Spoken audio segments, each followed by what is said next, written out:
Yo! Oh, I think I forgot. I forgot to tell Giovanni I was about to start. Hey Giovanni, I'm starting. I should have told him in advance. 2 minutes earlier. Yeah, I'm upset about that. Usually I like to schedule the stream for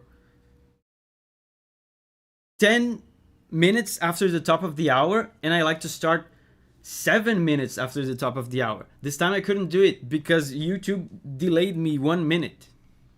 Hey, what's up everyone? Froggy, Sammy, Rose, Signa, Giovanni, Oisin, Giganotus. What's up guys? The Fungus Among Us, Storm, Sammy. Oh, I think I said Sammy twice. Hello, Luke, Ibrahim, Mr. Spooks, Richard. Guys, feel free to start. Feel free to start.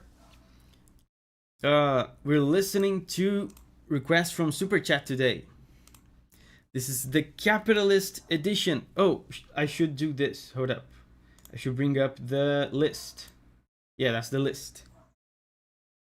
So, first request of the day.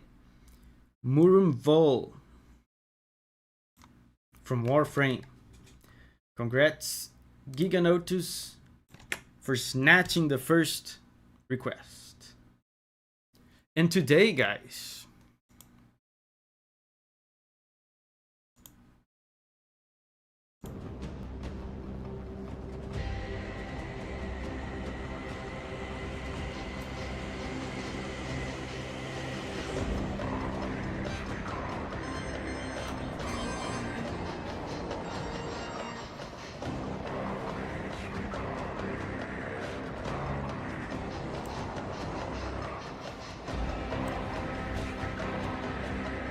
damn, this is kind of freaky.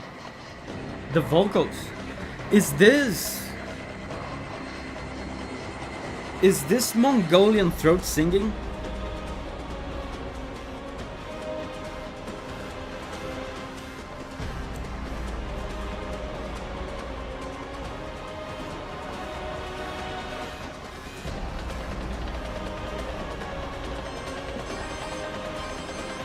Amazing choirs. Yeah, kind of freaky throat singing. I think this is Mongolian throat singing.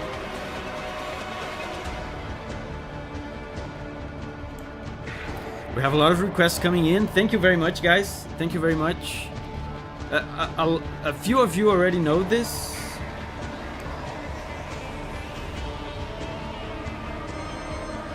Oh, they changed the key.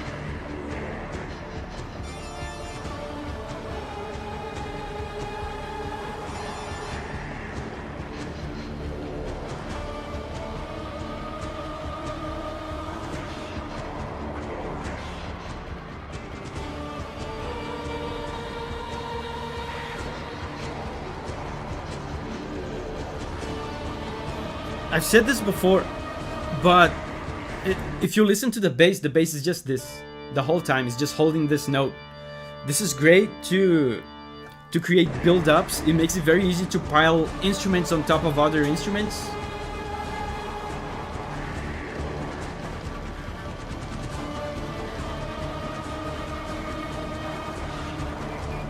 There's a sensation of staleness and of anticipation as well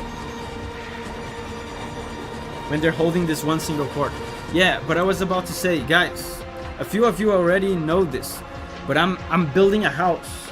So your help today, your support today is very appreciated. I have to pay for windows. I have to pay for literal windows.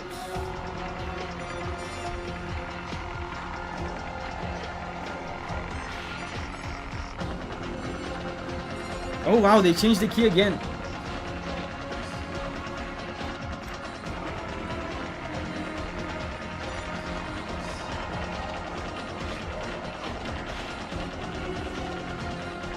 It's incredible how a song that is so stale harmonically can sound so rich at the same time.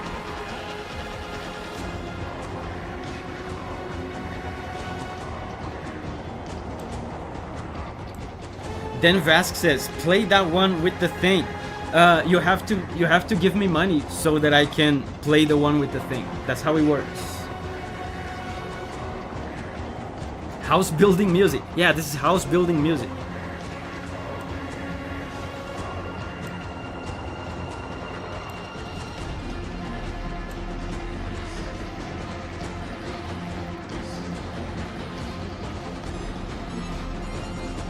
So that's what I said about these kind of stale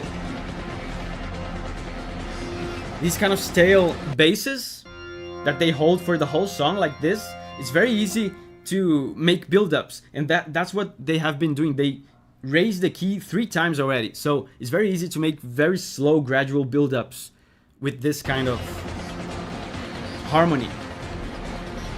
And of course, since the harmony is so stale, in order to make the music very dynamic, they are using all sorts of weird noises. Very, very cool work with the synths, with very like strange alien sounds, and of course the throat singing. But anyway, it is time for the next request. Stormblade. Ace Combat. I've been really looking forward to listening to more Ace Combat music. Into the dusk. Into the dawn. Wait, I can't find Into the Dawn.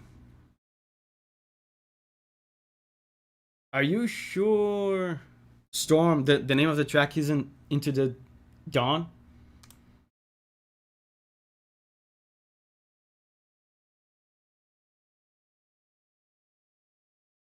I can only find... Yeah, Dusk. It's Dusk.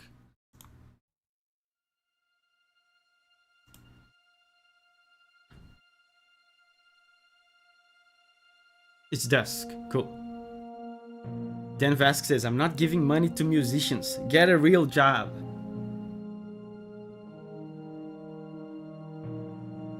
I'm too busy doing this.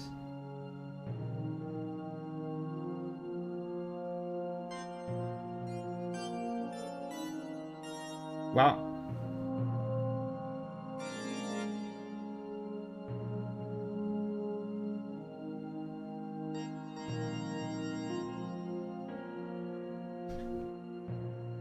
The previous Ace Combat track that I've listened to was a very, very slow and gradual build-up.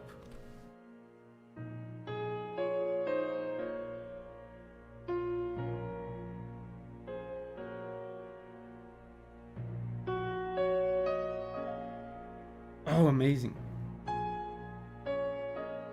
And guys, listen to the bass again. Yeah, they're building up. Same thing as the previous track.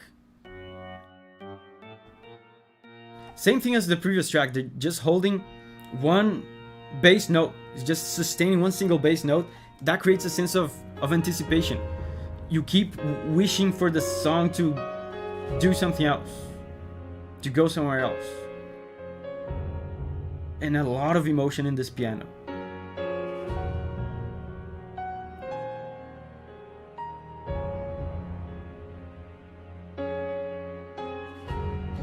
Feels kind of hopeful. There's a sense of hopeful bittersweetness to this. Strings are in.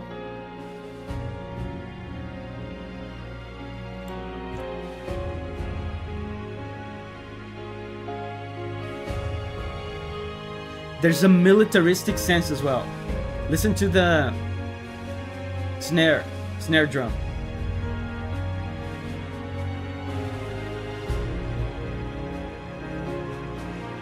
Duty, right? And they're still holding the same. Oh, they changed now. They're actually doing chords now.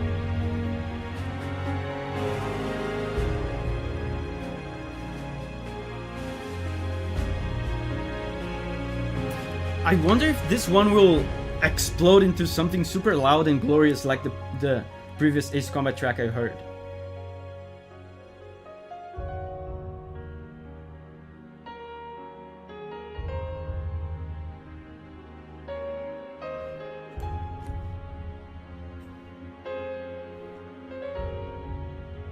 Tabia is here. Hey, Tabia. Amazing, man. Seems like a quiet, kind of introspective sense of duty. Oh. Hold up.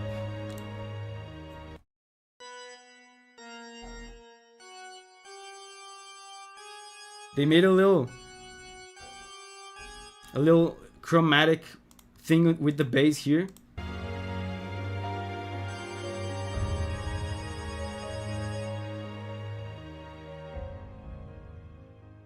Very cool. I expected this to explode like into something super loud. Very quiet, gentle sense of heroism, hopefulness, and duty. That was really cool, man. It's kind of hard to believe that these Ace Combat games are like the plane goes and pew pew pew shoots the bad guy. It's kind of hard to imagine that with such deep music like this.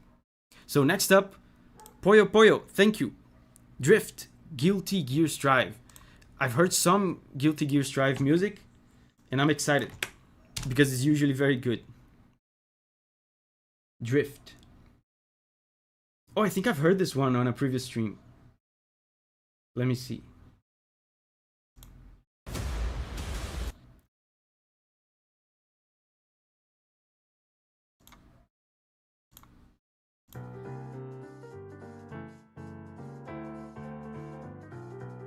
I heard this one. It took me 10 years to find the answer to something. I forgot about it in 2 seconds. That's about it. Yeah, I remember this one. Wait, I think this video has a poor quality version of the track. Let me try to find another one.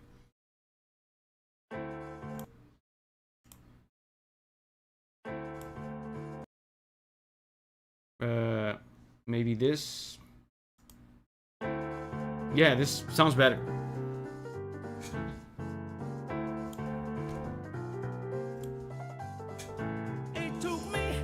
We listened to this one like a million times already. Really?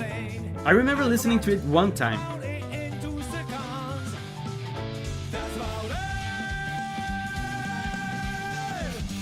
Froggy says, one of the weaker tracks from the Guilty Gear Strive OST.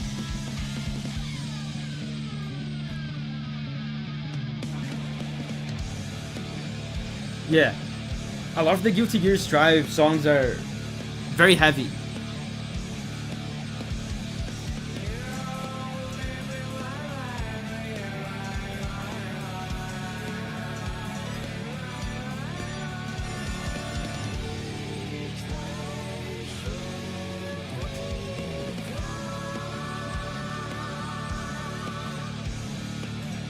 And the guitars are very heavy. They are drop tuned.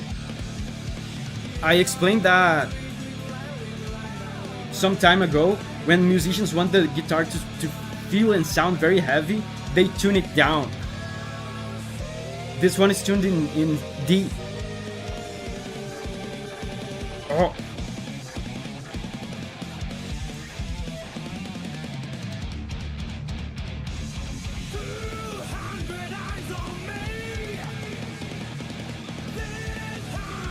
And this is, I feel like I've asked, I have asked that a million times already. But this is a fighting game, right? Does this play during the matches, during the fights? I feel like I've asked that many times, but I keep forgetting.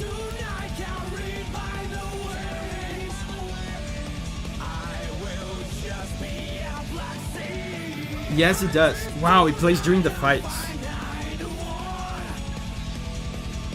That's amazing. How long will the stream be this evening? That's a good question.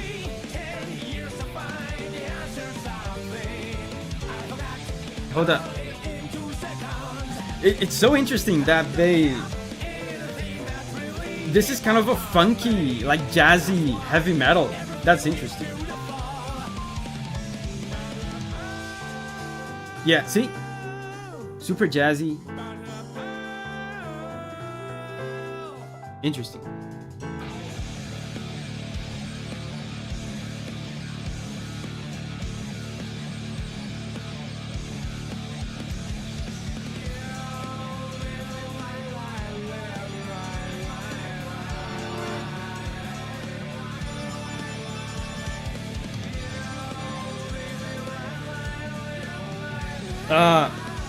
The stream usually lasts for about 4 hours, but as I said before, I have windows to pay for, actual windows, so I'll try to go a little bit longer today.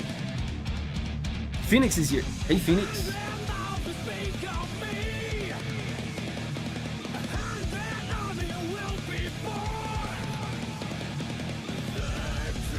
I'll see if we can go maybe 5 hours today. That's plenty of time for a lot of requests.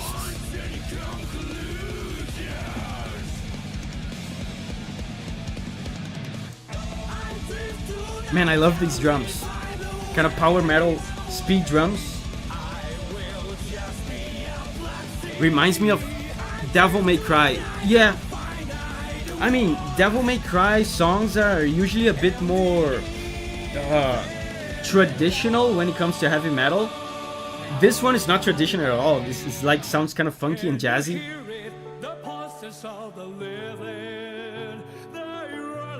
Can we see the order of the list? Yes. This one is first, and then it goes like this. There's a lot of orange. Listen to this.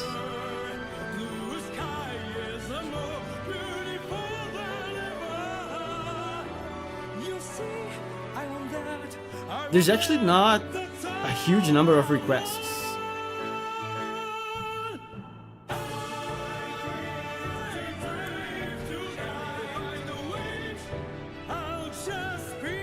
This song is all over the place. The Dark Angel says, "Oh shoot, I became unemployed the week we have a capitalist stream. You on the next one you will be employed again, surely. I hope at least. Then you will be able to participate. But also we have democracy streams often as well. So don't worry, Dark Angel, everything's fine."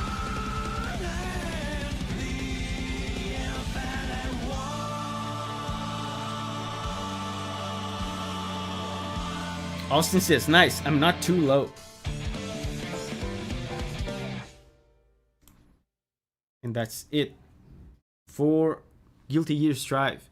Let's go with the main theme of Post Void.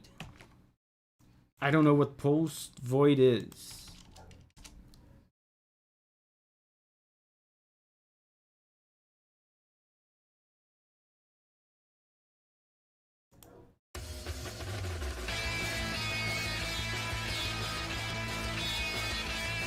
Is that it?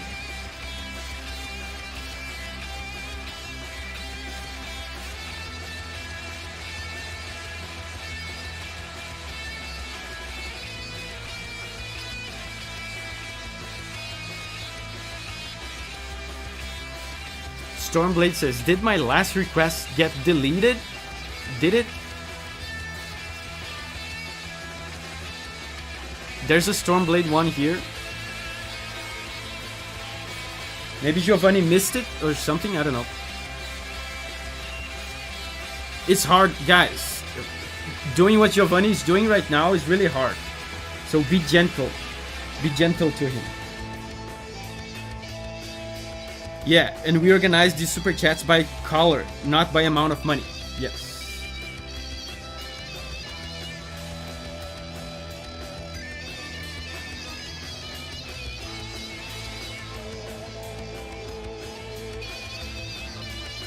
Dude, this is trippy. Some really unique guitar sounds in this.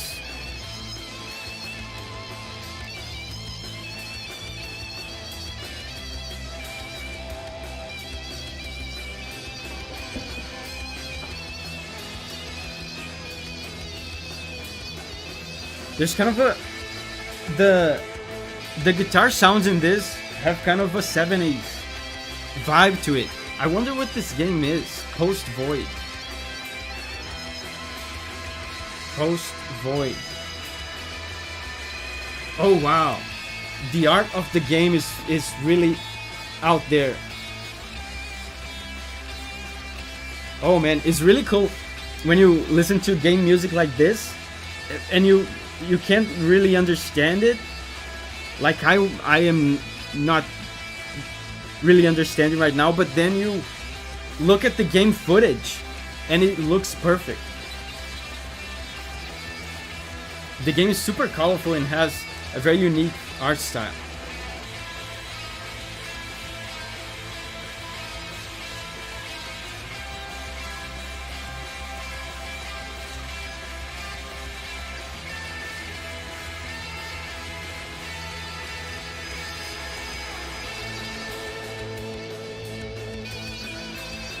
Listen to this guitar.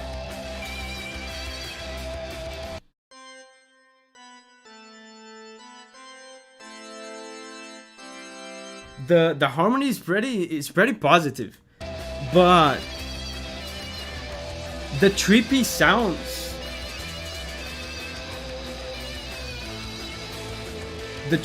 of the guitar, the kind of noisy mix in general, make this feel a little bit trashy in a way. And the contrast with the positive harmony makes it funny to me.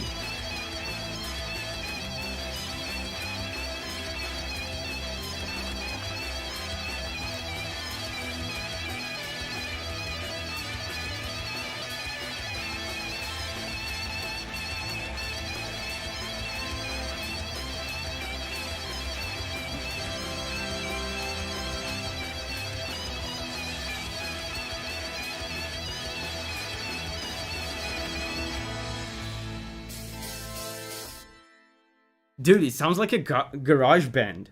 That was crazy. Kind of noisy for my taste, but I looked at the game because I didn't understand like at first this music. I wanted to look at the game to see what it was all about, and the game looks perfect for this music. That's very cool. Augusto Henrique, a bit of Baldur's Gate 3 never hurt. 16 strikes. Baldur's Gate 3. Let's go.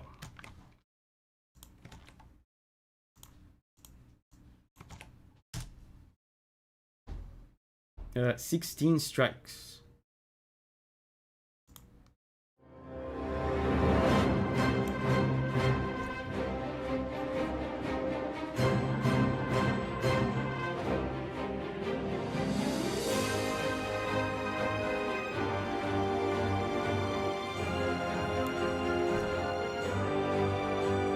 Hey Davi, check the beat measure on this one.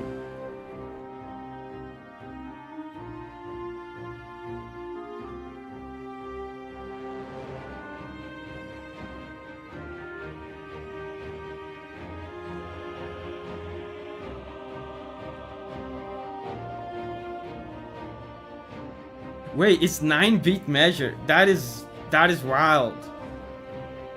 Guys.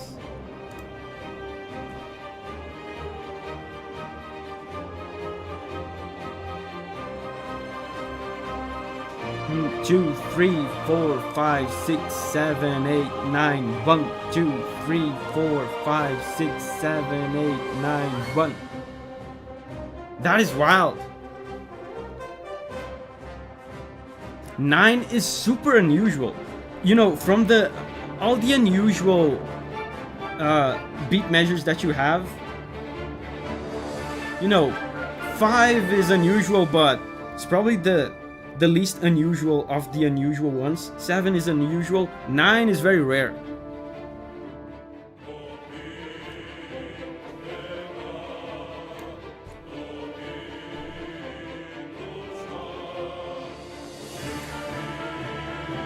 Nine beats, that's crazy.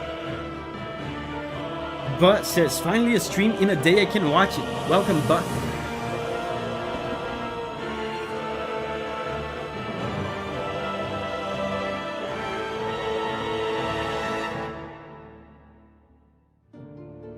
Amazing.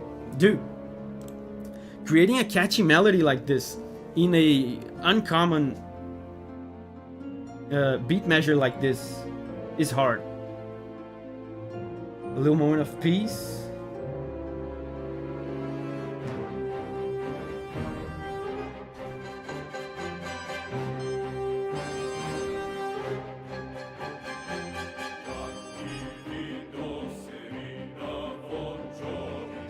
And it seems like his 9 beat measure the whole song. 1, 2, 3, 4, 5, 6, 7, 8, 9.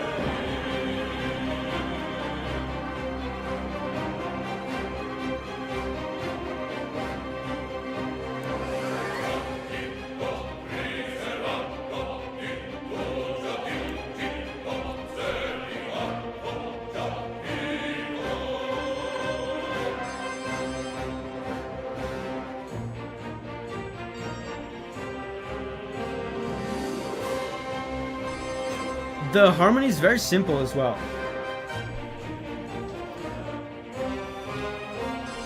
Mostly 2 chords.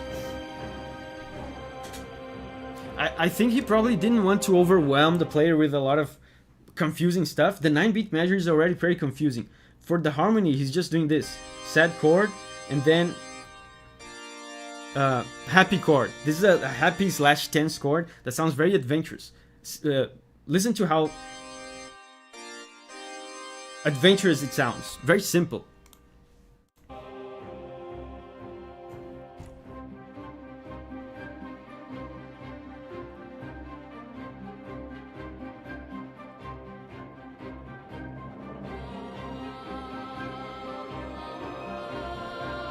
Female vocals. A lot of Baldur's Gate 3 have female vocals. And they're very good.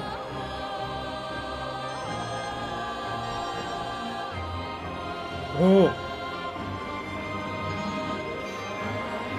Oh. That's so cool, man. That's a cool thing about making music with very repetitive, simplistic harmony. Every once in a while, you can just throw some crazy chords and it sounds very impressive because your brain has been conditioned by the small amount of chords that has been playing for the whole song. Let's see this.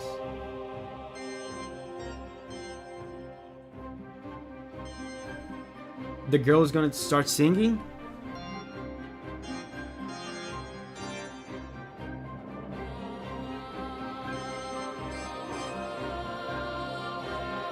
Same chords as always. Very simple.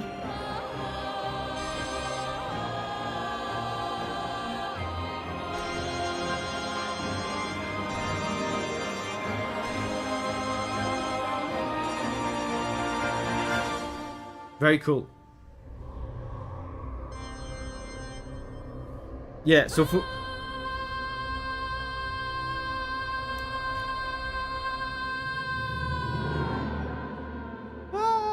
she fell.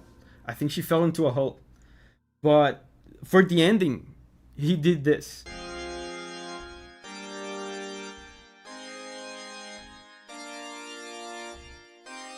Super hype. Next up, whoa! Paper Mario Thousand Year Door. Guys, this is an amazing soundtrack.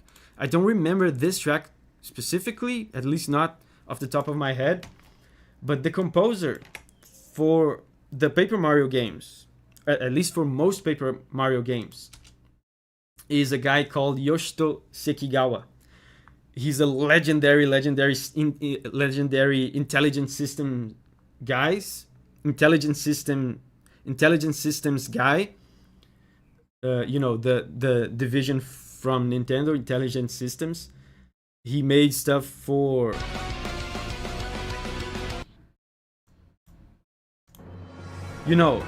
Advance Wars, Fire Emblem, and Paper Mario.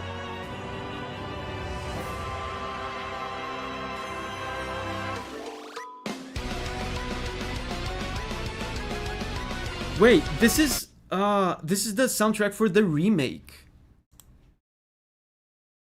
So in the In the description, you didn't specify remake, so I guess I'm gonna choose the original.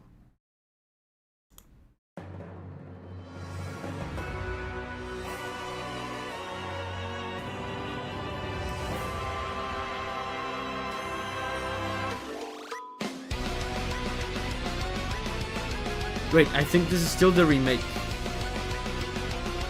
Let's just stick with the remake. Amazing. Dude. Yeah, this composer loves these weird synths.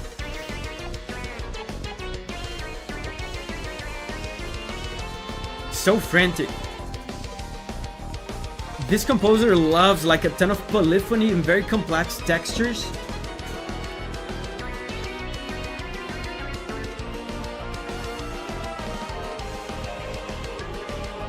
Look how much stuff is happening at the same time.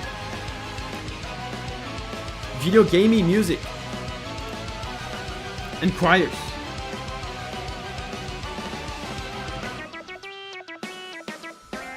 If I didn't know who this composer is, I would absolutely guess that this was the same composer from Splatoon, but it's not. But the use of synths is very similar. Dude, the drums are going hard.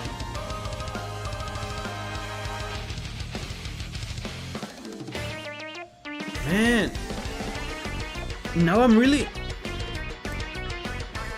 really curious now to know how this sounded back before the remake, because I played this game but not the remake. This is clearly the remake soundtrack. I don't remember anything remotely sounding like this in the original game.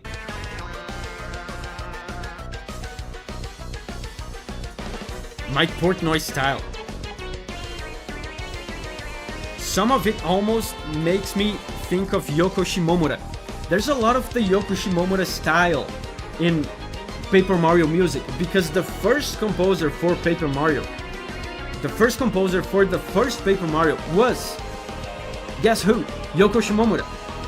Then Yoshito Sekigawa took over, starting from Thousand Year Door, starting from this game.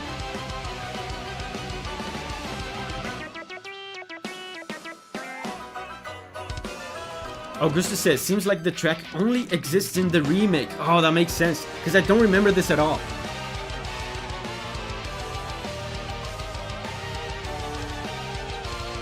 In that case, I wonder, this might not be a composition of Yoshito Sekigawa then. Maybe someone else worked on the remake. Let me see. Paper Mario, Thousand Year Door remake. Composer. It's tough to find this information, especially when it comes to Nintendo.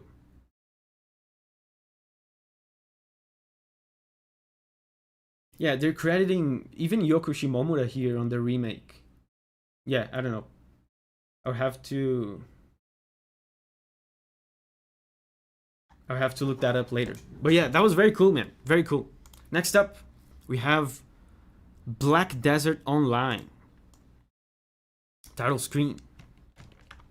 From Jaden Rivera. Hey, Jaden. How are you doing, man? Always nice to see you. I know you've been busy. So I appreciate, even though that you've been busy, I appreciate that you've been every once in a while showing up to the streams. Appreciate it, man. Black Desert Online OST title screen.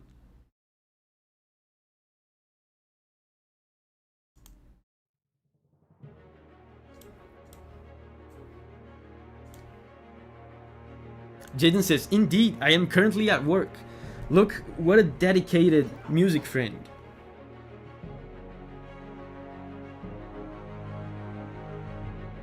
He's at work sponsoring video game music.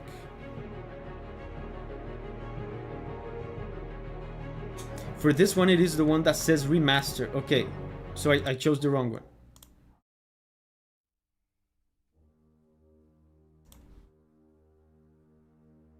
Music friend to the grave.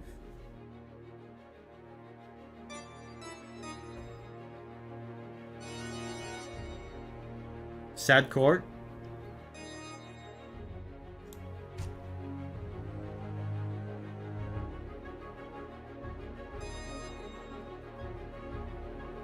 I don't even know what this game is.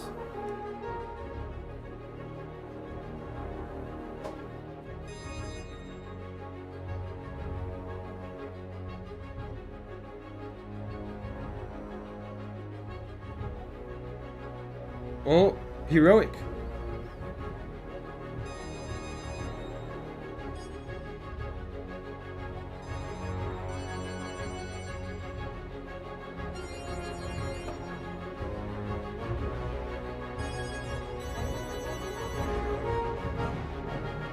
Very heroic, very militaristic.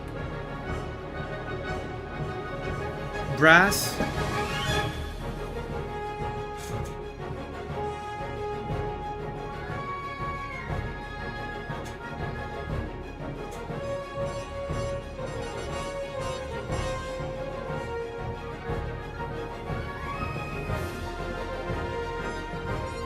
Oh, key change. He raised the key. A refreshing sense of excitement, energy.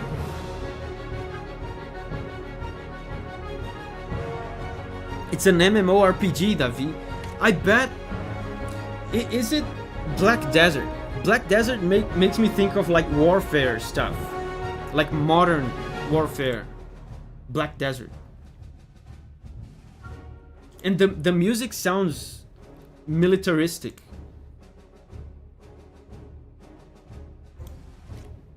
The music sounds militaristic. Didn't know what to expect from an MMORPG, but the main theme is good. Marching band energy, yes.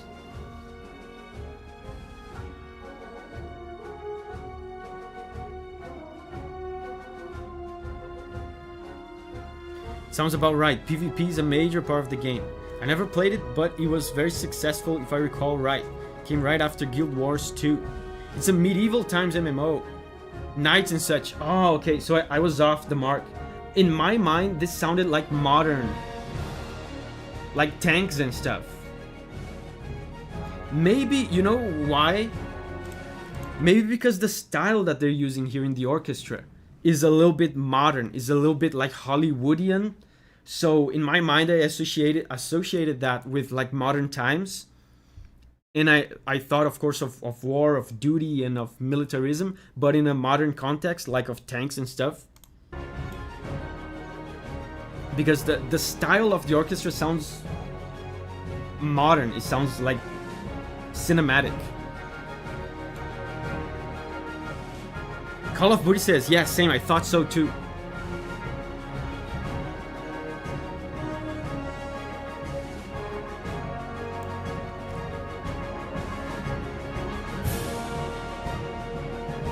Big emphasis on groups. In my mind, the theme is like a rallying song. Yeah, of course, with the brass. Brass was literally used for that in like real ass wars.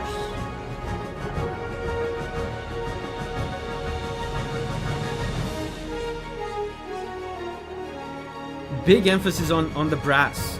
That's where, I mean, the brass, the marching tempo, and the snare drums is like the perfect recipe for that military feel.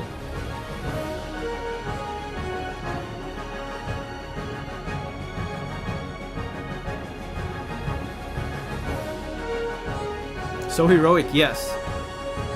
There's that sense of camaraderie.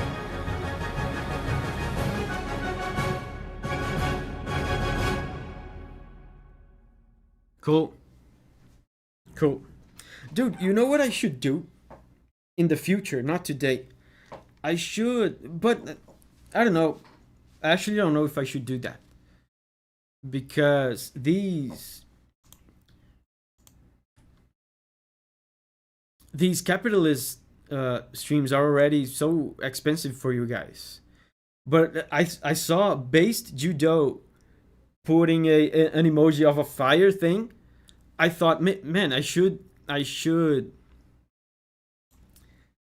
activate members for this channel so that people can become members and get exclusive emojis, so that when we make a live stream like this, people can like rate the song using emojis, and I can create like different exclusive emojis for like if you like the song or if you don't like the song, or if you think it's amazing and I don't know, like best song of the stream, something like that. Maybe I'll do that, and I'll put the price of the memberships like way low, so like almost everybody can afford it. Super low, like a symbolic price. That should be cool. But anyway, next up is Tenchu Stealth Assassins OST Training Mission. I remember this game from PS1. Man, that's why I love these capitalist streams. Like something like this would never win in the democracy. Augusto says that's a pretty cool idea. Poyo Poyo says that sounds fun actually. Yeah, I think I'm gonna do that. I'm gonna put the price like the lowest possible.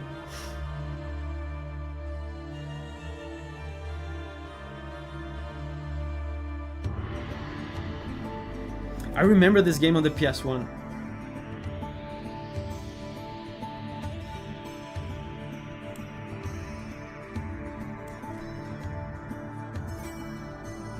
Wow, this surprisingly sounds a little bit like Diablo 2.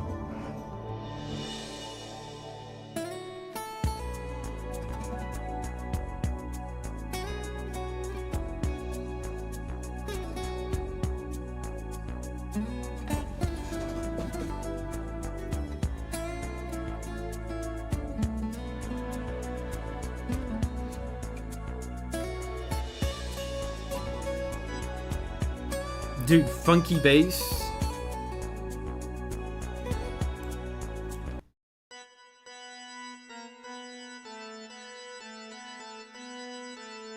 Funky bass.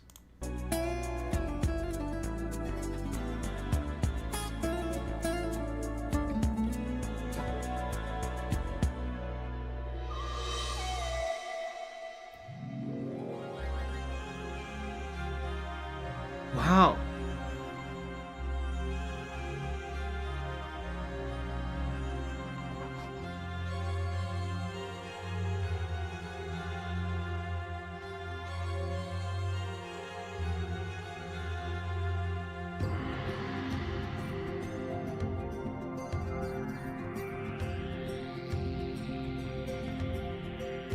Amazing. And this is stealth music, isn't it? I don't remember much about this game, but this is perfect music for stealth.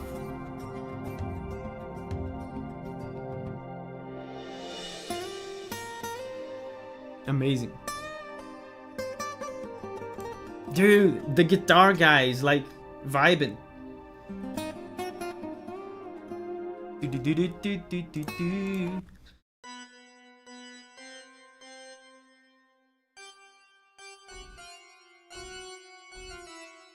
Dude, blue notes.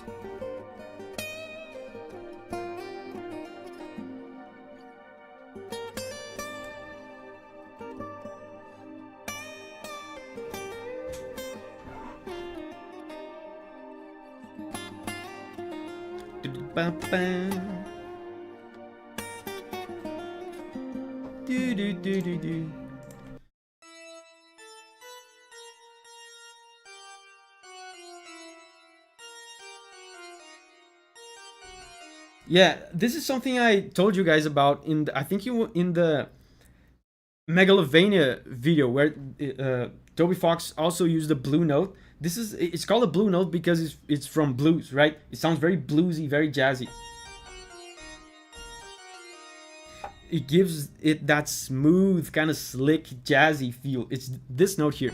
It's a note that doesn't belong in the key, technically a wrong note, but if you have that jazzy kind of vibe, that jazzy musician kind of ability, you can put that wrong note in and it sounds like this, like the guy did just now.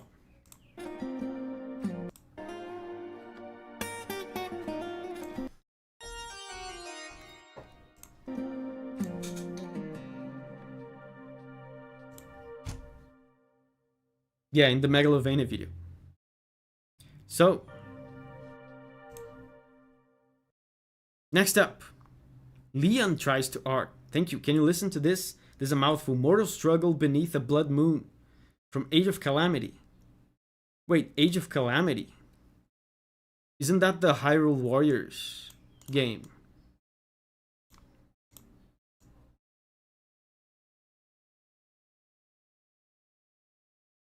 Let me see.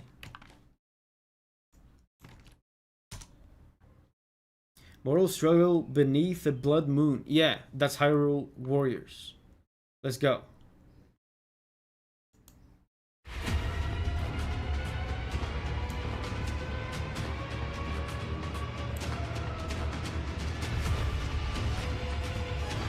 The enemy outpost version. Wait.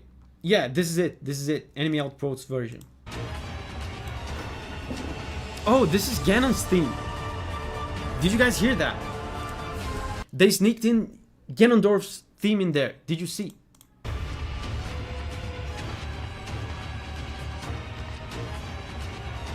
This is a reference to Ganondorf.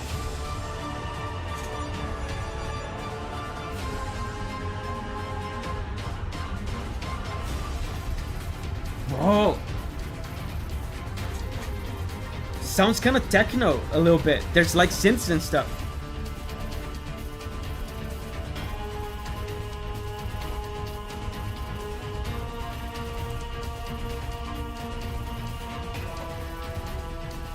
Aka Masamune says, this is an insane theme, not gonna lie.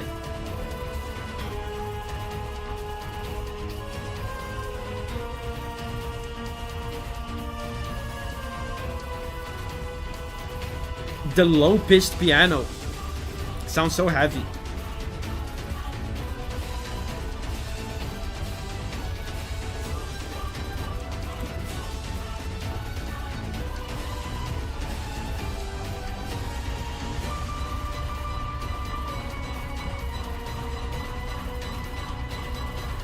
What is this?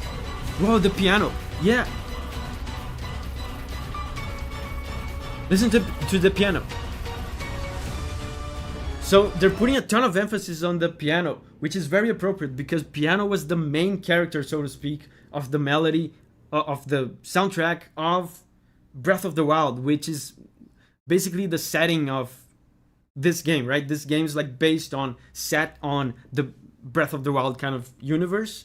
So they're making a reference to that by using the piano a lot.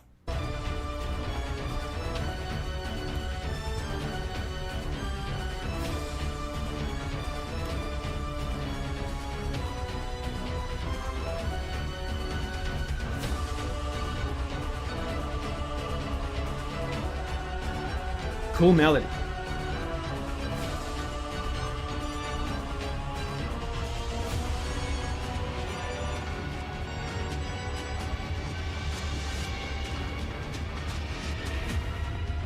The distorted kind of techno sound could be a reference as well to the Sheikah technology from Breath of the Wild, because they used to do that in Breath of the Wild as well.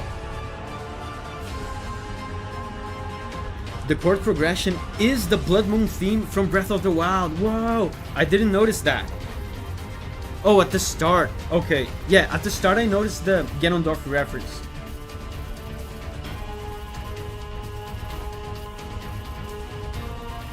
Oh, heroic.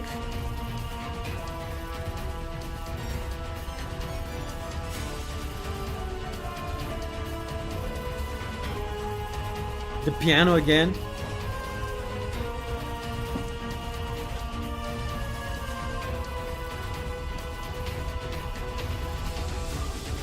Shidek says, Age of Calamity was so good.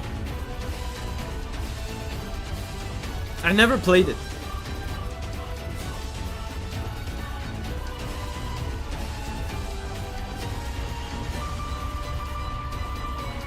Piano again.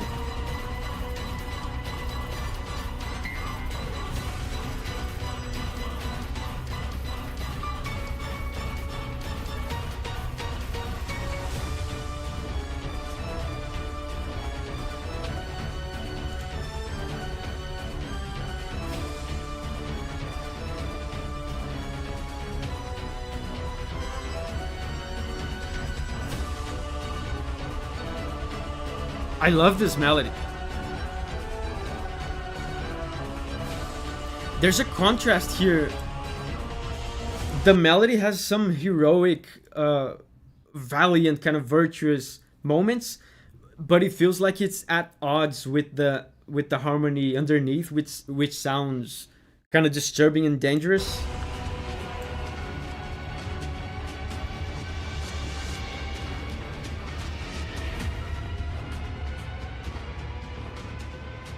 Cool.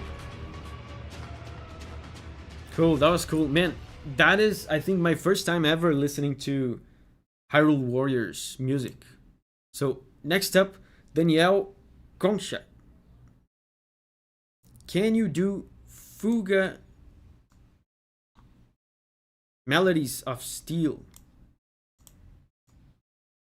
Crescendo of Emergence. Yeah, I am the same guy that asked for Dancing with the Bullets. Sure, they know.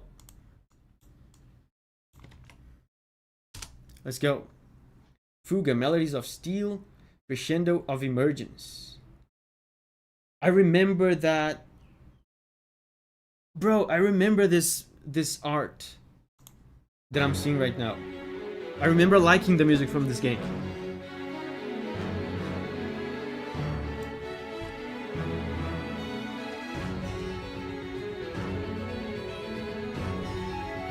I immediately like it.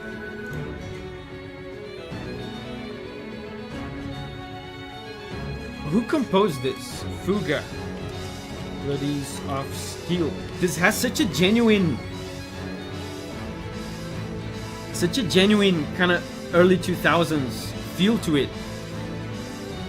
Composer Chikayo Fukuda.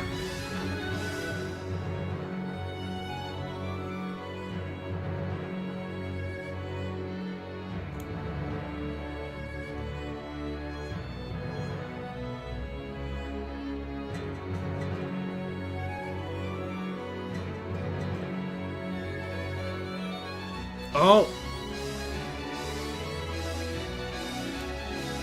she made a bunch of stuff. She made a bunch of Naruto games.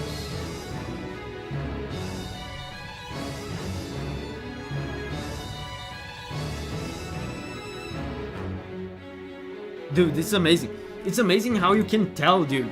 You can feel the weight of experience when you listen to music like this. You can feel the baggage, the weight of the wisdom of a composer like this. I immediately could tell this was like an actual, for real, early 2000s music composer.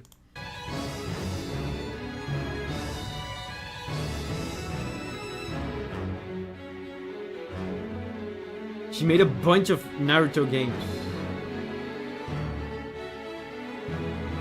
JoJo games. Azura's Wrath.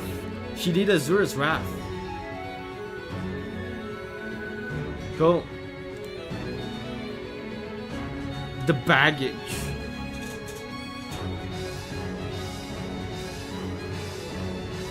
Augusto says, too edgy for my tastes.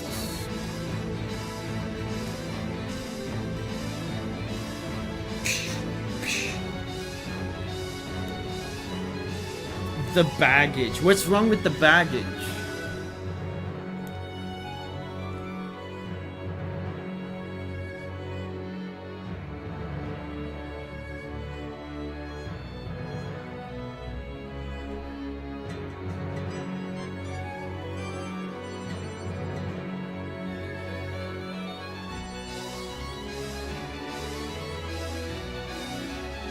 But this game is new, isn't it? Oh, the edgy comment was for Volpe's request, not this one. Okay. This game is new, isn't it? Let me see. Wait, it ended it ended kind of abruptly. I didn't pause it. It just ended. This game is from 2021. Interesting. So it's a new game, but she's absolutely bringing that early 2000s feel. Austin Wilson, hey Davi, I think you should listen to Shades of the Root, Cancer, from Remnant 2. Hope you enjoy. Thank you, Austin. Let's listen to it.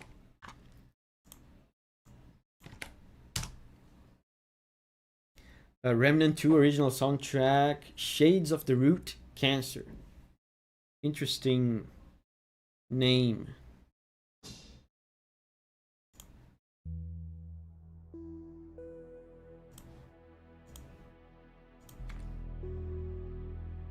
Storm says, Davi Vasv.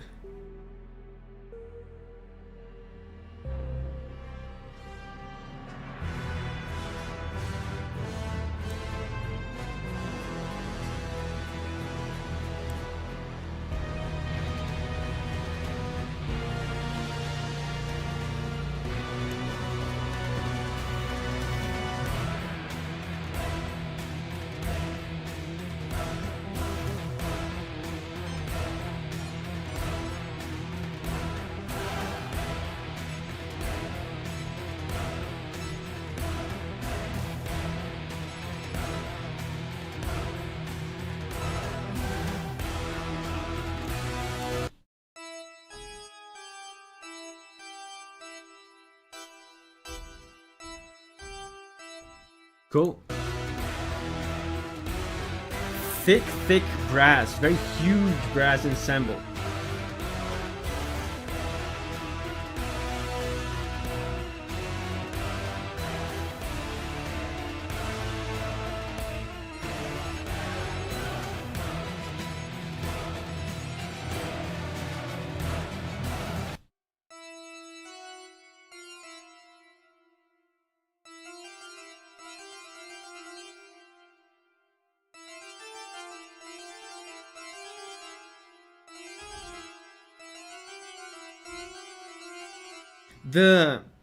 There's an instrument, it sounds like a synth that is doing some really quick notes up and down. It almost reminds me of Flight of the Bumblebee by Korsakov, the Romantic composer.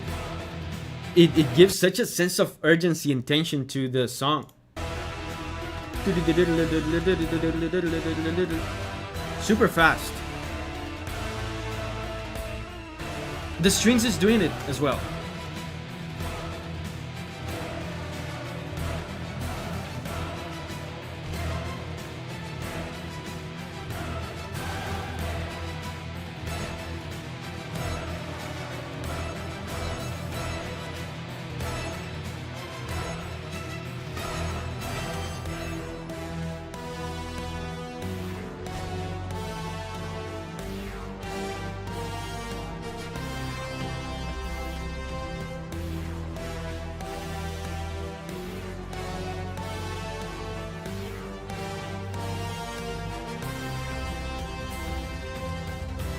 Amazing brass. The quick strings. That's a very interesting blend of like orchestra and synth.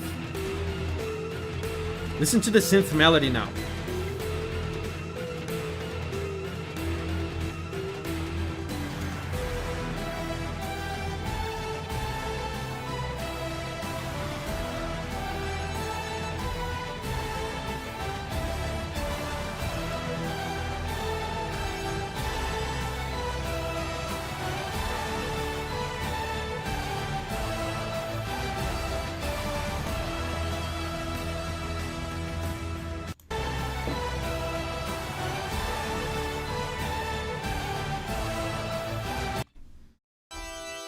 Very high harmony. Listen to how heroic it is. So there's absolutely a sense of urgency and danger, but there's also a lot of heroism. It sounds perfect for a boss battle, I would say.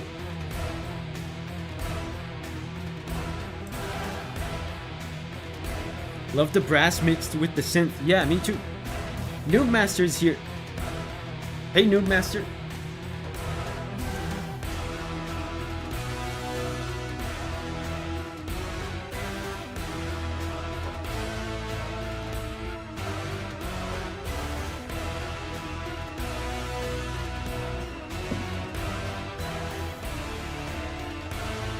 Love the sound of the guitar. Yeah, I was about to say that. The guitar is kind of low in the mix, but it's there. And it's doing the quick, urgent phrase.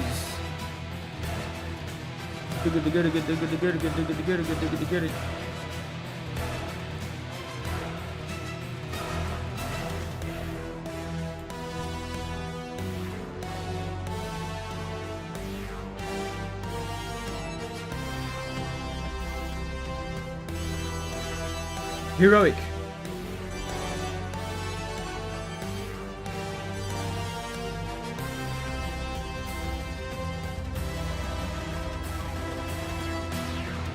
Leon says, I love this.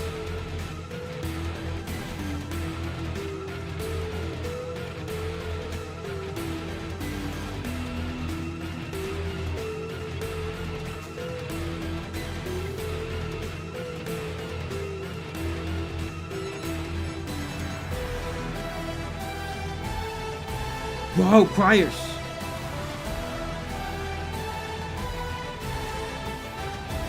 Oh, this is the hype harmony again.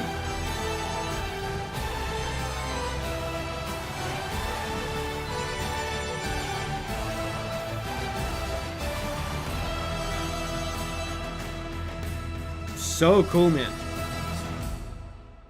Amazing. That was really cool. Super hype. Very good balance of, you know, urgency and tension and hype, heroism. So next up is LT Dan L. Boone. Your content is awesome. I would like to request Thymesia OST menu theme. Violin. There's a violin version. Thymesia is an indie souls-like heavily influenced by Bloodborne. Cool. So let's listen to the violin version. The Fungus Among Us says, I would love to listen to it again. Me too. But I prefer to give, you know, opportunity for more people to get their requests in. I think that's a more productive use of our time. So Thymesia OST main theme violin.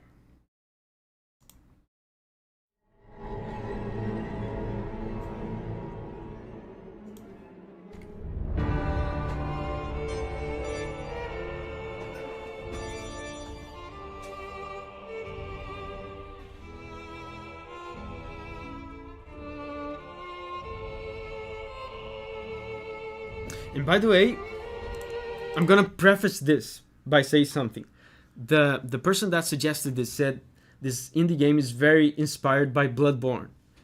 I assume they are gonna want to make Bloodborne-like music, right? All I have to say about that is good luck. Good luck. That's very hard.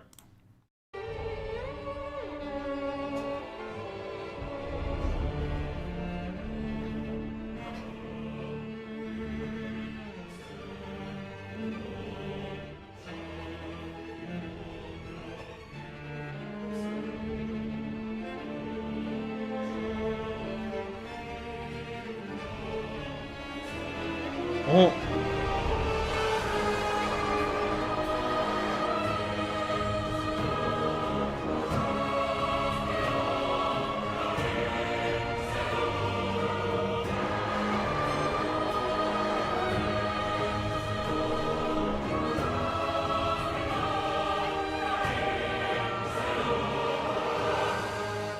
Oh, cool.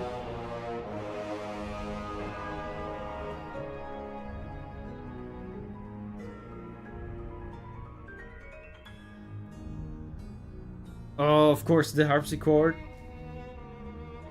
Dude, it sounds very ominous, very haunting.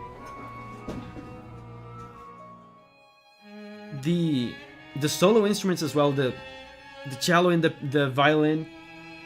I feel like this might have been something that they probably picked up from Bloodborne, because Bloodborne does that a lot as well, using these solo instruments to create a sense of emptiness and loneliness.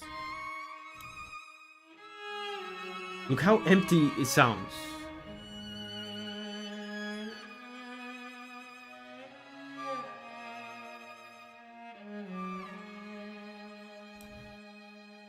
Yeah, this is nice.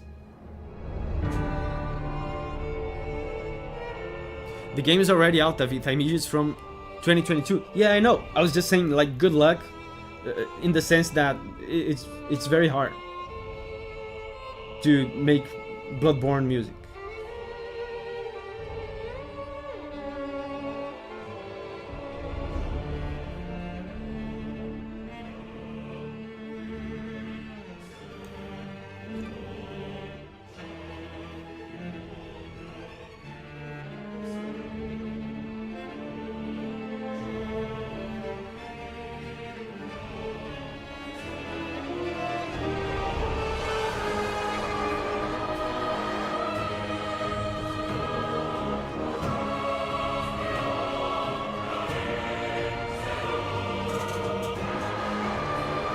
Whoa, the brass.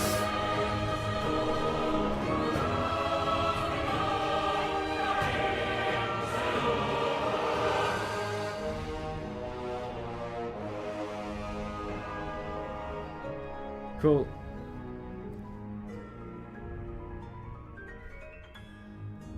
I love how the piano sounds so small. It almost sounds kind of cartoony in comparison to the huge brass.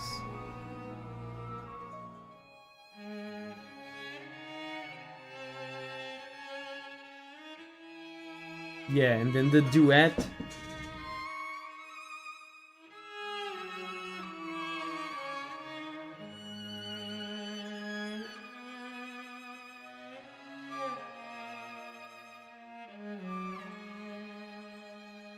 Dude, very cool. Cool production value for an indie game. The cellos, the violins definitely sounded real. The choir sounded real as well. These guys paid a real ass choir. That's impressive. As an indie game. Good job.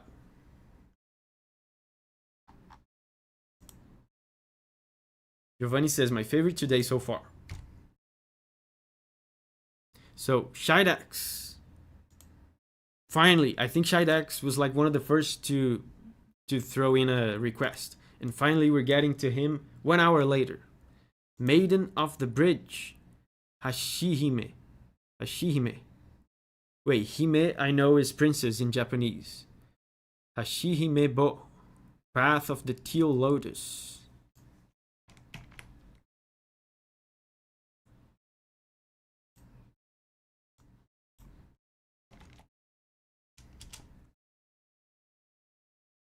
Whoa, that's a cool art style.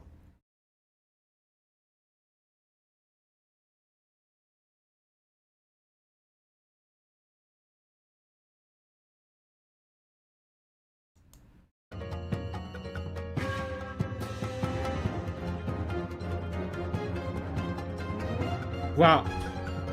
This immediately sounds like Monster Hunter music.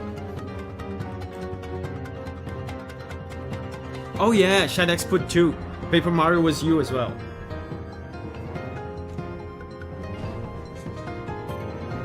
This immediately sounds like Gen 3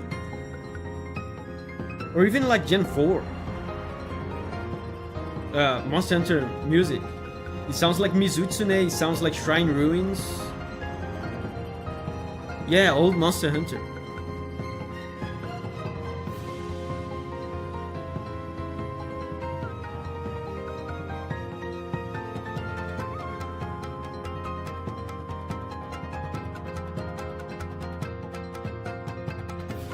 Now that you say it, I can hear it. Dude, it sounds very similar to both Shrine Ruins and Mizutsune. Oh.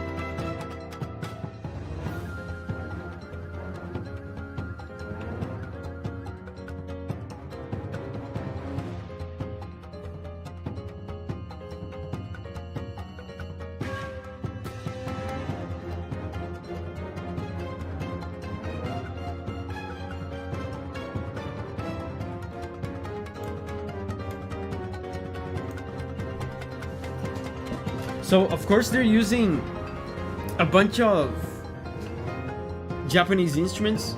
This one The string one that sounds like ding ding ding ding ding. This is a koto. It's like a harp. It's like a Japanese harp that you put on a table and pluck on the strings. They're also using like bamboo flutes and stuff. And shamisen, which is like a Japanese guitar.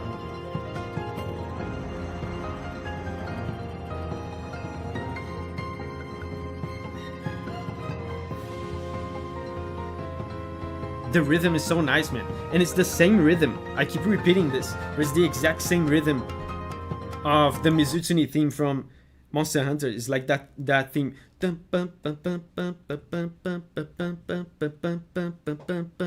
Same tempo, same rhythm. It's very nice. And for some reason, I feel like it goes really well with Japanese music.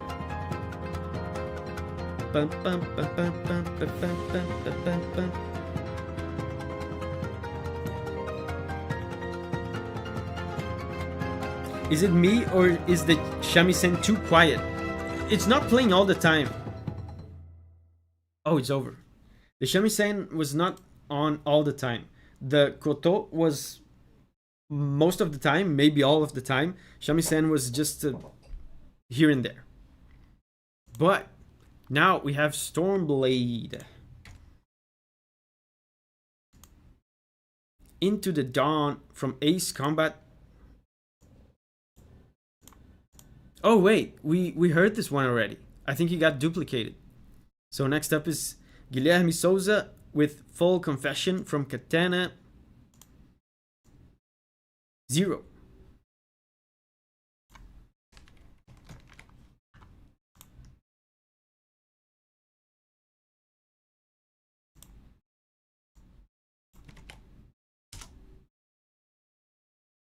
Full Confession.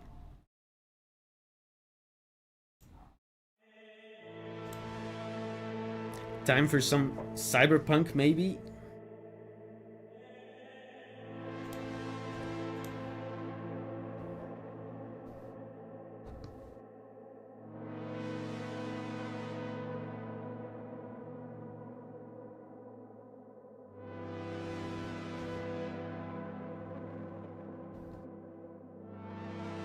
Pretty chill so far.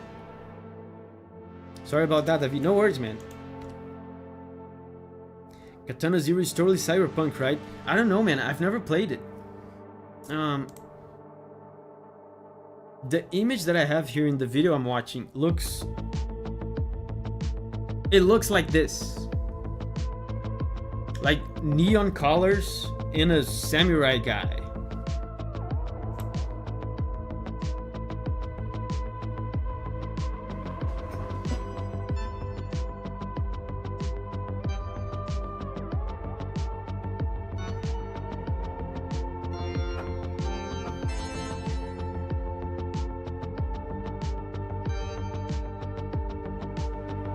Discord. Wow, they're teasing the resolution. They're doing 10 scores, but they're not releasing the tension. That creates so much anticipation.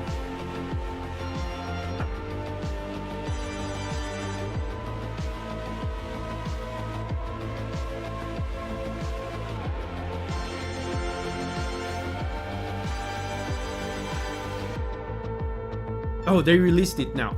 They made that tension, they built up that tension for so long and didn't release it. Now they released it. So this is a moment of rest. But very cool aesthetic, man. Very well done.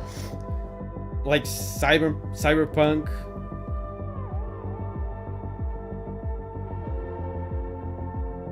Kind of synthwave instrumentation. Augustus says, been on my wish list for a long time. Katana Zero was a cool game that went crazy later on, opposing characters having time control mechanics that made for crazy battles.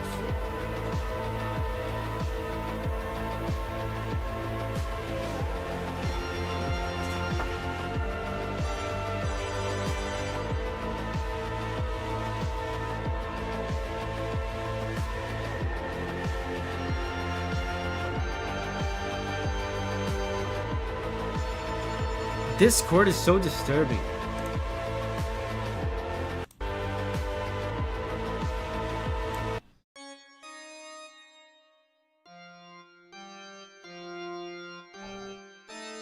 Oh, that's what it is. Man, so they're really teasing the resolution here. It's really cool how they build tension through this. They are doing tense chords here and doing progressions that suggest a release of tension. But when the release of tension is finally supposed to come, instead of giving you the chord that will relax the song and release all the tension, they do this, which is a super disturbing version of the release of tension chord. And of course it doesn't release tension because it's so disturbing. So we're getting bamboozled over and over by this harmony.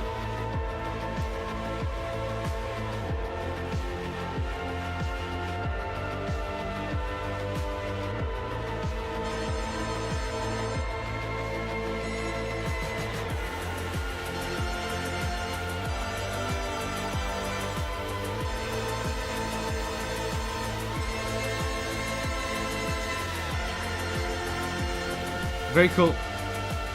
I've been meaning to get to Katana Zero for a while.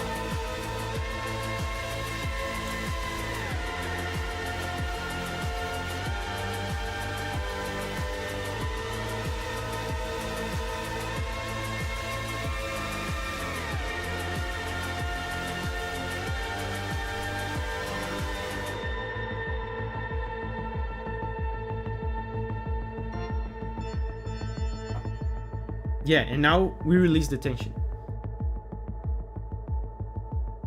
The electronic beat.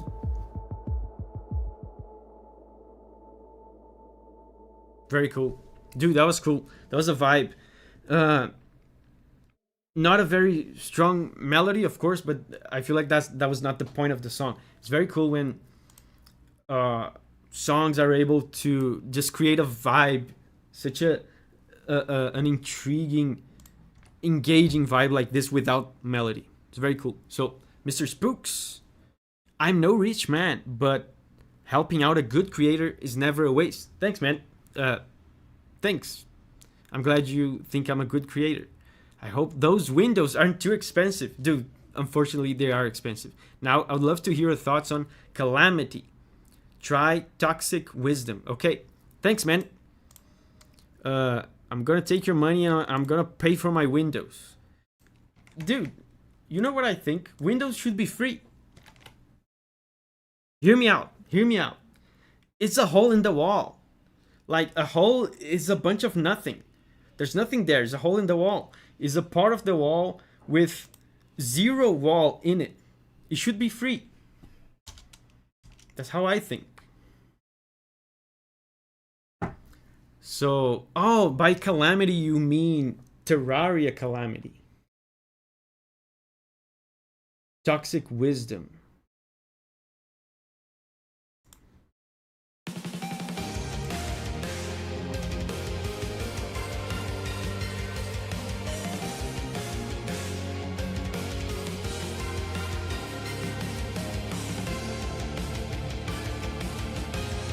I've heard some tracks of Calamity before. It's all like these kinds of very adventurous, very imaginative, fantastic kind of heavy metal.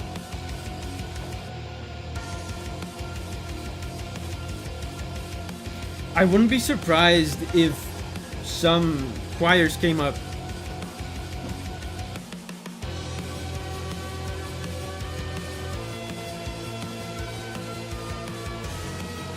Oh,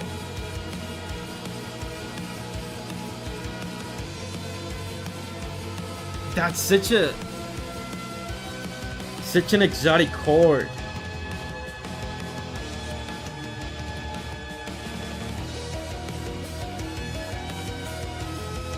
Dude, this combo of heavy metal band plus melody on the trumpet reminds me a lot of old school Nobu Uematsu. This song represents the creator's feelings dealing with the music creation and the community of the game.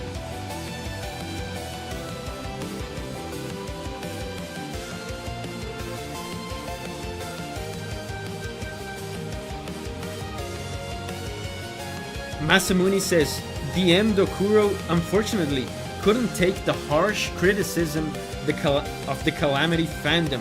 Toxic Wisdom was his last music for Calamity. Harsh criticism? Did people criticize the music specifically? Like harshly?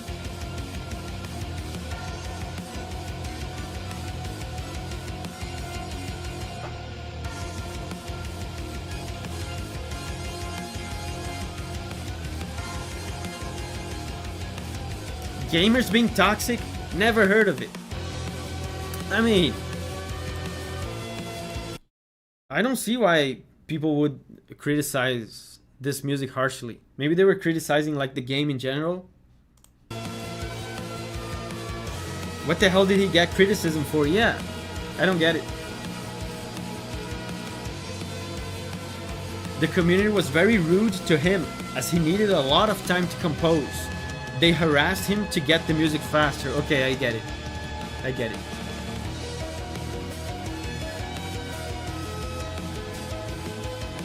Was he... I know this is a mod, right? This is a mod for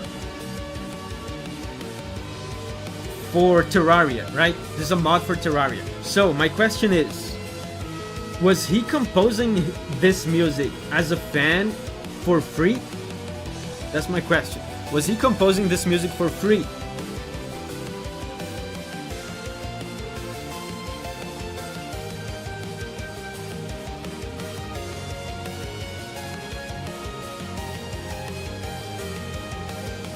Yeah, normal Terraria music is nothing like this. Yeah, I know.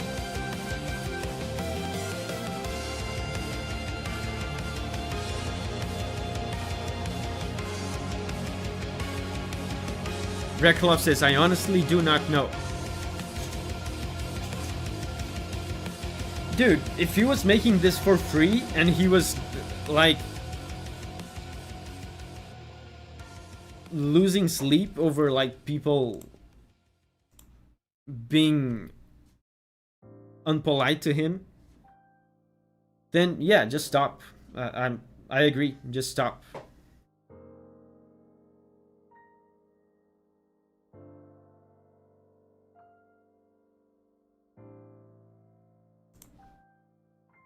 Mod is free, but the creator has a Patreon. Well, that's different. I don't know how his Patreon worked. Some Patreons charge per creation. Some Patreons charge monthly. Now, if he was charging monthly on Patreon and he was taking forever to compose songs, I can see. Of course, I don't have the full context, but I can see some issues there. But again, I don't know the whole story. M2, Dynasty Warriors 8 Arena. And I believe the Dynasty Warriors people are the same people that developed Hyrule Warriors from the track that we already heard. So maybe it's the same composer. Dynasty Warriors 8 Arena.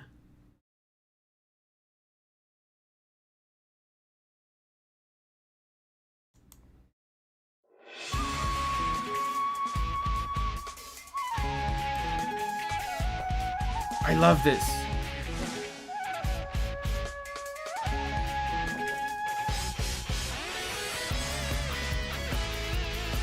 I love this.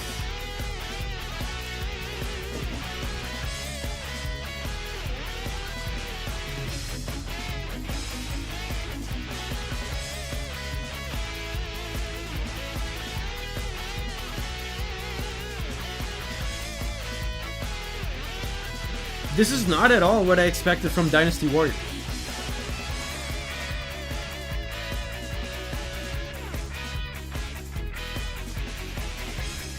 I was actually expecting, like, the intro of the song made me expect something different.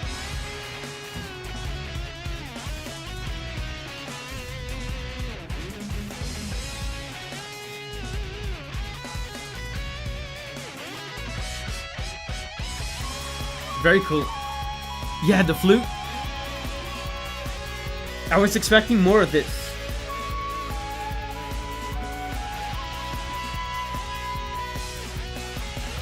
I believe this is a shakuhachi.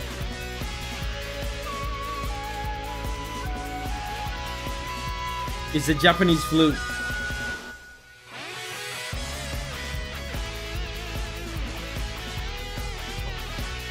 So, do you just kill like hordes of dudes to this song? It sounds funny.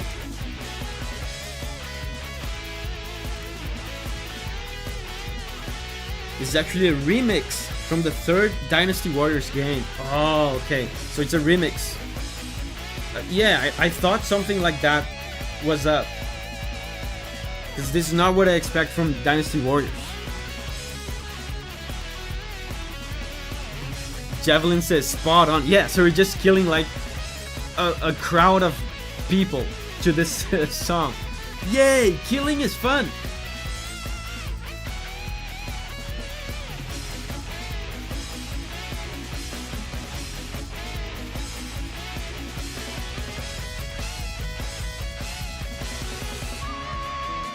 Cool. Yeah, so this is the intro of the song.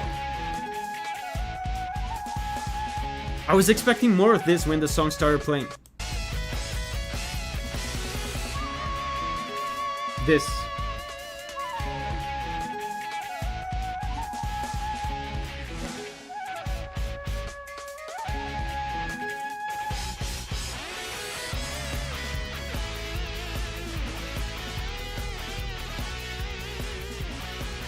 Cool. It's fading out. Very cool, very unusual. So, next up is Augusto Henrique. Since we're building windows, Davi, I feel this is appropriate. The Sims 2. Dude, The Sims music is good. The Sims music is good. Thank you, Augusto. I'm gonna build some amazing windows with this money. And I'm gonna name one of my windows Augusto. Yes, I'm gonna name my windows after you.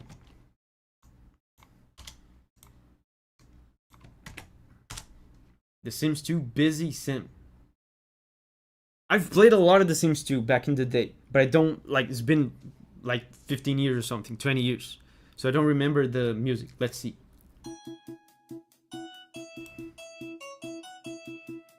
Buses, what an honor. Yes.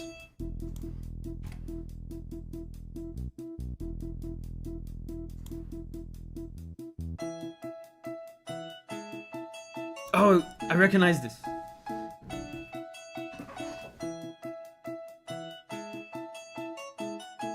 Dude, The Sims was such a weird game. Yeah, I remember this one. Dude, The Sims was kind of scary for me when I was a kid. Especially The Sims 1. Is it just me? Was The Sims scary for anyone?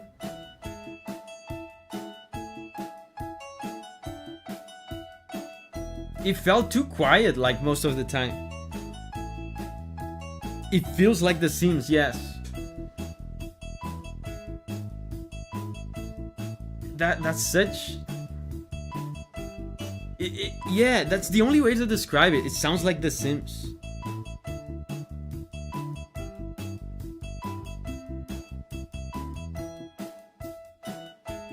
There's absolutely no adventure. There's like nothing happened. But like in a good way. The Fungus Among Us says, I agree. Something about everything just felt off. Oh my god, thank you. I'm not alone. I'm not alone. Dude, The Sims was scary for me when I was a kid. Like...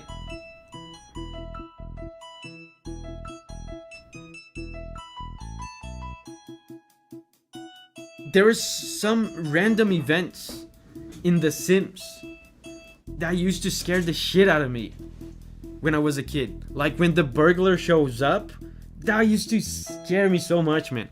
Because the game is so quiet all the time. It's like eerily quiet. And the only sounds are like sounds of doors opening and like footsteps from your Sims. I have to show you this when this track stops. I'm gonna show you some The Sims music.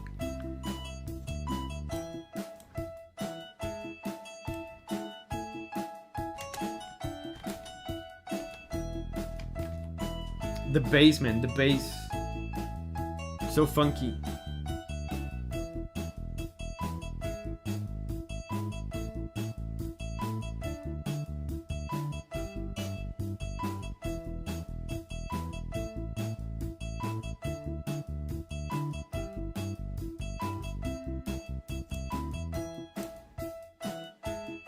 We're in for some Davi lore, people. Noob Master says, this makes me uneasy. That's the same way I feel, like it's too perfect. It feels like they're hiding something, doesn't it? It's too happy. No song should be this happy. If a song sounds this happy, it means they're hiding something from you.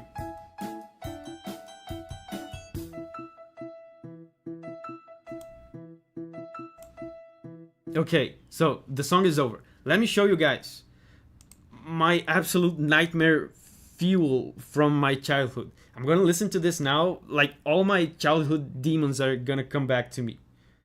Let me see if it's this one. Oh my god, it's this one.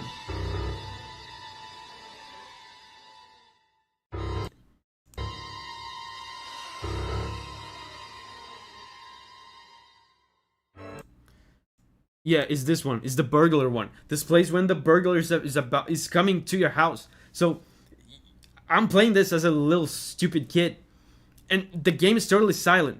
It's all like noises of doors opening and footsteps, and all of a sudden, in the middle of the night in the game, you hear this.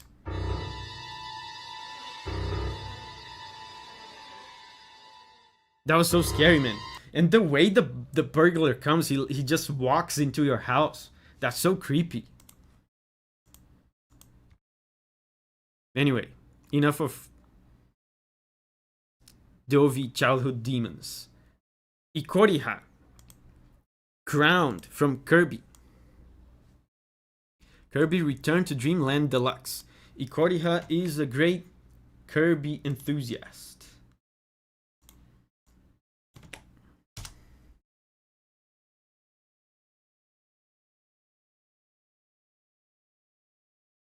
Yeah, I think it's this one.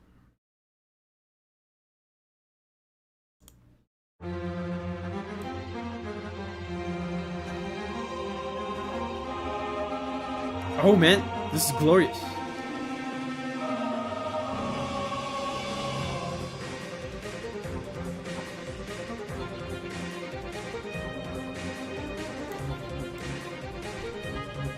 Dude, I love how busy these Kirby tracks are. There's so much stuff happening at the same time.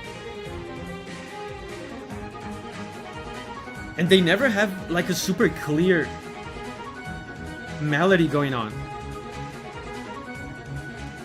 This is Kirby music? Yes. Dude, modern Kirby music is like this.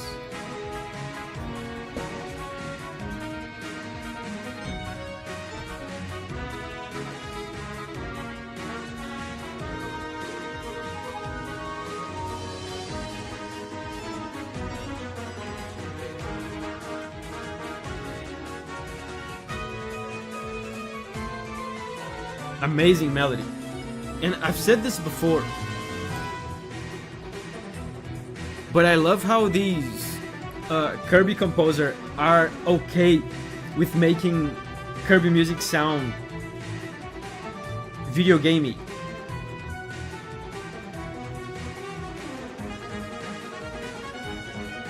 Amazing. They have all the budget in the world to hire an orchestra to play this, but they choose to use like these digital samples that sound very video gamey.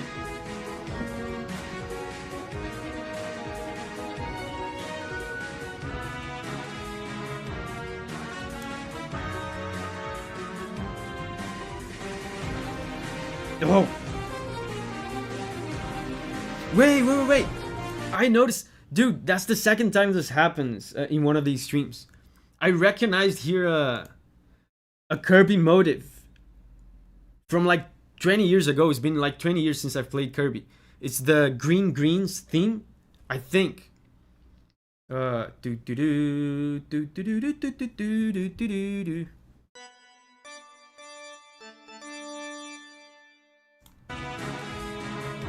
It was referenced here.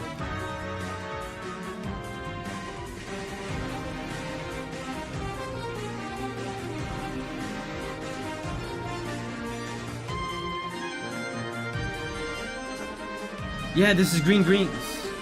That's amazing. Light motive, yes.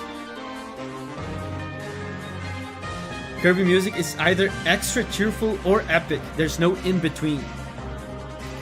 I just think it's amazing how I still have these melodies burned into my brain.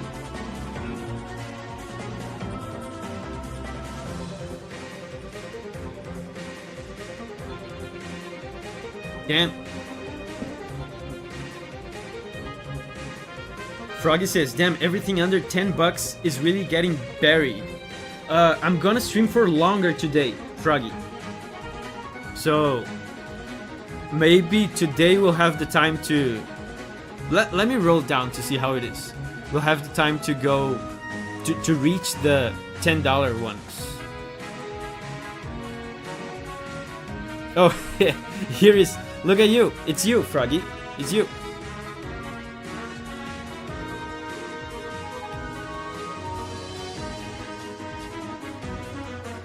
We should be able to get there. We'll see. Yeah, green greens. Is there a list for the upcoming tracks? Yeah, it's here. Tabia again with more Baldur's Gate 3, as usual.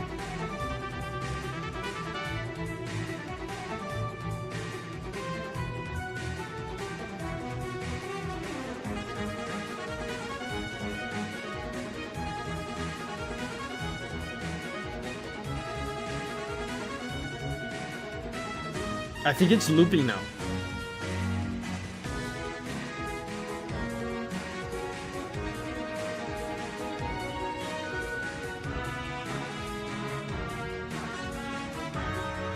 Yeah, so that's the list. Green greens again.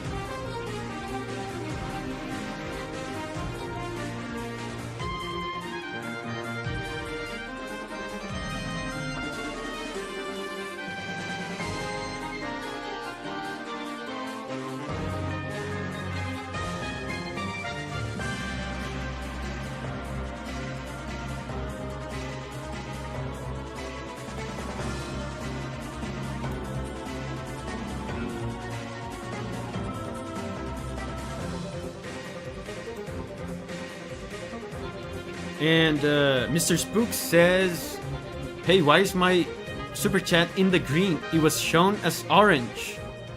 Let me check.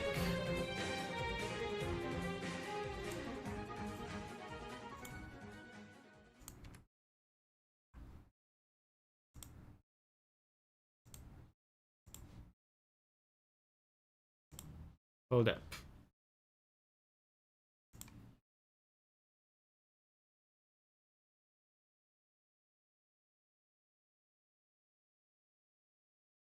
Oh yeah, Mr. Spooks was yellow. Mr. Spooks was yellow. Giovanni will fix that for you, Mr. Spooks. And now we have Stormblade. Last request from me. I'll let everyone else have their fun. The one reborn from Bloodborne.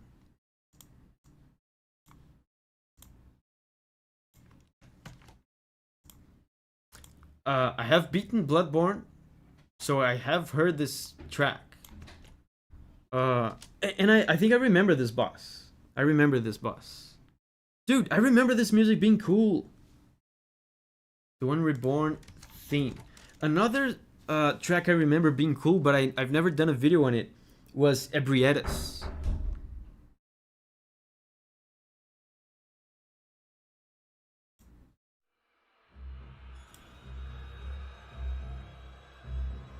Oh, Giovanni says yellow is the one that we don't have a color for on the list. Oh yeah, so if your super chat is white like this, it's yellow. We use white for the yellow super chats because this website here doesn't have yellow. It only has orange.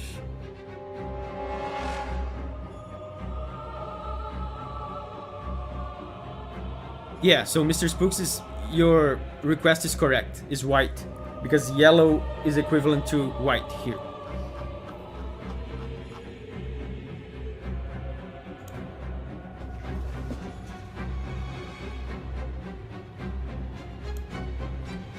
So that was my bad. Your super chat was ordered correctly by our buddy Giovanni.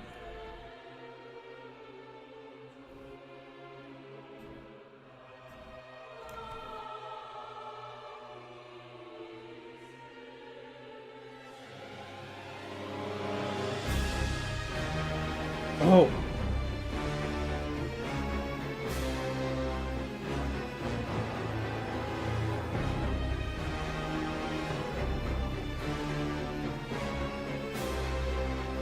Cool melody.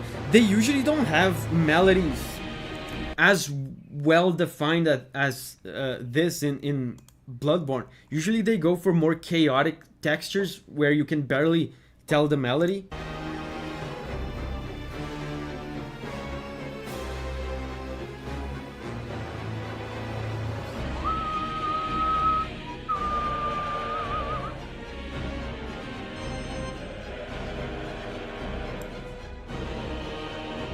Ominous is just getting started with this game.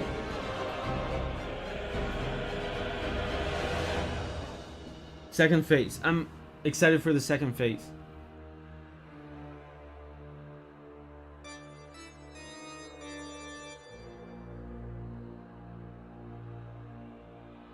Is there even a second phase?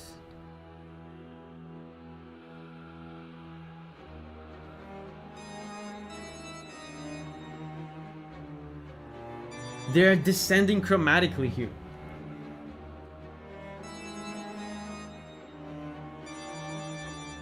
And remember, I told you guys, remember the previous indie game that we heard that had music based on Bloodborne, they were using cellos, and I said, yeah, that's something that Bloodborne does a lot to communicate that sense of loneliness and even like madness and desperation.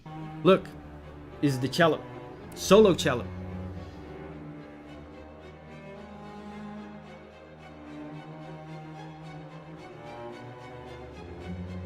It's building up. They're introducing more strings.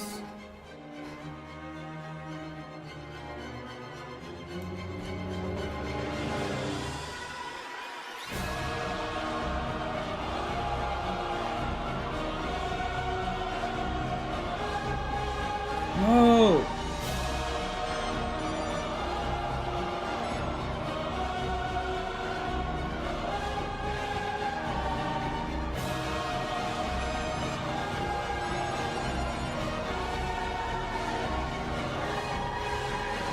There's so much panic in this, man.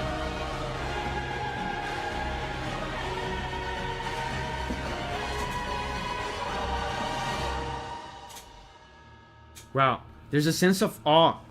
Like there's a sense that something incredible is happening. But that incredible thing also happens to want to kill you. So there's a sense of danger and urgency. Amazing. And I never noticed this. This is the same melody from the first phase.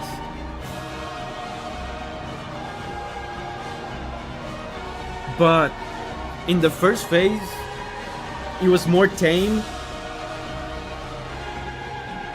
In the first phase, it felt like they were building up, like the boss was like still showing itself to you. And here in the second phase, it sounds like the whole thing is going down.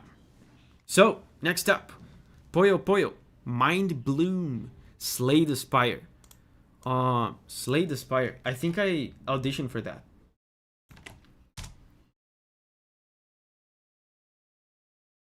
Slay the Spire, Mind Bloom.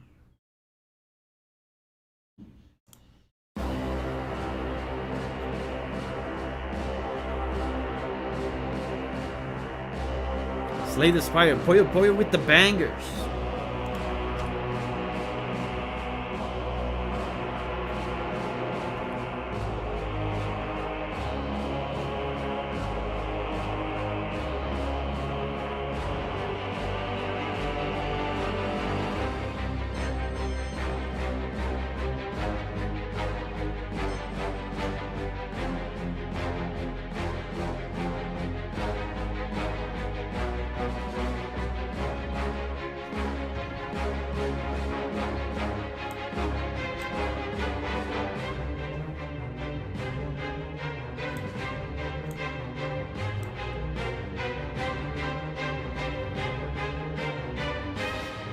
Build up. Oh.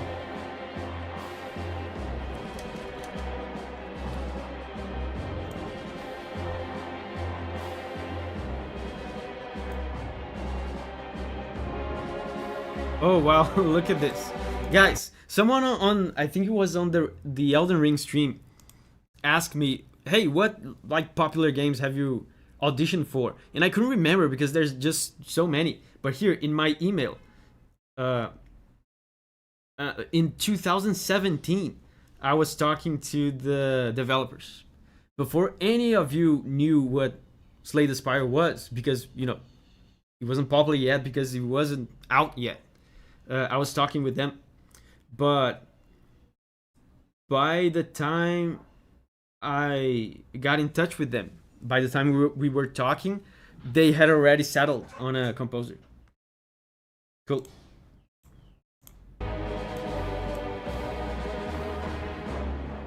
The Fungus Among Us says you auditioned for Slay the Spire. I didn't. I just checked here in my email. I didn't get to audition because when I contacted them, they already had settled with someone else. Davi lore, yes.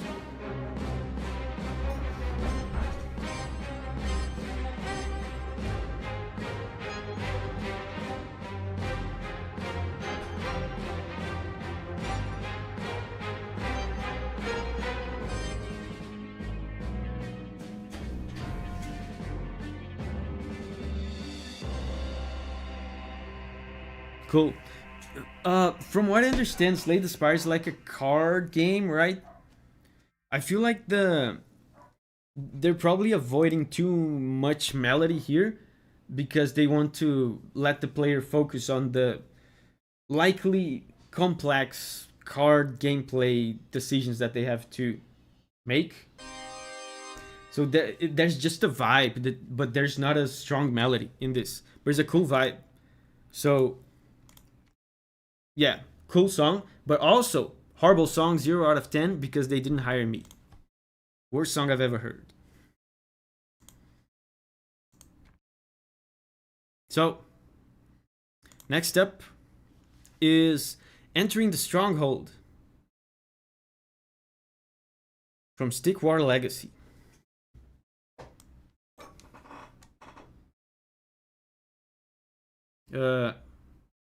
Entering the Stronghold.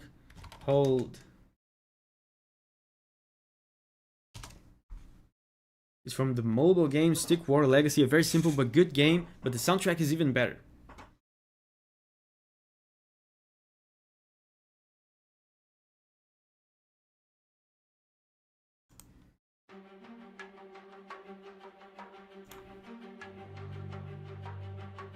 This track has been featured in Stick War, licensed by Netflix and used in various shows.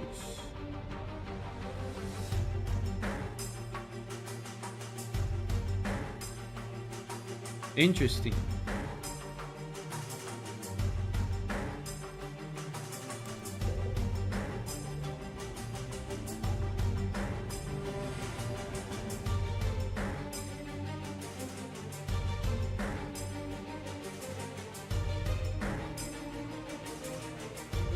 Didn't expect that game here. That's the sound of my childhood. This game?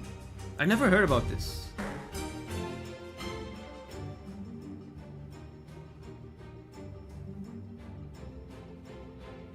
Some very cool strings. There was some really interesting movement in the bass. Let me go back here.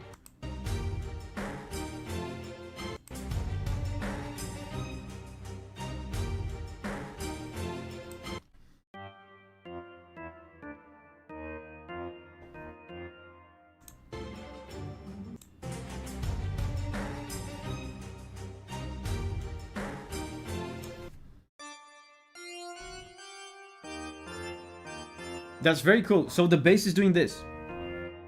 And the upper strings are doing this. So they are in harmony with each other. They are like, it's like they're doing a duet, but because they're so far apart, it creates such a nice effect. I always like when composers use like complex bass lines like this. The bass is not just doing the bass of the chord, it's actually like almost doing a duet with the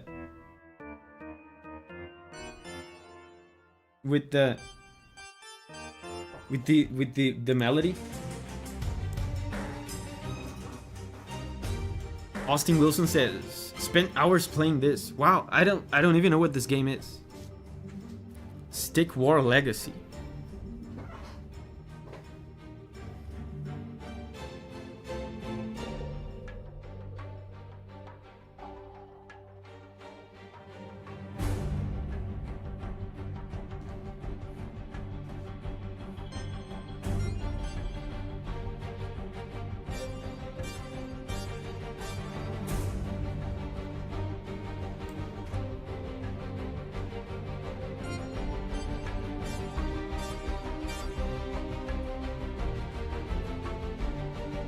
Whoa, and next up is Tabia with her monthly Baldur's Gate 3 request.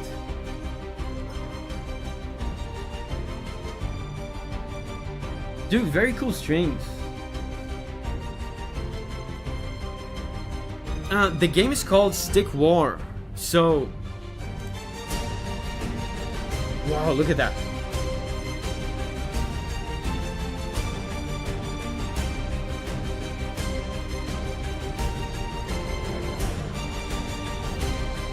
The game is called Stick War, so I assume war and conflict and some sort of militarism is the subject matter of the game.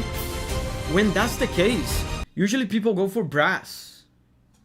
Brass has the more masculine, like sturdy, militaristic feel, like an aggressive kind of stiffness to it. So usually they choose brass, but he chose strings.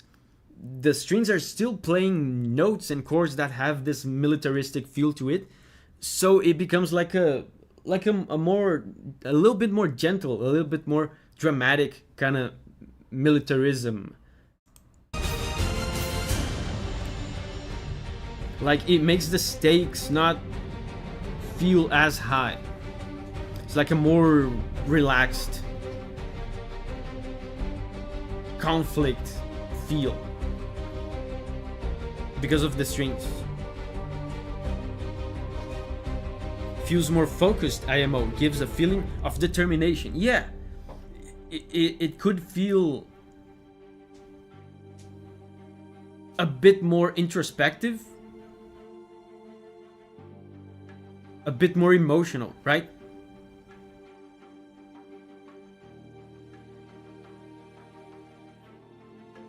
Sequel came out a year or two ago. Classic mobile game. I've never heard of this. A lot of you know this. That's interesting.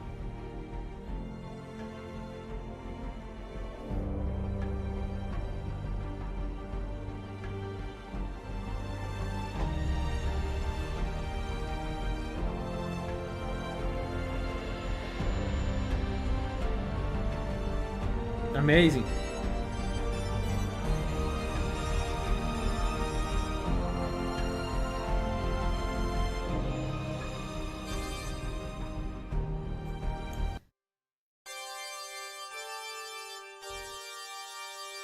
Very cool.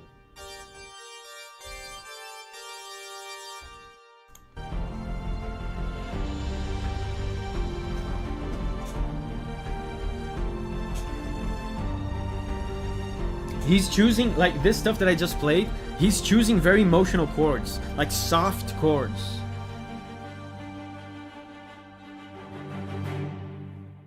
He's not going hard on the action. Cool. Now, Tabia, it's your turn.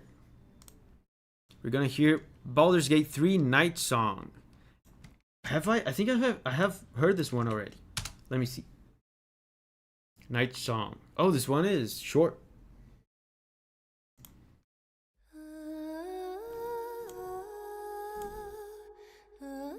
This one is short and sweet.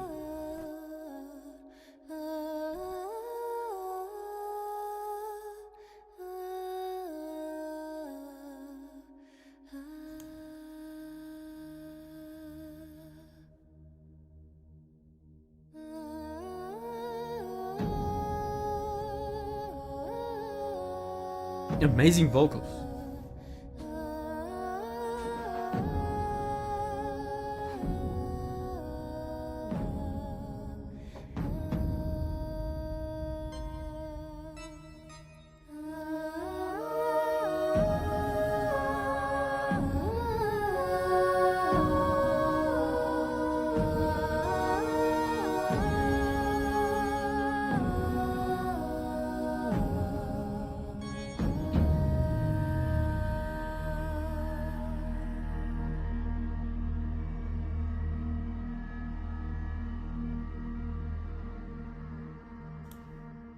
Amazing. Na, na, na, na, na. Very minimalistic arrangement. It's basically, from what I could tell, just two voices and one bass. One, probably a cello or a double bass or both. Right on the strings. The strings is doing this. Strings is doing this. And constantly this. Sometimes it changes when the chord changes, but it's really cool how much of a sense of harmony you can get from just basically three voices.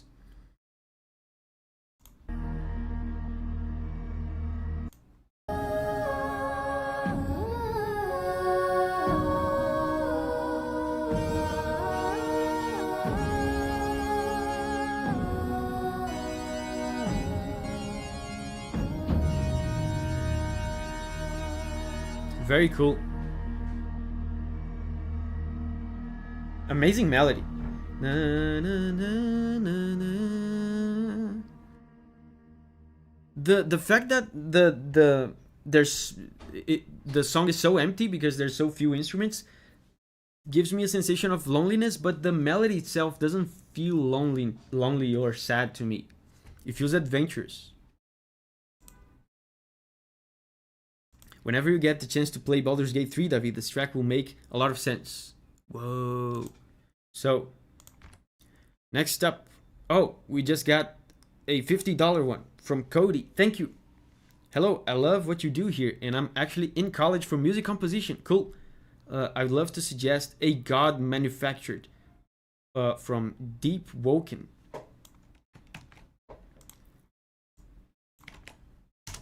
You know what I just thought of?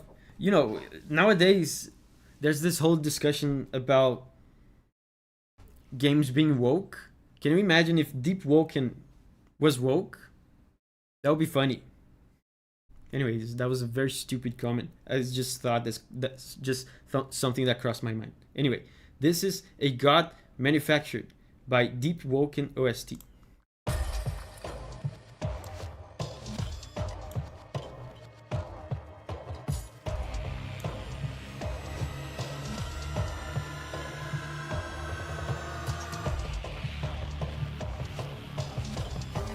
Thank you, by the way, Cody, for the $50 donation. Deep Woke, yes, Deep Woke. Wow, that's super weird.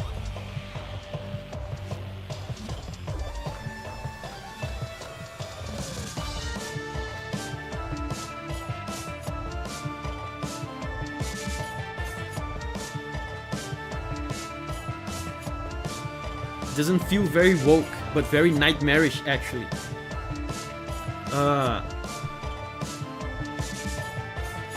This was clearly made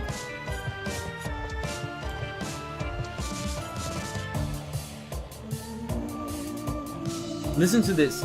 These sounds were clearly synthesized to sound weird and alien.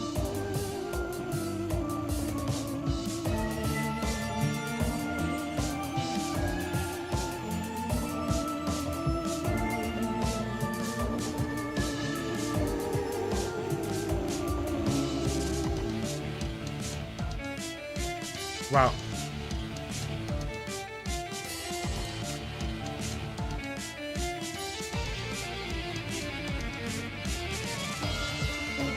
Yeah, this is cool.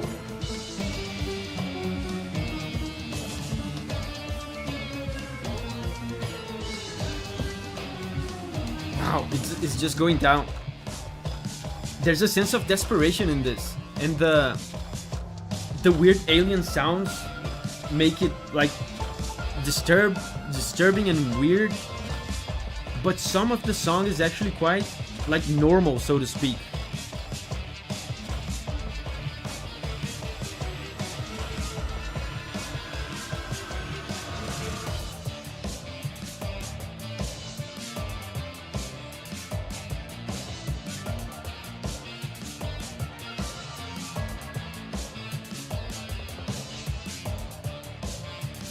Cool.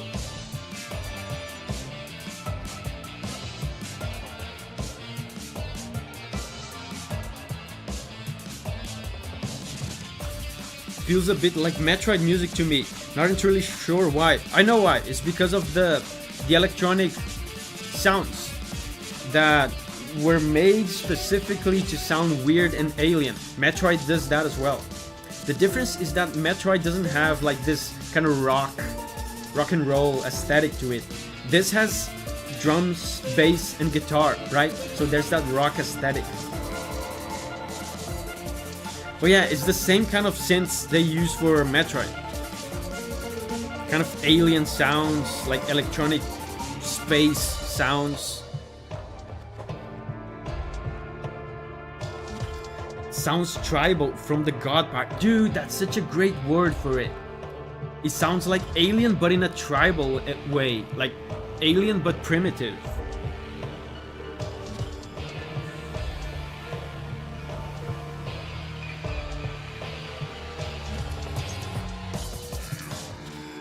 Whoa, vocals.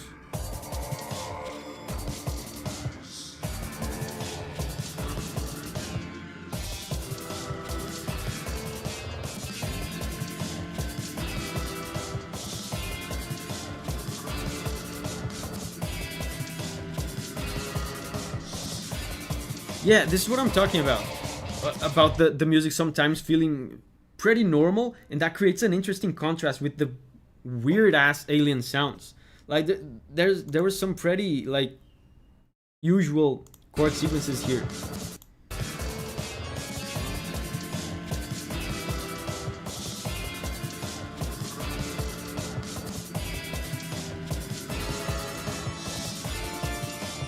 Like this resolution here is just a textbook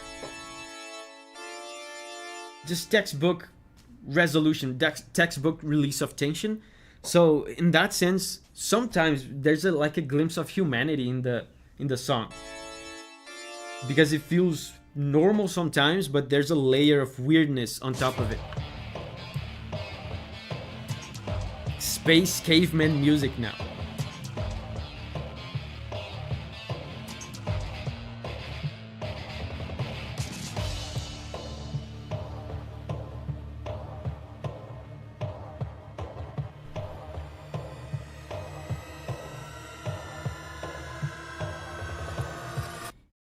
Cool. Next up is Stormblade again. Thank you, Stormblade. I will buy so many windows with all the donations you're giving today. Dual wielder from Ace Combat.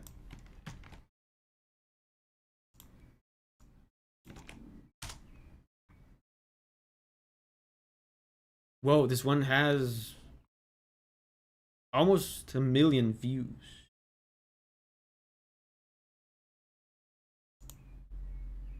Oh, Skies Unknown. I think this is the same game from Daredevil. I made a video on Daredevil.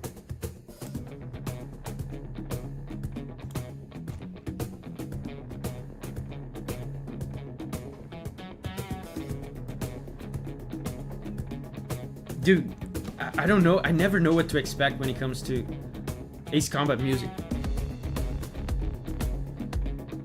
This is so different from Daredevil.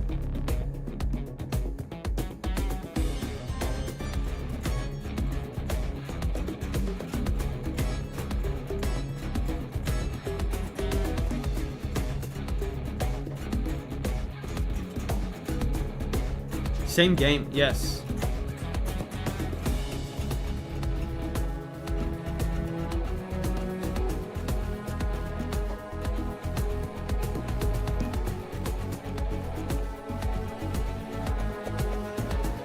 Wait, that's the same melody from Daredevil.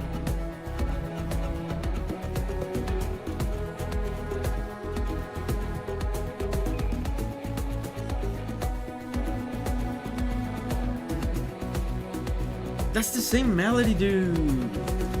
This melody must mean something. Yeah, the melody now goes na na na na.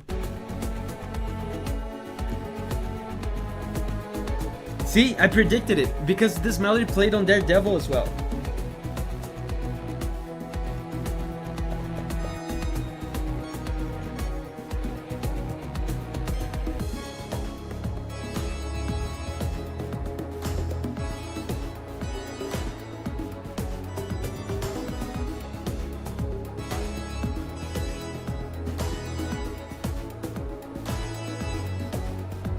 So this melody must mean something in the context of the game.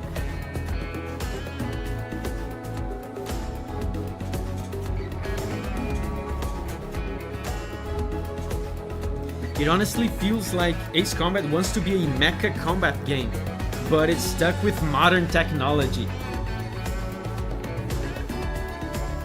The music sounds so slick and cool, man.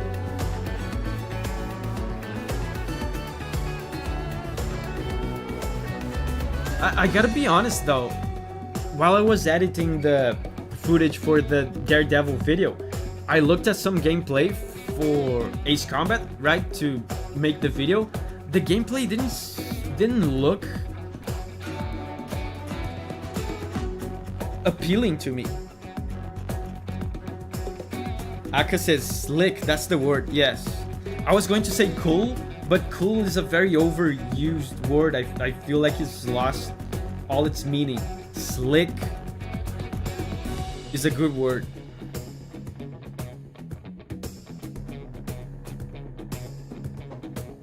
Dude, I highly recommend you play these games. You know what I felt when I watched footage from the Daredevil mission?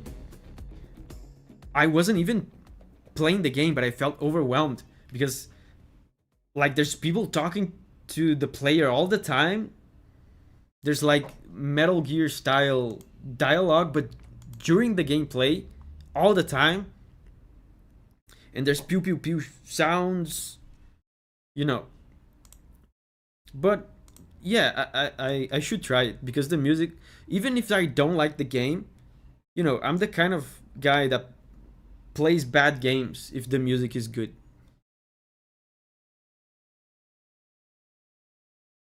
So next up is Salthian. How can you help me, Stardust from In Stars in Time? Lovely little indie game with a great soundtrack. Let's go. Stars in Time.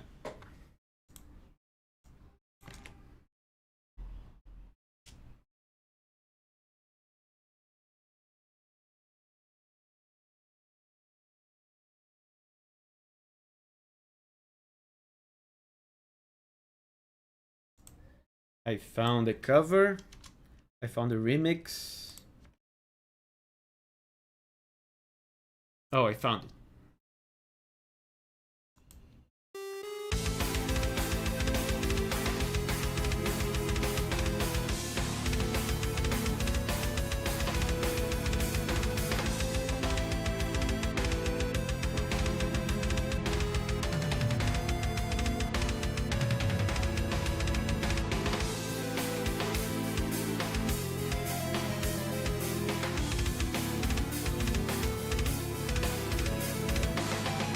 That's very cool.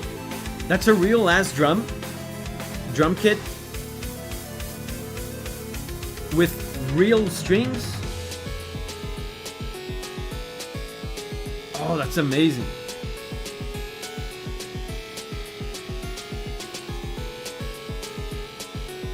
But yeah, but he's using 8-bit elements as well. That's so cool. I have recently... Dude, that's such a cool combo, man.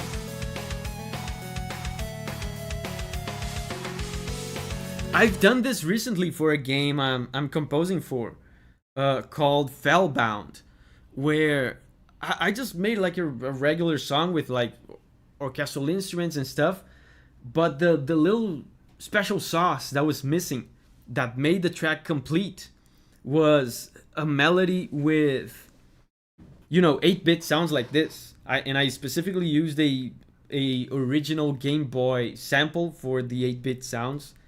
Man, there's something about these retro sounds that you can't replicate this feeling with other instruments, like with modern instruments. It works so well when you use it even alongside real instruments. Fellbound, you said. Yes, that is the name, right? Let me see.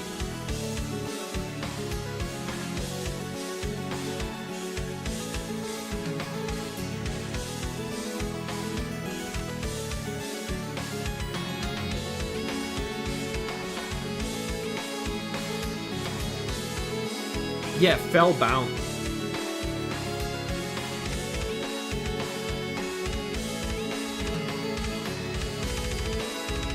Yeah, the drums are going crazy. But the track I'm talking about,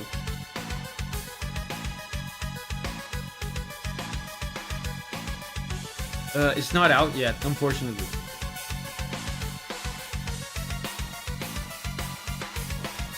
Mysterious Feel.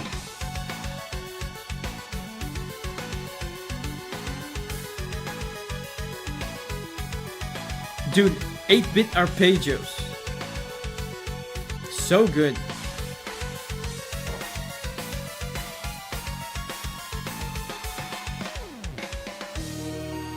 The Fungus Among Us says, anyone else see that? Saw what? I don't know what you're talking about.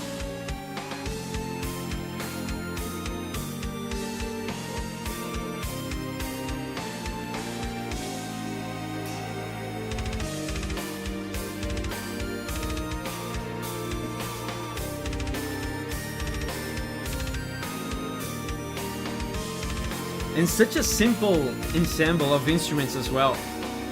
That's really cool, man. Just drums, bass, and strings, and of course the 8-bit melody.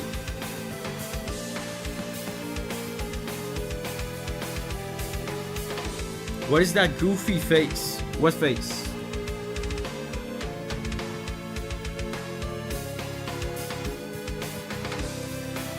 Blade says, sorry I haven't been on streams lately. I've been obsessed with Assassin's Creed Valhalla.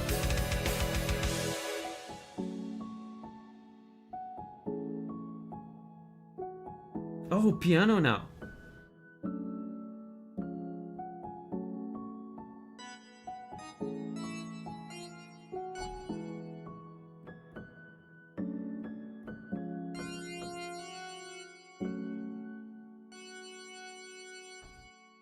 That was really cool, man.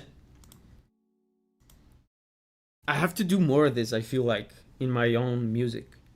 Using more retro stuff. Do do do do do. Cool melody. Next up, we have Volpe.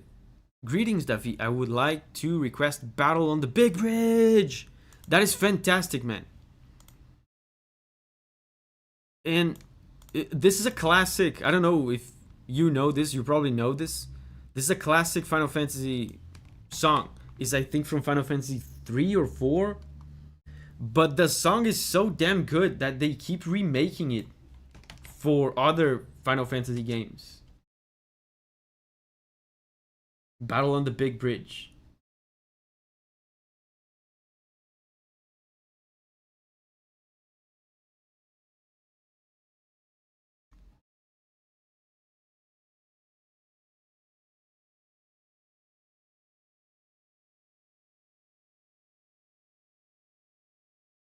There's a 10-minute version, and there is a 3-minute version. I'm gonna choose the 3-minute version.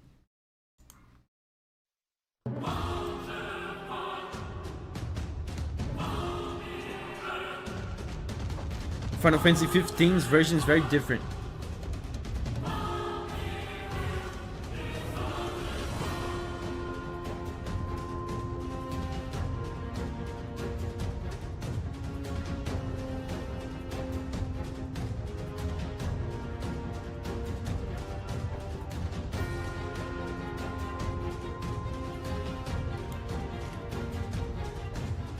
Yeah, it is very different indeed. And the composer for this game is none other than Yoko Shimomura. So it's likely she arranged this, and she's a legendary composer. It's always so much fun to see a legendary composer's take on another legendary composer.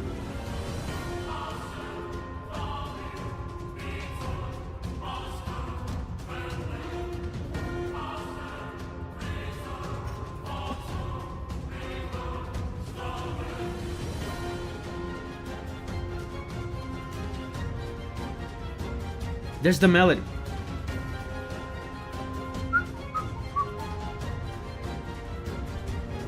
The most edgy version of this track I've heard. The others usually were a bit goofy, since Gilgamesh is a goofy character. Oh, these were 2 tracks for the DLC, which were composed by Keiichi Okabe. You can hear his iconic percussion style. Wait, Keiichi Okabe, is that the Nier guy?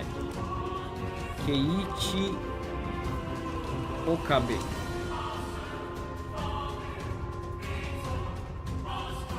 Tekken.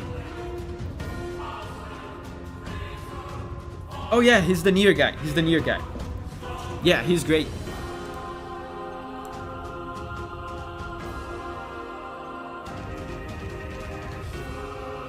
Yeah, this version sounds more serious.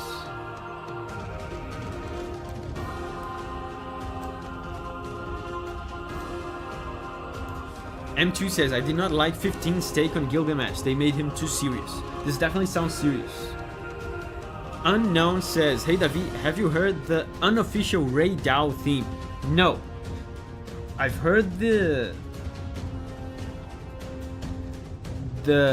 I've heard his theme playing during the gameplay in the Gamescom gameplay presentations. But of course, there's people talking over it and sound effects and stuff. You can't hear it very clearly.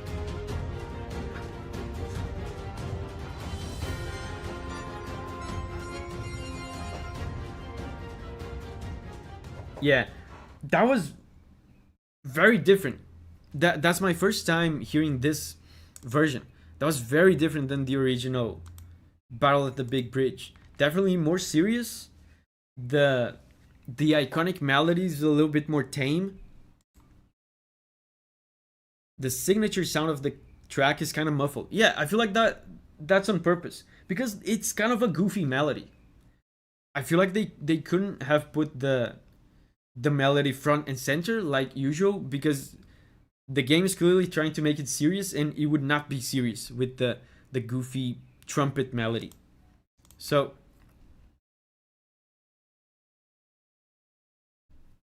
first time catching your stream, may I suggest to listen The Roar of the Departed from Lost Odyssey? Sure, let's go. Roar of the Departed.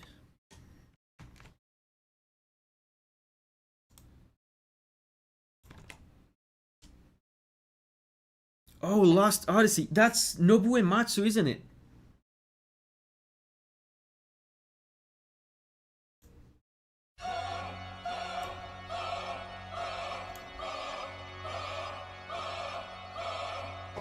Yeah, that's Nobu Ematsu. I never heard this soundtrack. I know it's him, but I've never heard it. This wasn't like an Xbox exclusive game, right? Or something like that.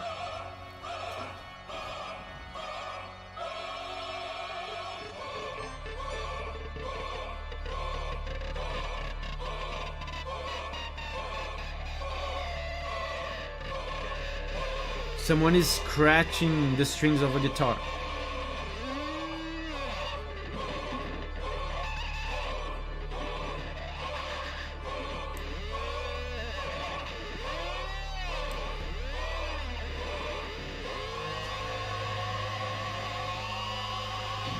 Build up.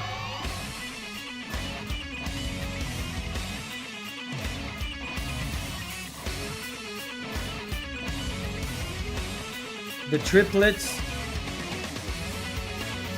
Amazing. Dude, this is Black Mages. 100%.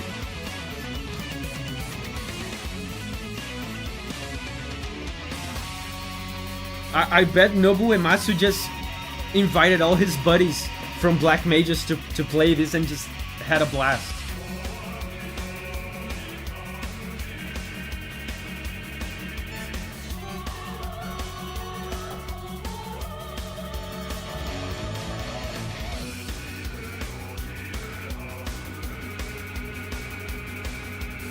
Sounds very interesting. They let a kid inside the studio. This is so noble, dude. That guy's legendary.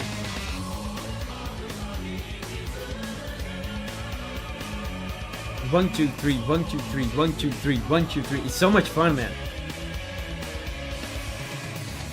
When Uematsu is having fun, you can really tell.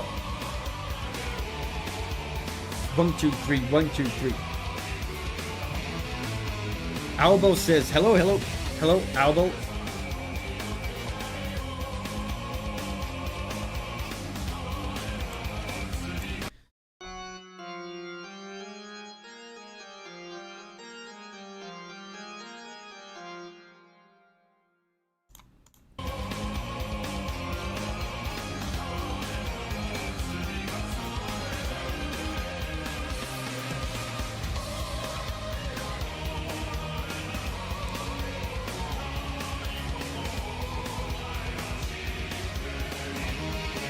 Dude, and once again, dude, amazing bass tone. Oh, and the signature jazz, like rock organ from Uematsu. This is straight up Black Mages. But I'm seeing a pattern today of very simple but effective ensembles in these songs. Like, the song sounds huge and epic, but it's basically just before, in the part before this, it was just like a rock band, bass, guitar, and drums, and a choir.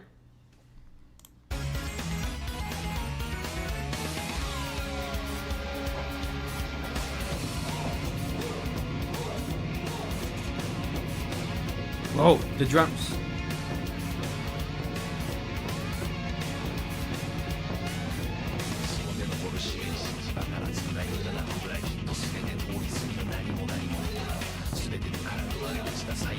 They're saying something in Japanese.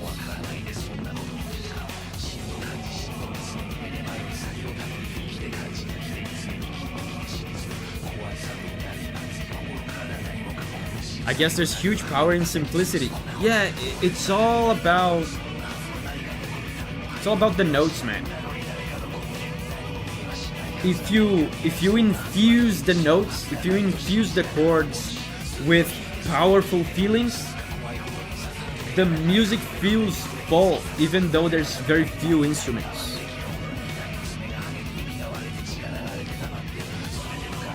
Blade says, going to go back to Assassin's Creed Valhalla now. Bye chat, bye Davi. Bye bye Blade.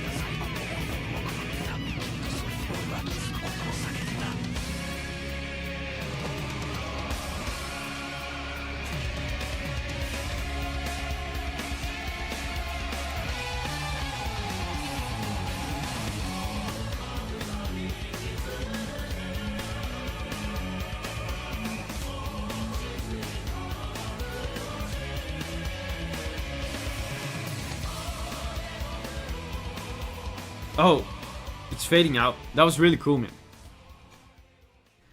Really cool. Like, you can tell this was just Uematsu in his comfort zone, just having fun with his buddies while being paid for it. So, next up. Aka Masamune says, I would love to know what you think about the music theory behind the Howling Lone Wolf, Ian Garuga's theme, the one from Monster Hunter World Iceborne in particular. The time signature feels super odd to me. Let's see. I love myself some Monster Hunter music. I don't think I've ever heard this theme before because I don't remember getting to Ian Garuga in Iceborne.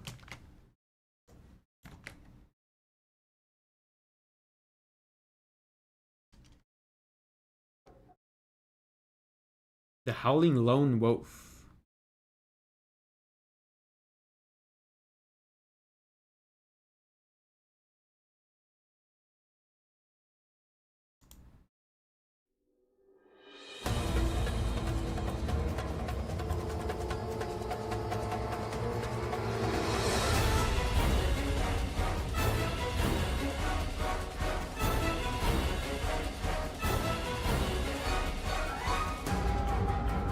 Yeah, this first part here has a weird time signature.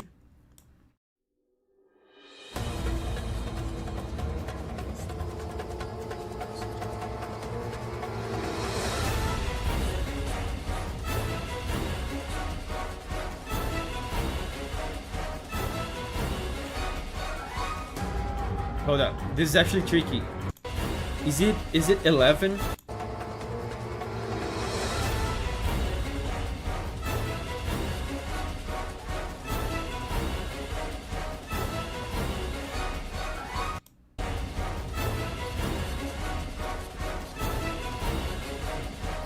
Oh, it's just 6?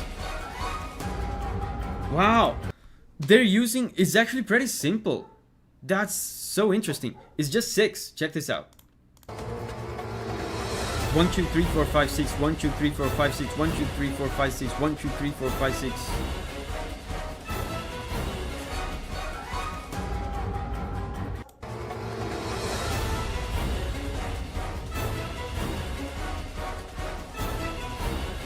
Oh, it's actually...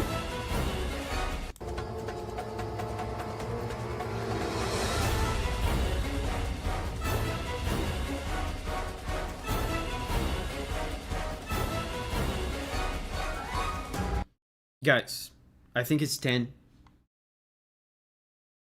I think... Yeah, it's not 6. It's not 6. I think it's 10. I could count like 1, 2, 3, 4, 5, 6... 1, 2, 3, 4, 5, 1, 2, 3, 4, 5, 1, 2, 3, 4, 5, 1, 2, 3, 4, 5. So it's like a big bar of 10 beats. Yeah, it could be like I'm trying to simplify it instead of making like a bunch of different bars with different time signatures. I'm trying to simplify and just make it a big bar with more beats. But yeah, it could be mixed meter. I think it is mixed meter. But simplifying it, I can hear like quintuple meter.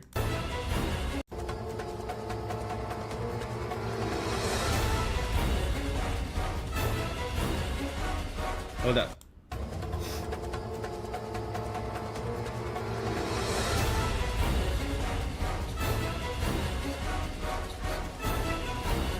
Wow, it's not that. It's not 5. It's not 5. It's not 5. I could be... I could keep rewinding this and eventually I would get it right. That's what I do when there's tricky time signatures and I'm recording a video. But I don't want to do that during a stream because we have a bunch of other requests to listen to. But yeah, it is indeed a tricky time signature. It's fast. It's a fast time signature, which makes it even harder to count. But yeah. Giovanni, guys, hear Giovanni out. Giovanni's a drummer. He goes 1, 2, 3, 1, 2, 3, 1, 2, 3, 4, 1, 2, 3, 1, 2, 3, 1, 2, 3, 4, 5, 6. Wow. 1, 2, 3, 1, 2, 3, 1, 2, 3, 4, 1, 2, 3, 1, 2, 3, 1, 2, 3, 4, 5, 6. Let me test that. I'm gonna count while reading your comment.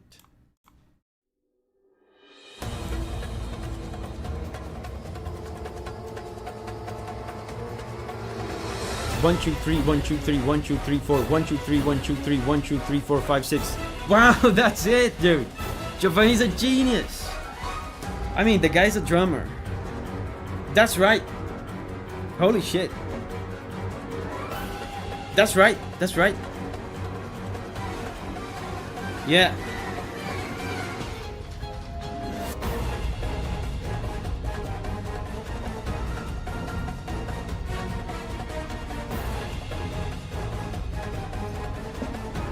This feels like such old school Monster Hunter, man. And the weird time signature goes along so well with young Kutku, right? I mean young Garuga, because he's so awkward in his movement. Big Giovanni moment, yes. Dude, Big Giovanni moment.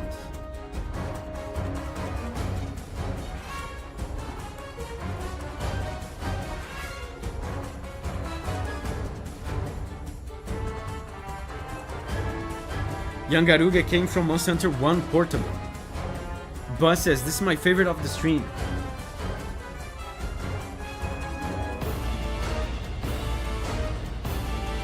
And this is one of these tracks. This was very common in old school Monster Hunter. It doesn't have a very strong melody. It's just a vibe.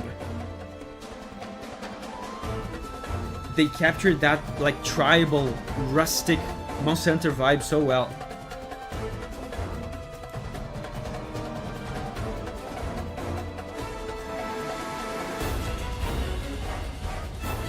Again.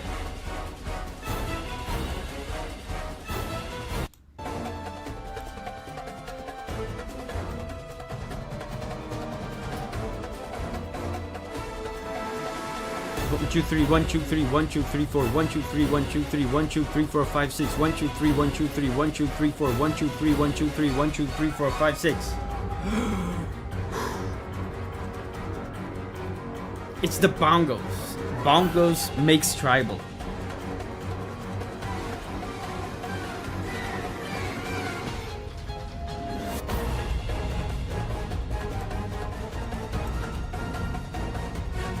Love the contrast on Monster Hunter games, a bunch of chaotic and primal themes, and then you go back to one of the most relaxed and chill themes for the hubs. Yeah, that's true.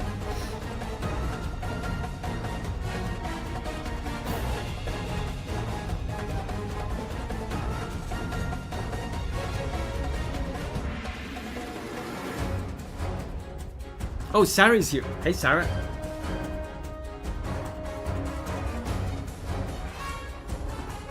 In this, you know, this is Monster Hunter World's version of this theme.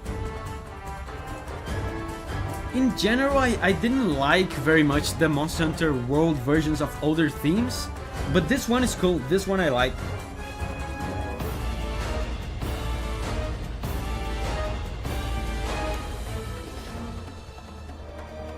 Sarah says, all is well. Hope you're all doing great. We are. We're having fun. Wait. Hold up.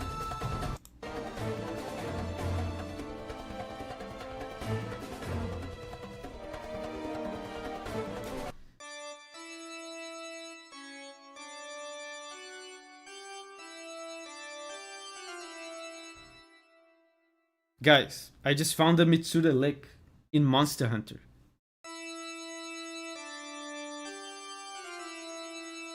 I found a Mitsuda lick in Monster Hunter. Did you guys hear that?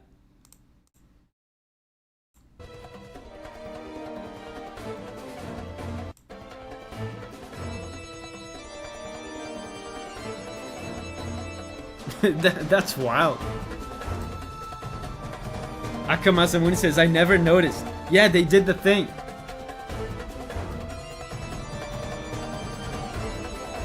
That's crazy, man. Davi solved Monster Hunter.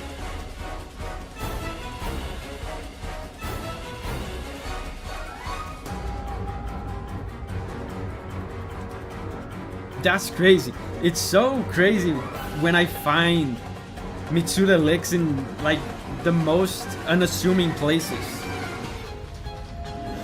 Matsuda Hunter. That's crazy. If you don't know what the Mitsuda lick is, go watch my... What was it? I think it was the...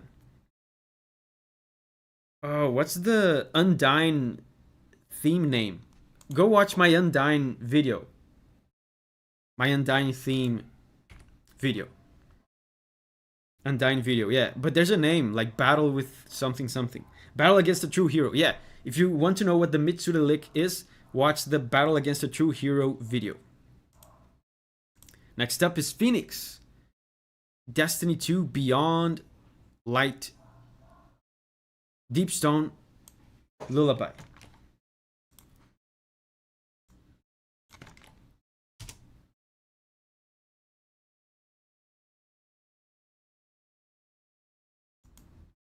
Three million views.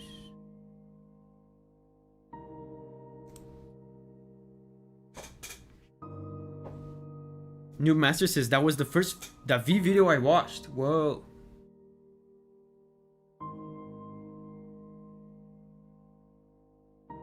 First video I saw of Davi was Sealed Vessel. Interesting.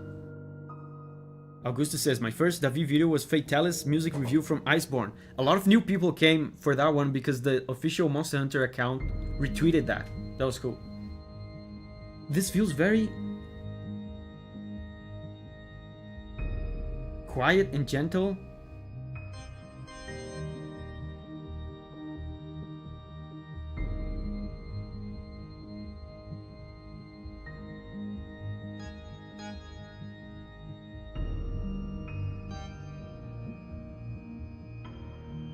There's a lot of chords though.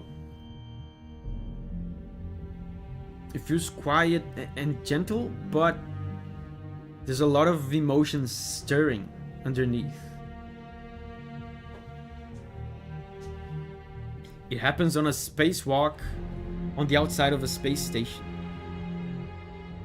I love this in the middle of a raid in a jumping puzzle in space. Oh, emotional, man. Super emotional. For a puzzle, I would expect something a bit more neutral, less emotional, but you know, I don't know the context of this. It might be like an appropriate story moment. But the song is quiet, and that is in fact appropriate for puzzles.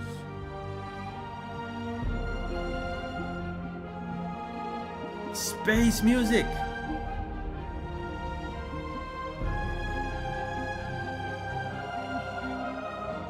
Wow, sounds celestial.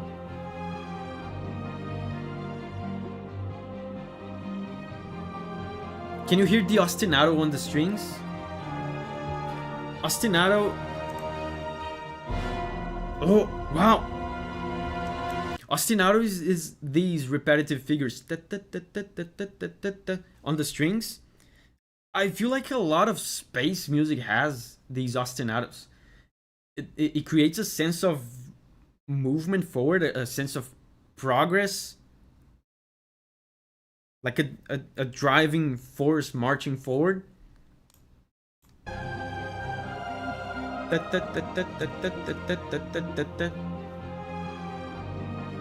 sense of going forward.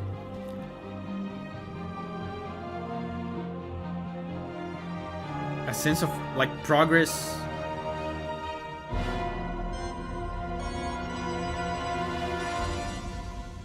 Disturbing chord.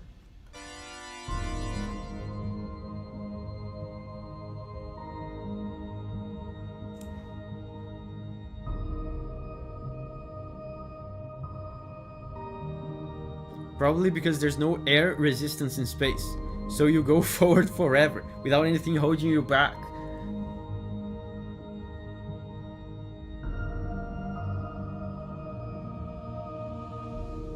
It's back to gentle. That was very cool.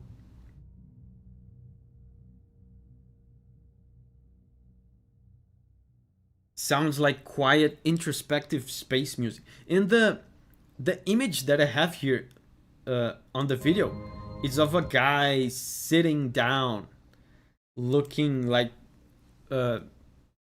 he's contemplating his life in space.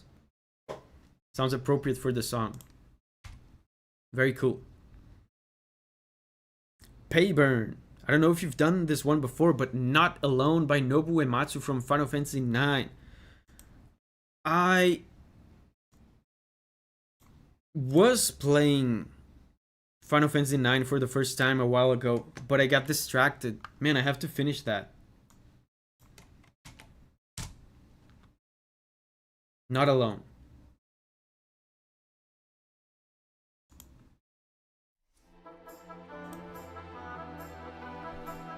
Spatate is here. Hey, Spatate. This is not in-game music. Wait. This is not... Wait.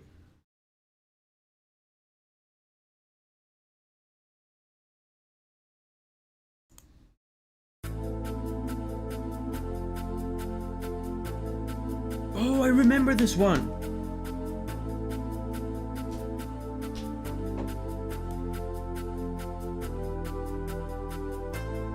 Yeah. Oh my god, this is one of my favorite tracks in the game. Hold up, I have to play this.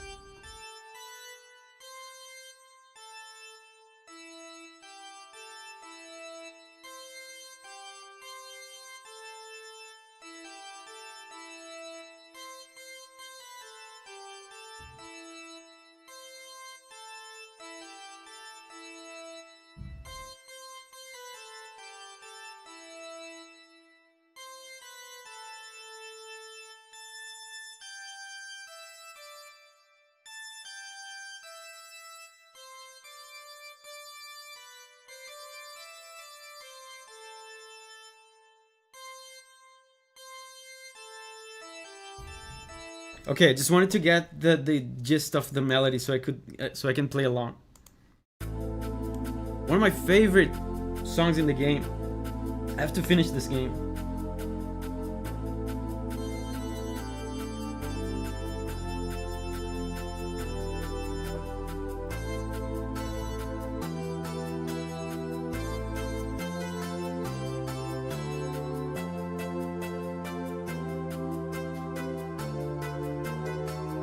Amazing.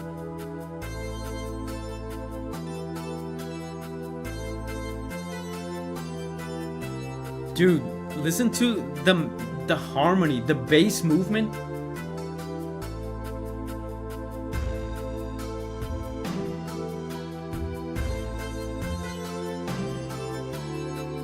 Hold up.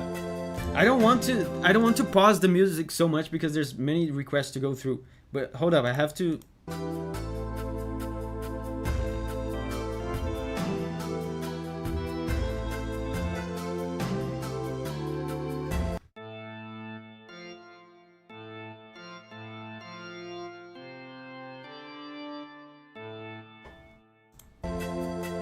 Listen to the bass.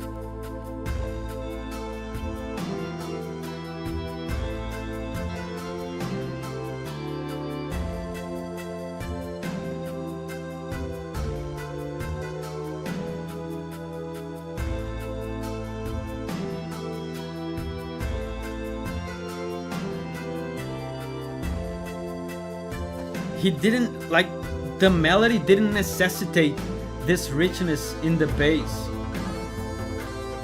He did it because he can, and because he knows how to do it, and he's a master.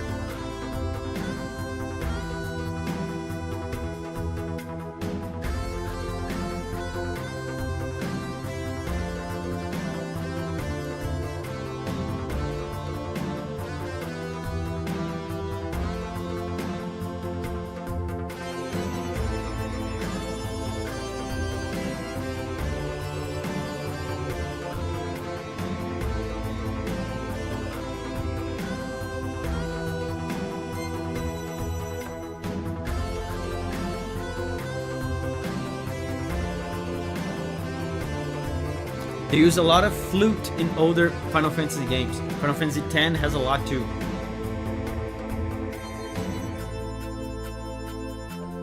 It's looping, yes. Do it again. Do it again. Nobu Uematsu.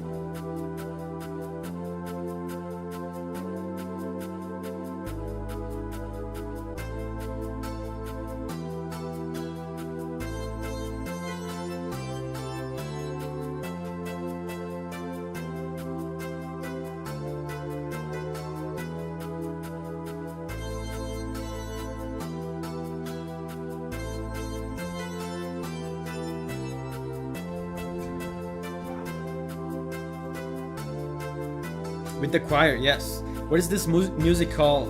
Is You Are Not Alone from Final Fantasy IX.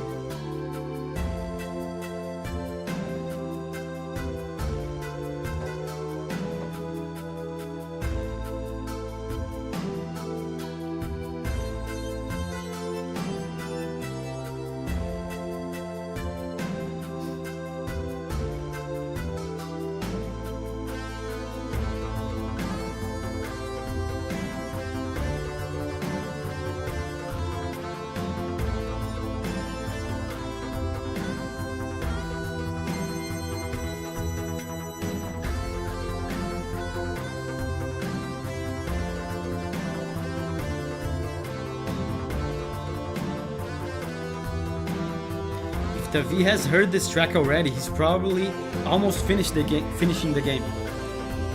I know this track, but I don't actually think I've heard this in the game. I've heard this in one of those Final Fantasy rhythm games. You know what I'm talking about? The theater rhythm games. I think I'm about halfway through Final Fantasy IX.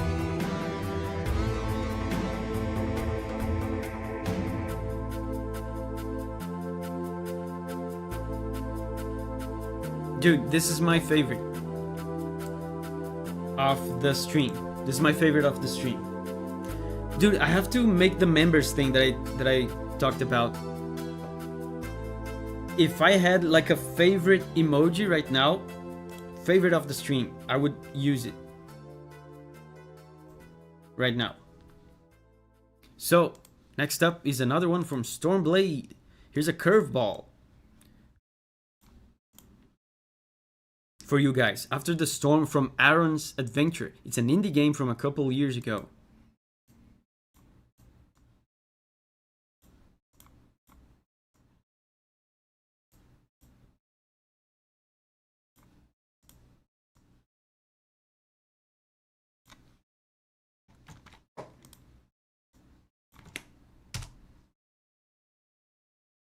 After the Storm, Aaron's Adventure.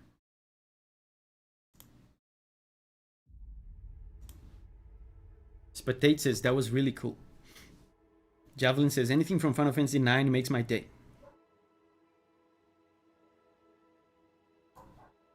What is left when the battles we fought have been won?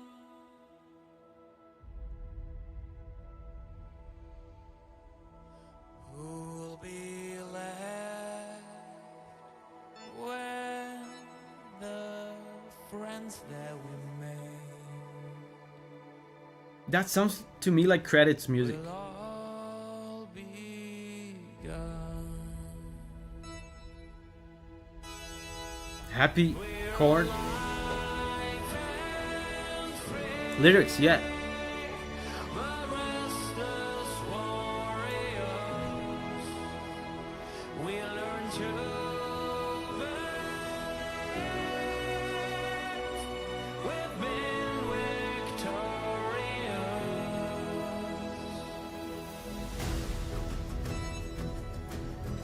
Oh, I love this. This absolutely has credits music feel to it. Either a very happy or very sad ending. It usually is both when it comes to endings of great journeys. there's usually a nostalgia and a bittersweet feeling to it.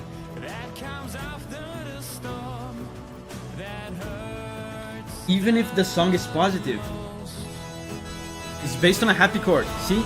So there's a positive feeling. There's still an underlying feeling of nostalgia.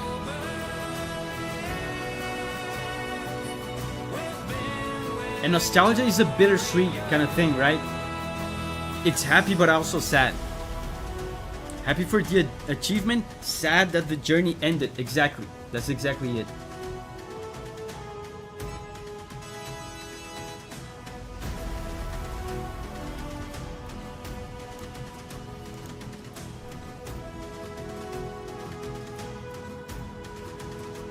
It's the calm that comes after the storm that hurts the most. And they are alternating. Oh, look at this. I was just about to say that. They are alternating between moments of outward, loud, celebratory expression like this, and quiet moments of introspection.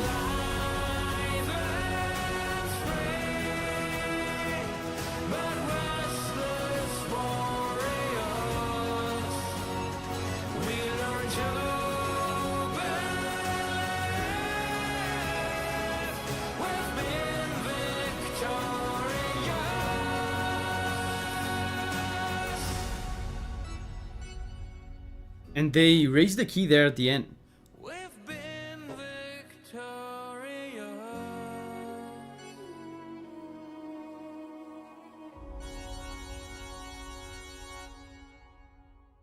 Cool. And yes, this was credits theme. Yeah, very obvious. Very obvious credits theme. Locus Azuro. Here's another curveball. Forest Nusi by an all-Phil-Notter game.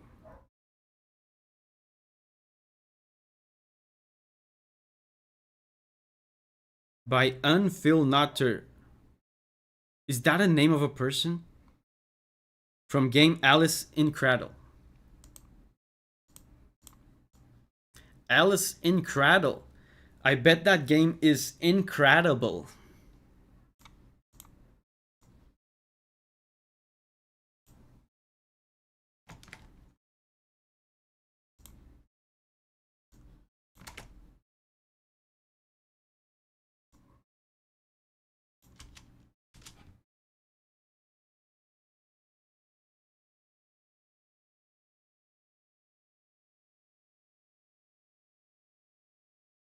Forest Nusi.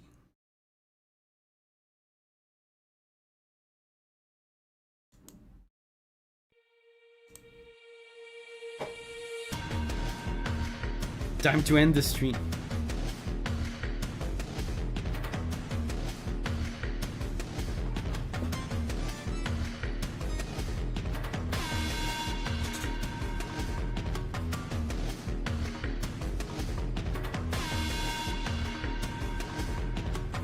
Dude, Forest. That was not what I was expecting from a song called Forest.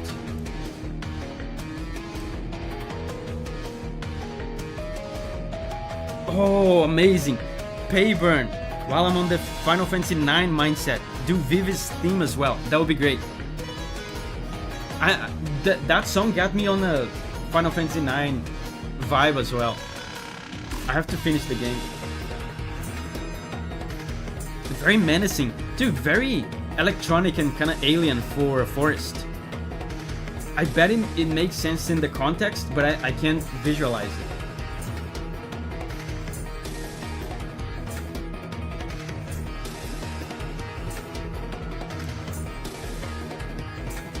Ocean says, hi, I've been lurking for a while, but I had to comment on that joke.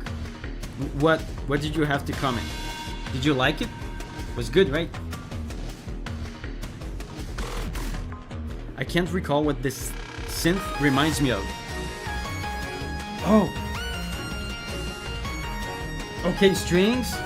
A little bit more adventurous now.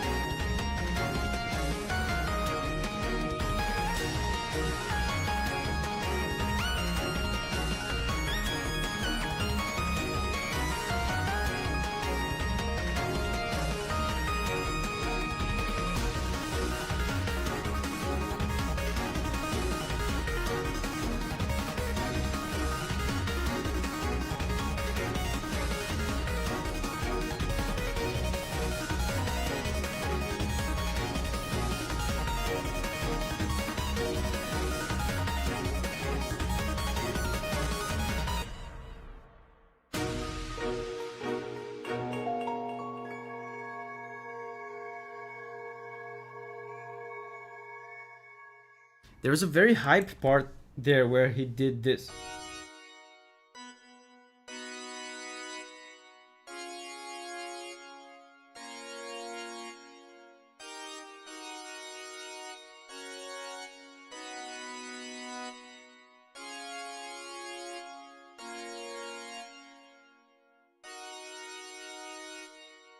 It reminds me a little bit of Toho. This particular part.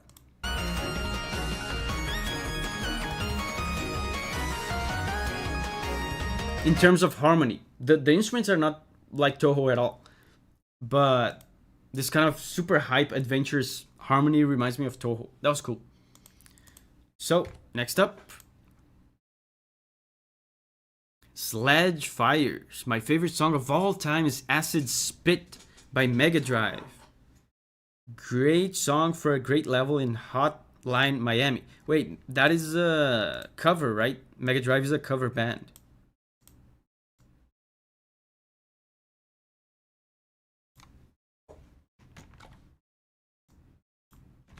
Isn't Mega Drive Brazilian?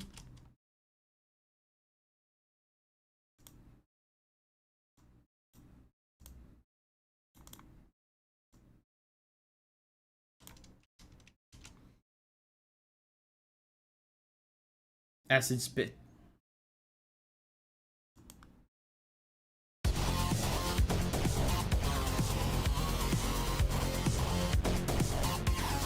Is that it?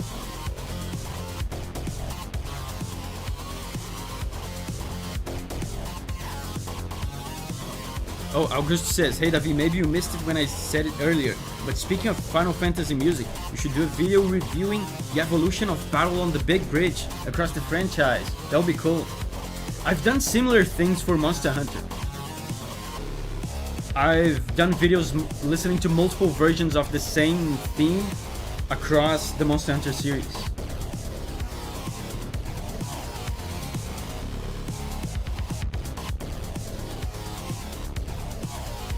Sarah is leaving. Bye bye, Sarah.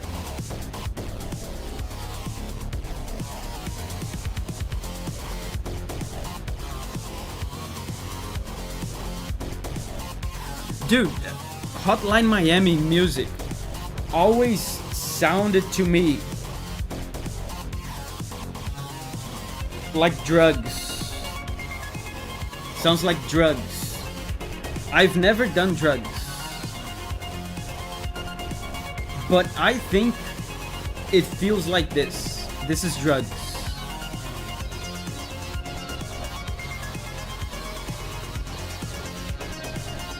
I've always thought Hotline Miami kind of disturbing because of that. The Fungus Among Us says, sounds like drugs.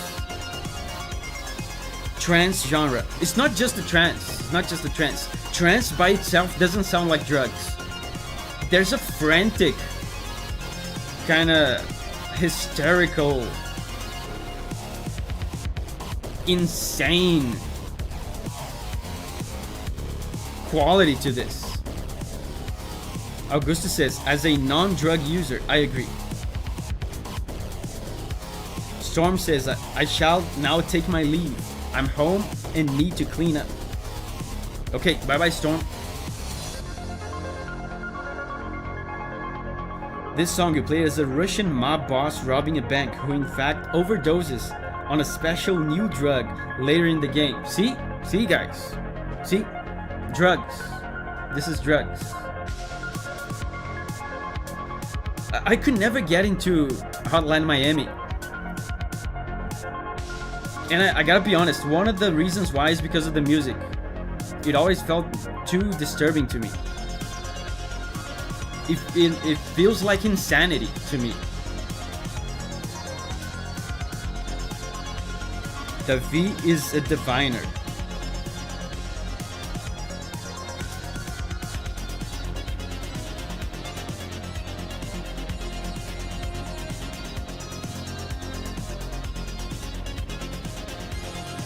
And the harmony is just a drone.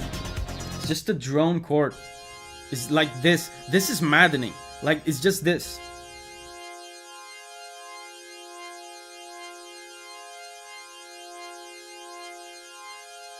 There's a single-mindedness to it that I find disturbing.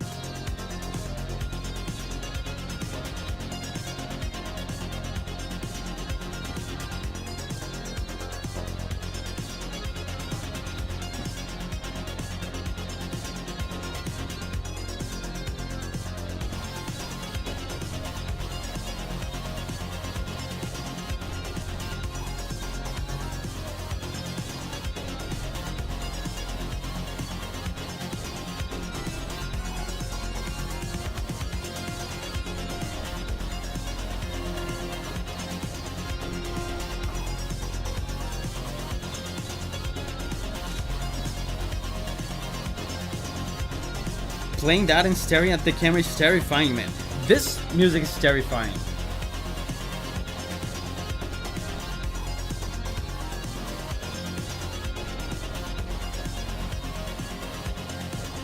The beat is very nice though. The beat gets you pumped. Whoa, drugs.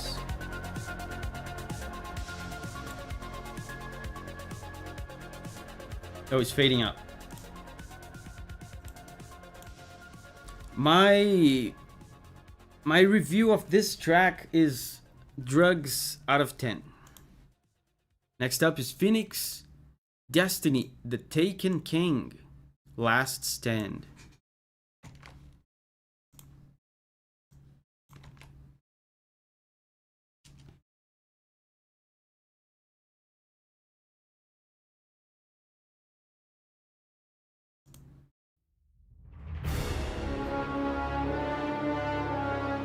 Hotline gives you breaks between levels, but that is just still disturbing drug music instead. I can imagine.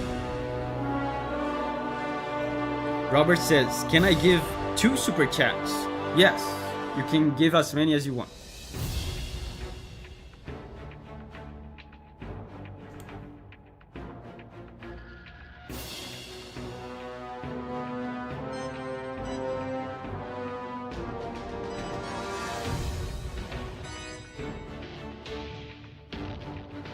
Nice strings.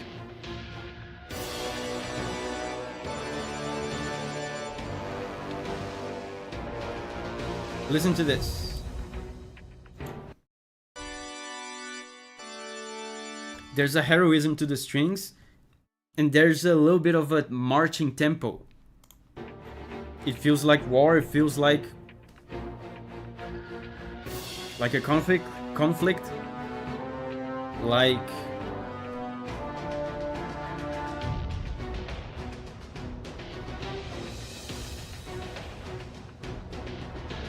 some sort of fight brewing up. Original Destiny game. Whoever recommended this is a god. Like a duel.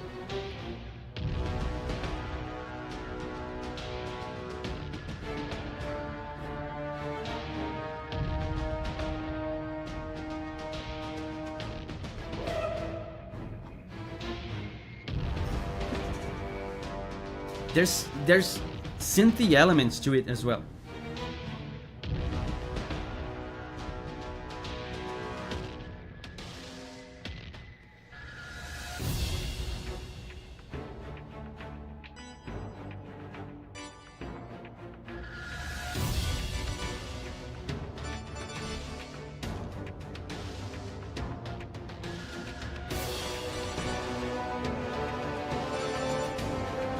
Cool. 6-man teams for raids. Oh, that makes sense. Because I was finding the music strangely tame and quiet for, like, the name of the track is Last Stand. So I assume from this that from a gameplay perspective the stakes are super high. Last Stand, right? I thought the music was kind of tame for that. But dude, 6-man teams. If you have 6 people multiplayer, and I assume in Destiny you communicate like with voice chat with people, right? During the game, you can't have the music be crazy. You have to leave room for people to talk. I composed music once for a multiplayer game that had voice chat. The game got canceled later, but I remember, man, everything I delivered to the devs would send it back and say, no, tone it down, more quiet, tone it down. We need people to be able to talk over this.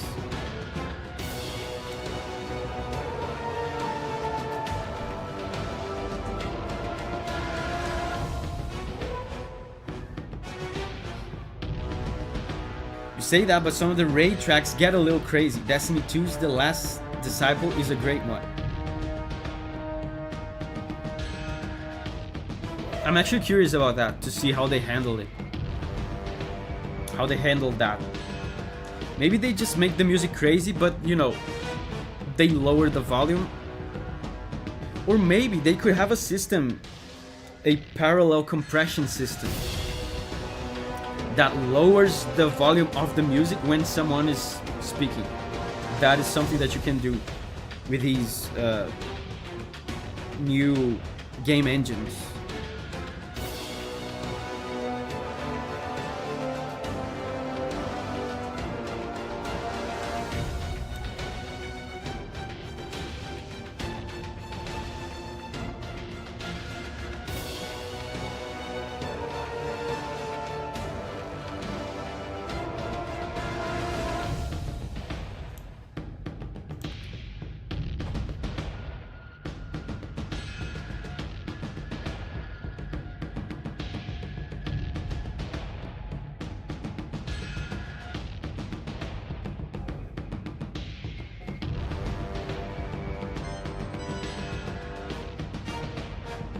Oh, the song is still going. Like, is it looping?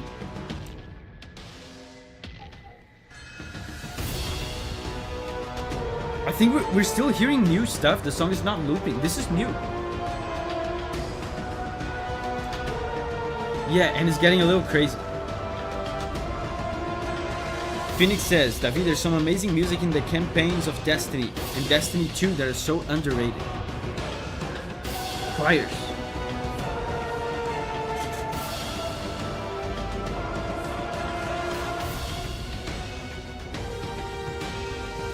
Brass. Yeah, so before the song was mostly dominated by strings. Now the brass are starting to participate a little more.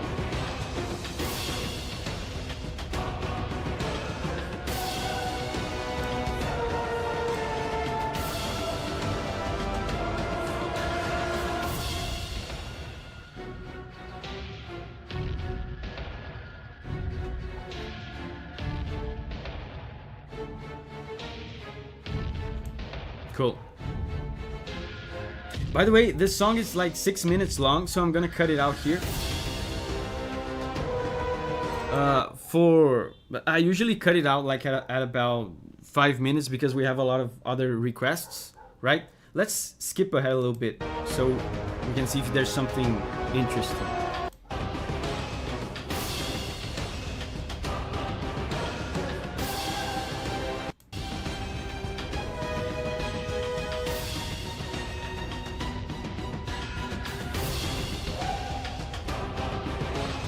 Very cool choir, man.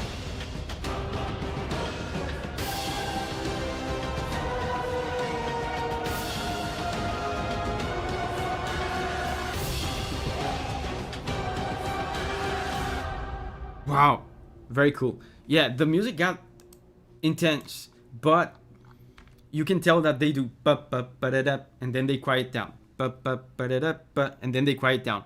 It feels to me like they were holding back in terms of loudness because of the communication voice chat thing I mentioned. Augustin Hickey, thank you, man. I'm here to deliver the will of the chat. Let Fallout 4 main theme be played. Cool. I know the Fallout theme. It's great. I've never played Fallout 4 though, so I don't think I've ever heard this version of it. But it's a fantastic main theme. The composer is Inon Zur, which is God, like a legendary composer. He composed for so much stuff, including, you know what? I just remembered Dragon's Dogma 1. He composed for Dragon's Dogma 1. But yeah, let's go. This is Fallout 4 main theme. I've never played a Bethesda game. They used to be good.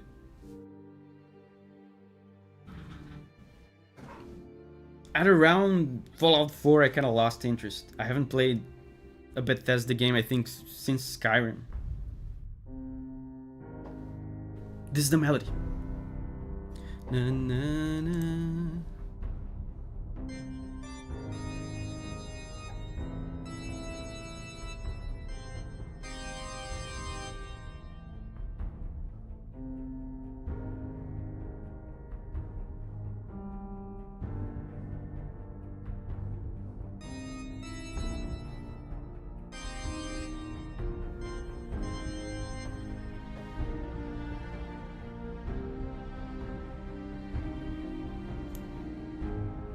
So recognizable, yes. Fallout 4 was fun, but coming off of 3 and New Vegas, it was kind of disappointing for me. Yeah, I didn't even try it. I just saw the reviews and just saw what Bethesda had been doing at the time, and I kind of lost interest.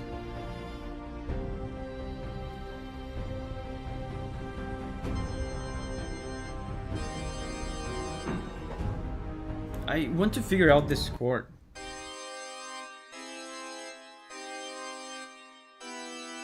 Oh, it's this. It's actually quite ominous. It sounds dangerous.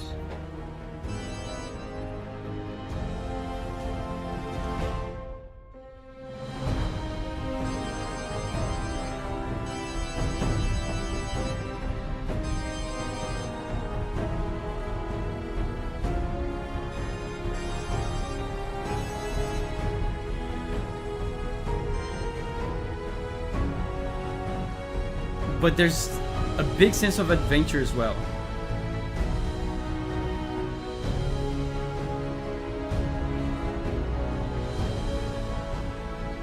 Fallout 4 kind of grows on you, I think. Dude, I've heard that. I've heard that from other people. Fallout 4 kind of grows on you. It's hard to play at first, and it gets very repetitive in some parts. Not a game for everyone, for sure. The music in Fallout is amazing. Fallout 3 is my favorite. I think 3 is my favorite as well.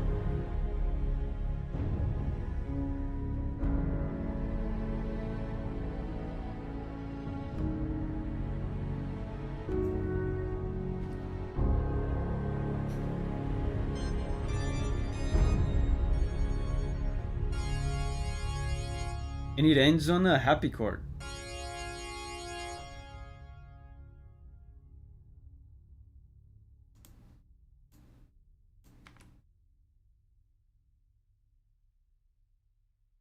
That was cool. A blast from the past. Even though I never heard this version, it reminded me of Fallout 3. So Robert Seth, first time catching one of these. Wanted to show gameplay for rhythm game. Touhou is a semi-rhythmic game. You move a red dot and dodge stuff. Shining Shooting Star Stage, Lunatic, No Miss, No Bomb, Sanai.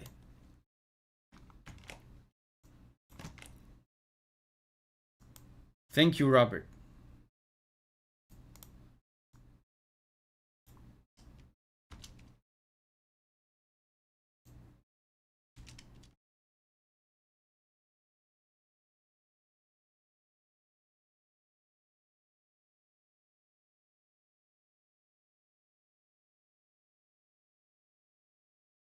So wait, this is. Do you want me to show gameplay on the stream? I'm not doing that. We're gonna listen to the music, I guess. Shining Shooting Star Stage 4. Lunatic, no miss, no bomb. So I guess we listen to a little bit of this.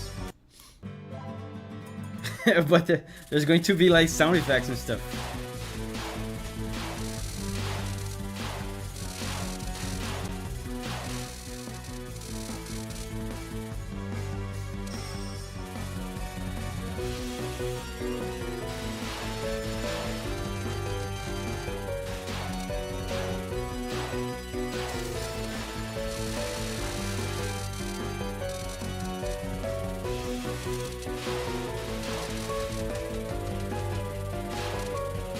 Like Davi hasn't done already 10 videos on Toho.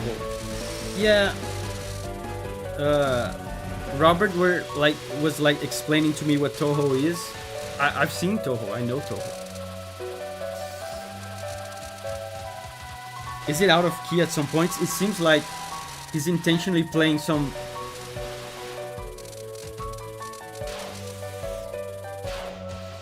wrong notes, or maybe there's something weird about it. That's true.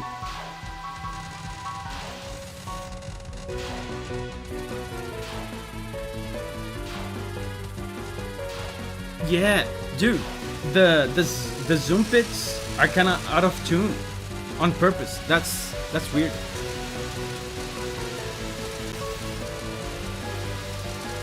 I enjoyed the ticking of power-ups. That was weird. A weird request.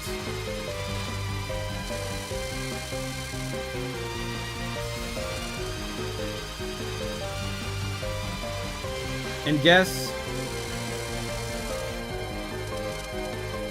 this music is so funny, dude.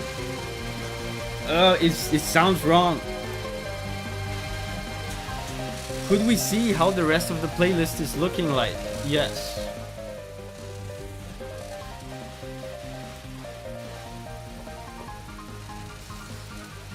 So we're listening to this one, right? The Robert one.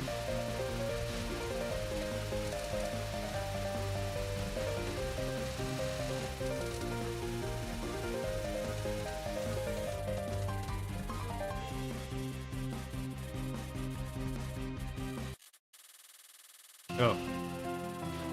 It's over. So, yeah, I guess this is another track, so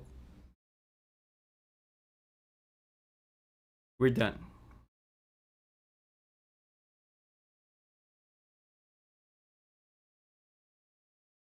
So the yellow requests are down here.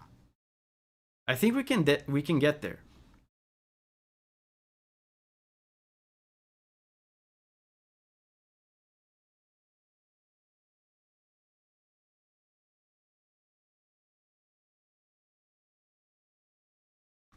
Yeah, let's go to the next one. Next up is... There are two piano versions of The Weight of the World that give me a different feeling, and I would like to know why. If I provide the links, can you listen to them and explain where's the difference? You can't post links in chat though, on YouTube chat, and that's not even something I can do anything about. It's just how YouTube works. So I don't know how you would do that. And Weight of the World from what game? Weight of the World.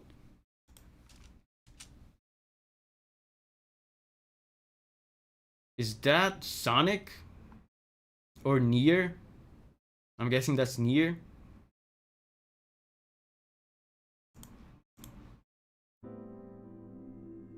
Weight of the World. Oh, you're talking about Nier.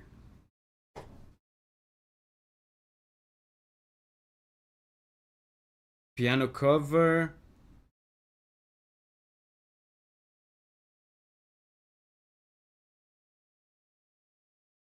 Okay, number one is this.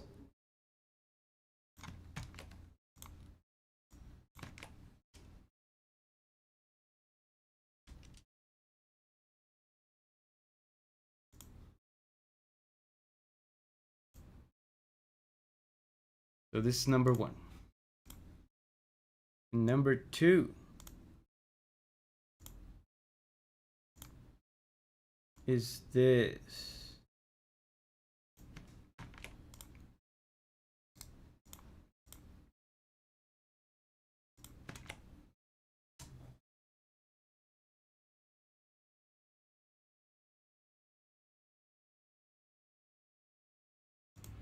So these are 2 covers.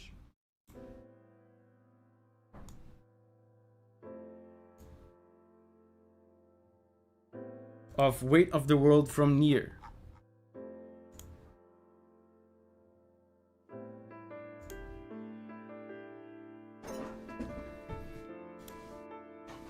Thank you, by the way, CHF.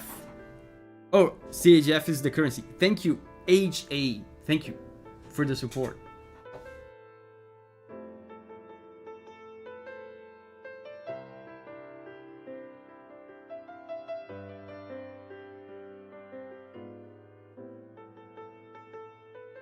Man, Keiichi Okabe's melodies are so good, and they feel so soulful.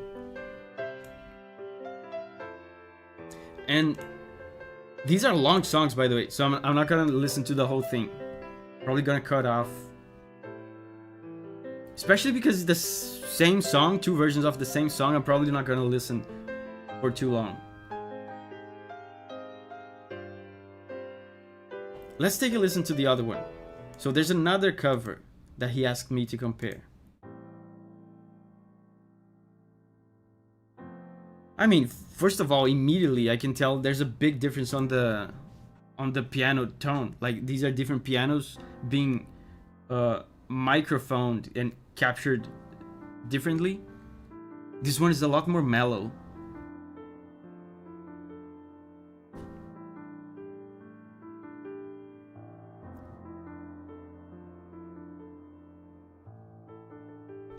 And it's also up to performance, right? The Rue Pianos one, which is this one, I feel like the performance is a little bit more gentle with this one. It's slower, and the tone of the piano is a little bit more gentle and mellow. How long? One of them is 9 minutes and the other is 6 minutes. Usually, if the song is very long, I listen to 5 minutes of it. But since this is the same song in different versions, I think I'm gonna listen to less.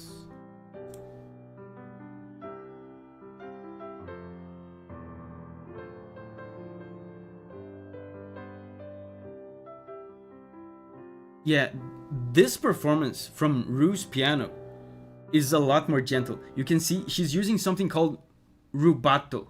There's something especially in piano music called rubato, where you play around with the tempo of the song. So there's like some emotional retardandos. The name is funny, retardando. That's the true name of the thing. It means that you slow down, you retard the tempo a little bit. That creates a sense of anticipation, an emotional sense of longing. Sometimes you do an accelerando, where you increase the tempo for a little bit without really modifying the tempo, the overall tempo of the song. You do these little adjustments, micro tempo adjustments within the bars. She's doing that, playing around with the tempo. That's the simple way to explain it. What's your favorite song today? The Final Fantasy IX You're Not Alone one.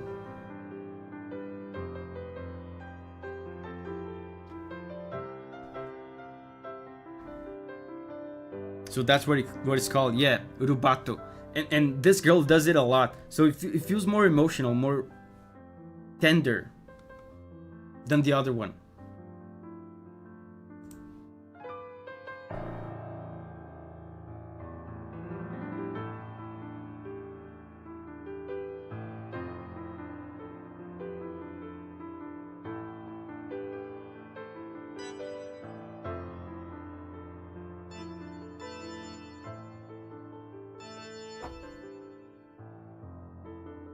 Cool.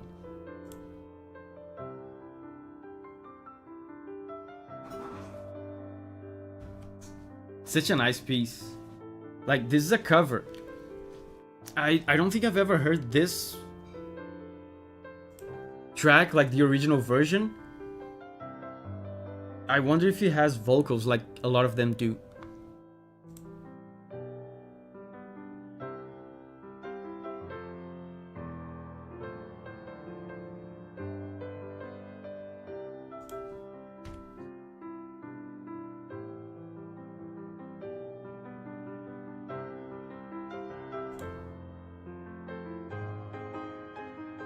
Dude, some very positive, hopeful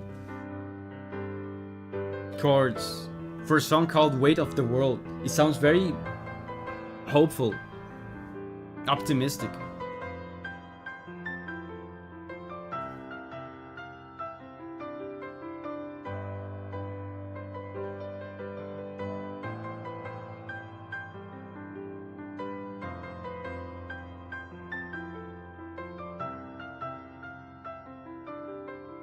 Dude, now I'm really curious to hear the original version of this.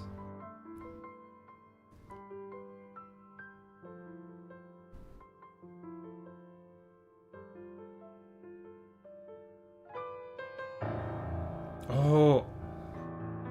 So, she teased like a peaceful, happy resolution there, but then she surprised us with a kind of disturbing one. Listen to this. Right? It gives you a sense of tragedy and drama. Cool. Yeah, so I think I'm gonna cut it here. This is 4 minutes of this track, and I already had heard like about 2 minutes of the other version of the same track. So we're gonna cut it here. Guys, next up, more Final Fantasy IX. Payburn says, while I'm on the Final Fantasy IX mindset, do Vivi's theme.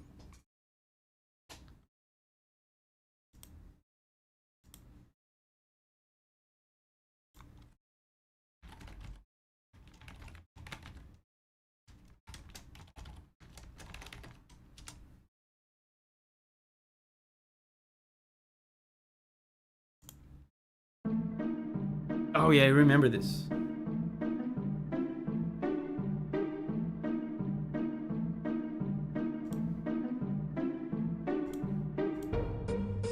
Yes, I remember this.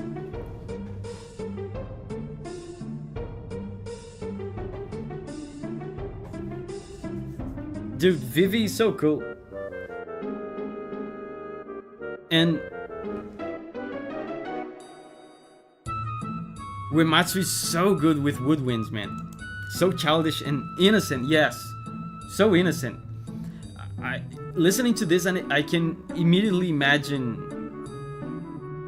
Vivi, like, just doing Vivi things. Being all aloof and innocent. This is the beginning of the game, yes. I think it is. This plays like on loop right as you start the game. Question, Davi, did you manage to jump rope 100 times in the prologue? No, I didn't try. I mean, I tried a little bit. I remember getting like a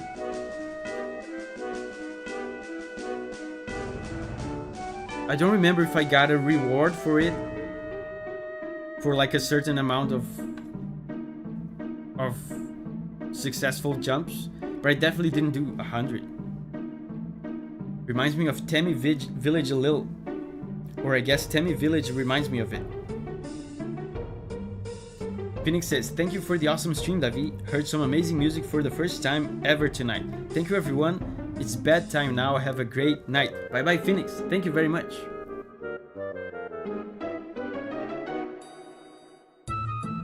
The kids give you a really awesome card if you do it, if I remember correctly. I couldn't get into the Final Fantasy IX card game. I didn't like it very much. I like it when games have like these mini games inside the game. I didn't like the Final Fantasy IX card game. Dreamborn Terror says, or I guess he yells in all caps, Majora's Mask! Cool. What about it? Final Fantasy VIII's card game was fun. I've never played 8. I have it here in Japanese. I'm gonna play it soon. This song has an interesting contrast. In this part here,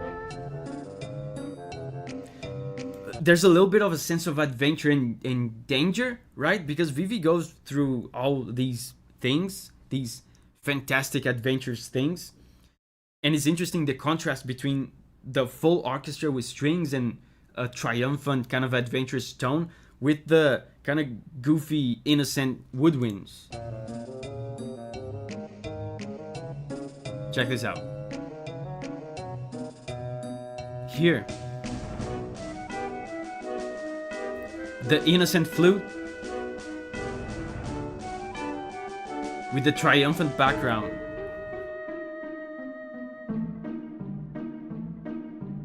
Cool. Astro Observatory. That's a fantastic song from Majora's Mask. Amazing song from Majora's Mask.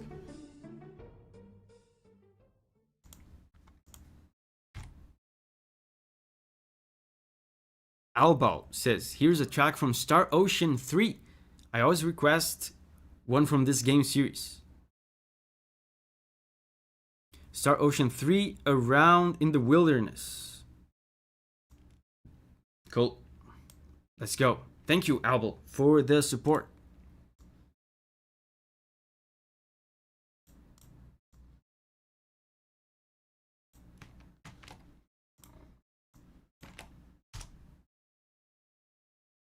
Around in the Wilderness. Oh god, I remember the previous track you recommended. I remember.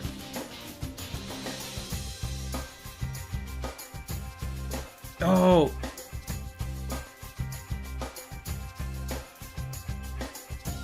This is a 7-beat measure. 1, 2, 3, 4, 5, 6, 7. 1, 2, 3, 4, 5, 6, 7. 1, 2, 3, 4, 5, 6, 7. 1, 2, 3, 4, 5, 6, 7. We can see the yellow request now. Froggy is just around here. Froggy was grumpy before because his request got buried. Is he still on the stream? I think he left.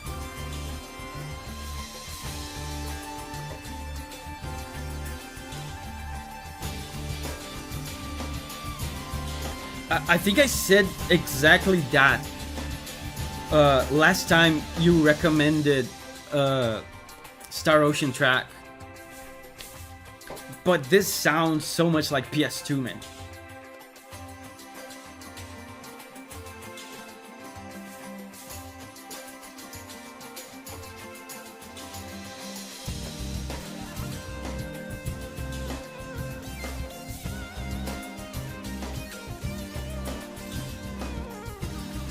This sounds like cool exploration music. I bet this is like a map theme. Cool exploration music. I forgot who composed this. Star... Wait! I think... isn't this... Motoi Sakuraba? Isn't this Sakuraba?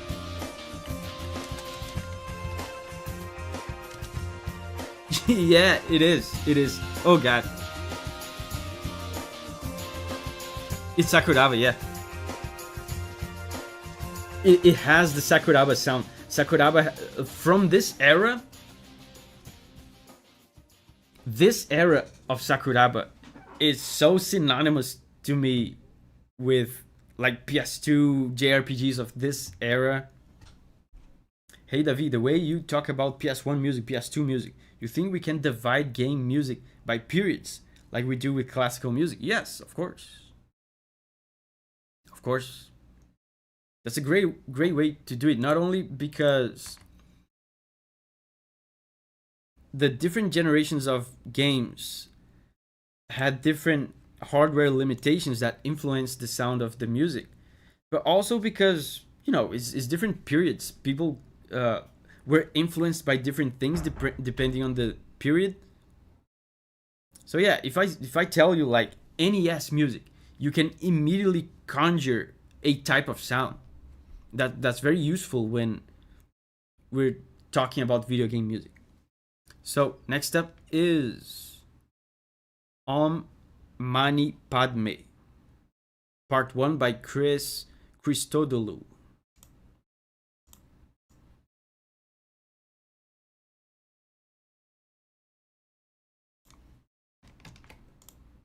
A track from the Seekers of the Storm DLC in Risk of Rain 2. A first phase boss theme that is crazy. Part 1.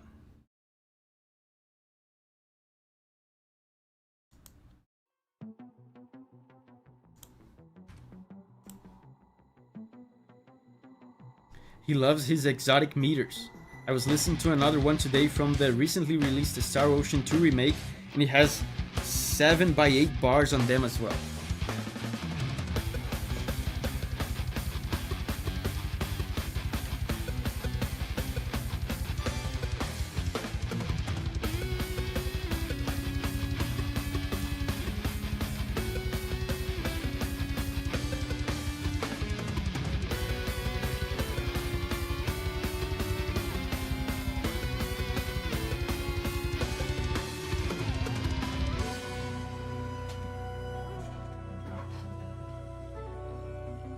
Wow.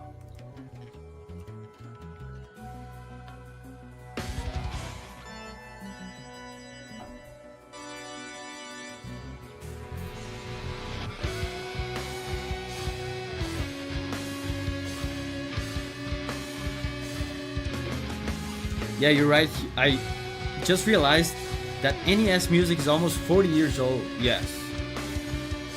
I thought it was a metronome for a second. I thought the same thing. I thought it was a metronome.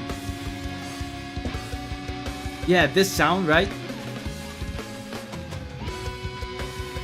Dude, it might be. I think it is a metronome sound. He probably took a metronome sound. He sampled it somehow. He spread it across the keyboard and just played it like a piano. That's wild.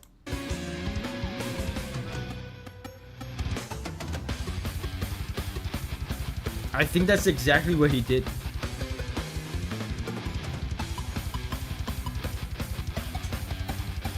Octopath Traveler OST has a few cool tracks. That is true. I like it.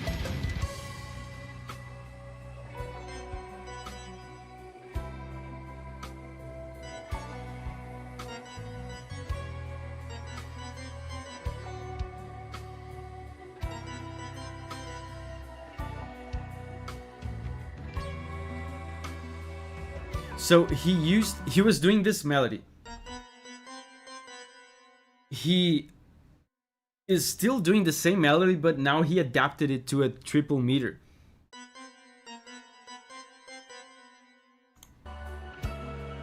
One, two, three, 1, 2, 3. Listen on the background.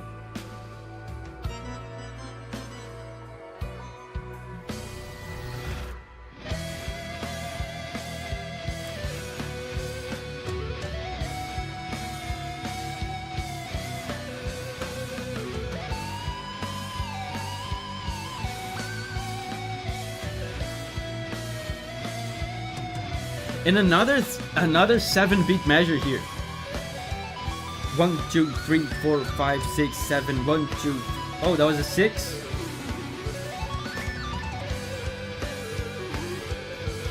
Oh, he changed to 6. For a while there, he was doing 7. Kind of a coincidence. The song we just heard previously had a 7-beat measure as well.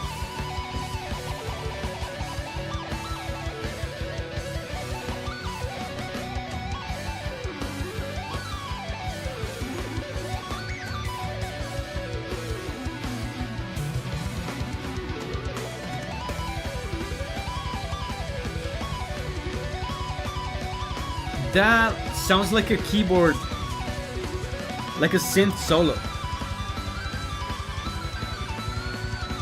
That sounds genuine too.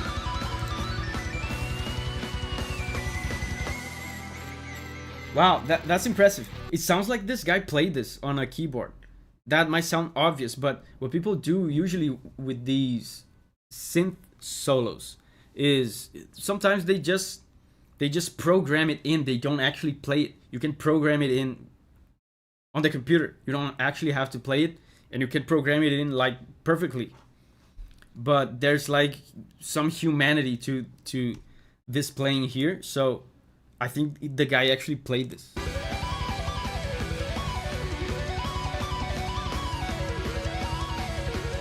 Sounded really human, yeah.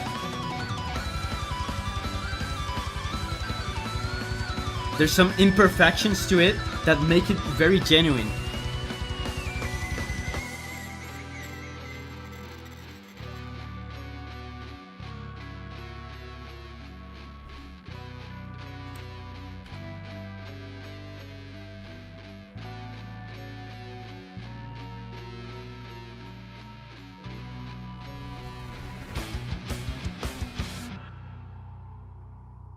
Cool.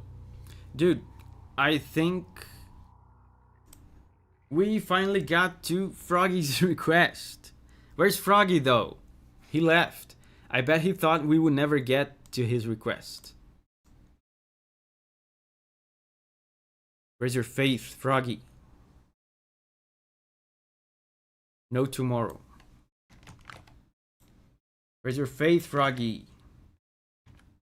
I'm asking you, Froggy of the future, when you watch the VOD, where's your faith?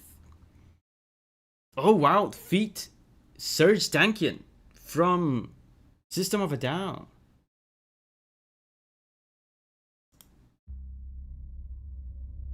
I haven't heard Serge Tankian in anything for years. Oh, Froggy's here. Hey, Froggy. I've been lurking all the time. Oh, okay. I thought you left.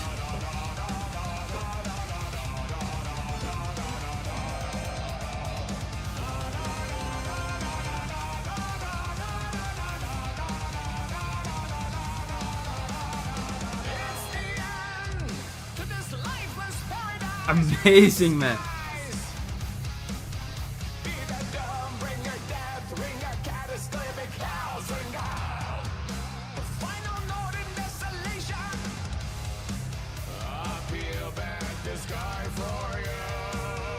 That's amazing, dude. He sounds amazing in this.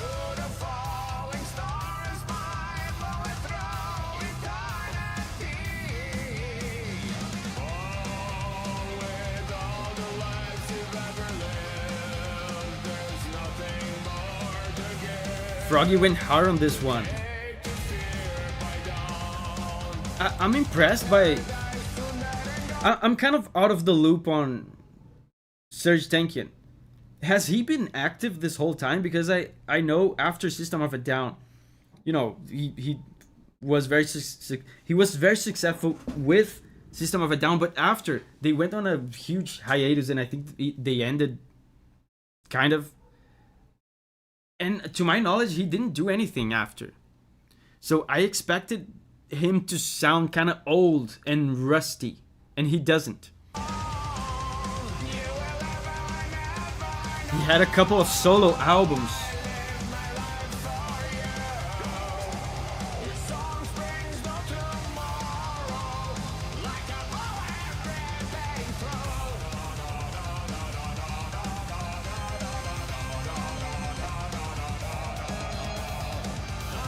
Very cool harmony. La da da da da da da da da da da da da da da. That's what I was talking about. There was a song in the beginning of the stream where I said that if you hold the same chord for a long time, you're kind of potentializing the emotion of the next chord you do, because you hold this for so long that people keep anticipating what comes next. So the longer you hold it, the more awesome the next chord is going to be. And that's what they're doing here. They hold this for a long time and then they go,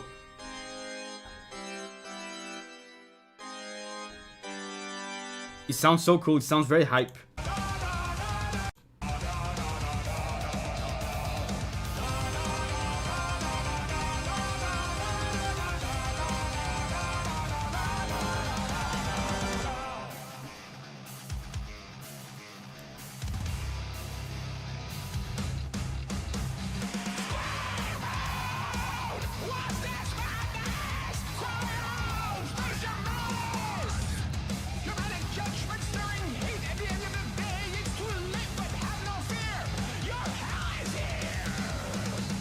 Okay.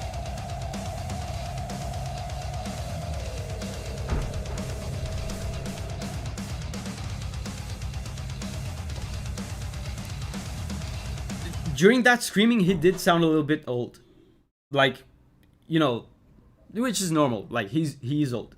I was impressed before because he sounded like just as good as when he was young. But you know, when it comes to screaming, come on. Like, if you're old, you're not gonna like yell like some teenager.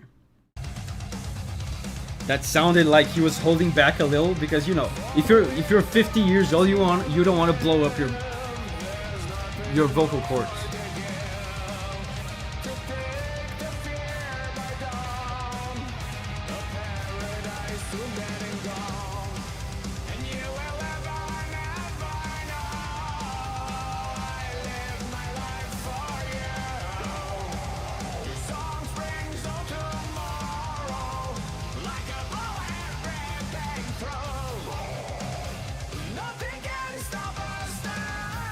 But he still sounds so good, man.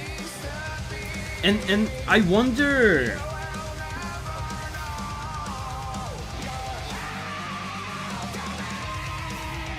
I wonder if he helped compose this, or if this is just the Metal Hellsinger composers. If this is just the Metal Hellsinger composers, these guys are huge System of a Down nerds. Because you can tell they are trying to emulate the System of a Down style to make Serge feel comfortable singing something that he knows.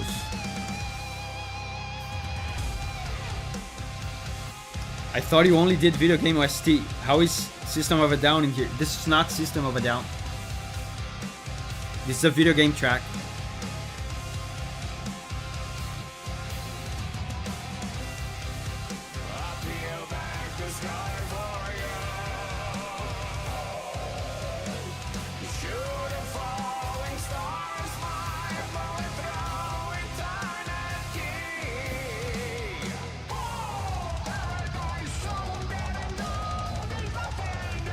This is so System of a Down.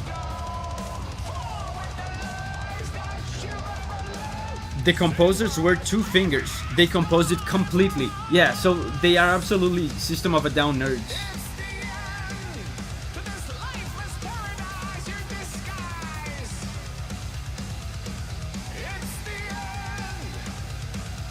Two feathers. The rhythm FPS game. I don't actually know anything about this game. I've seen it getting a bunch of awards and stuff, but I've never actually seen the game.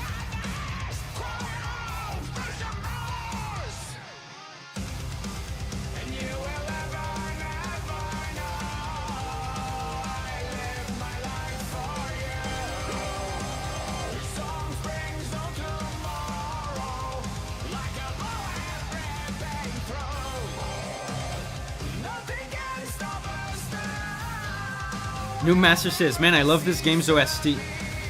It received a bunch of awards. They went really hard on the OST for this game. They got a bunch of big name metal musicians to sing and stuff.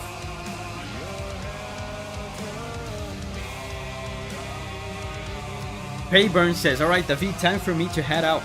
I'll be sure to be back for future streams with more Final Fantasy head boppers. Thank you, Payburn, for the support. Thank you for hanging out with us. I appreciate the support very much.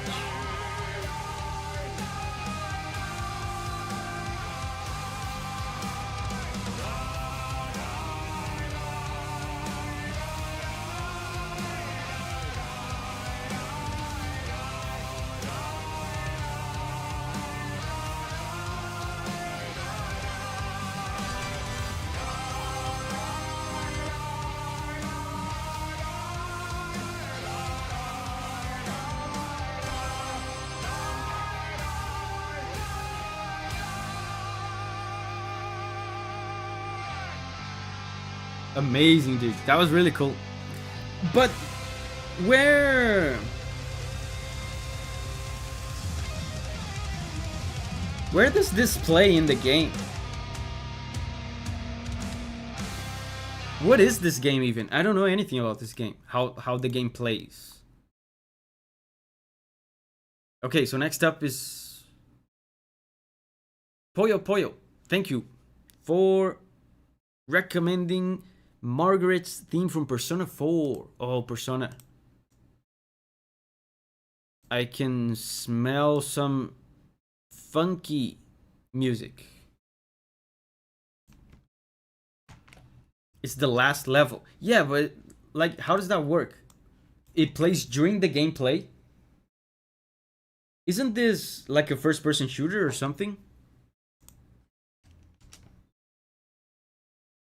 Persona 4 Arena Ultimax Margaret theme. 2 million views.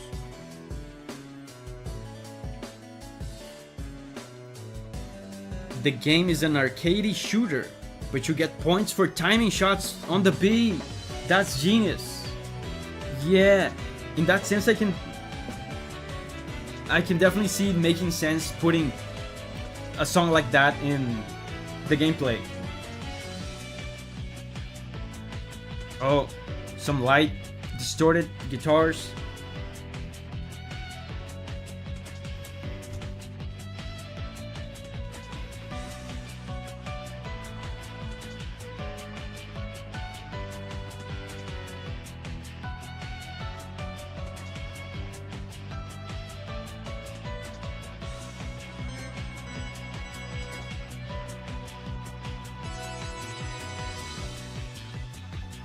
Man, the bass. Listen to the bass. Bass guitars in Persona tracks always go so hard.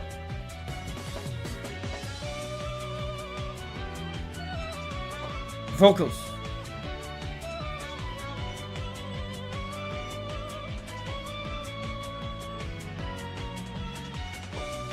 Well, now I know where to find this version. Never knew what song it was.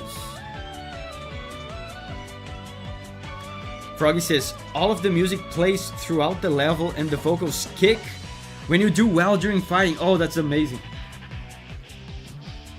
So if you do well in the game, you are rewarded with Serge Tankian.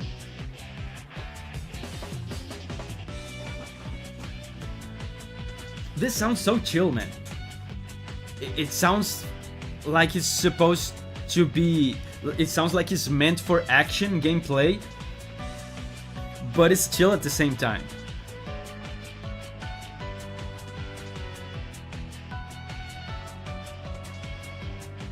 It sounds like it's meant for action, but not in a dangerous, tense way. It sounds playful. And the bass.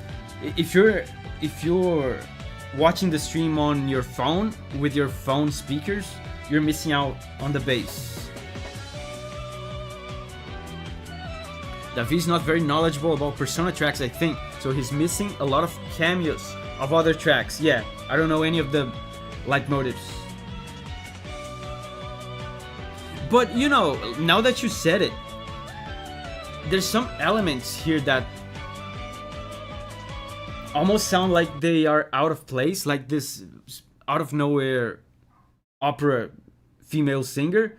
I bet that could be a reference, and like they're bringing it over from another track where the opera singing makes more sense. They're bringing it over as a reference on this track.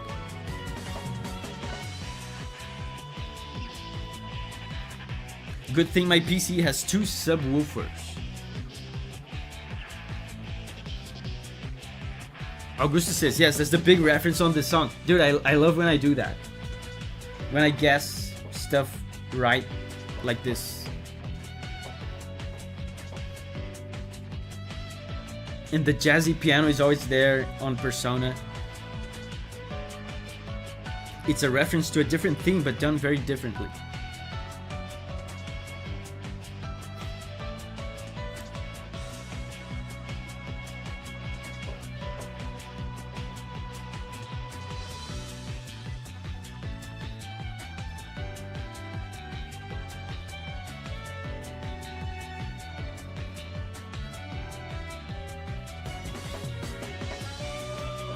Yeah, here it is.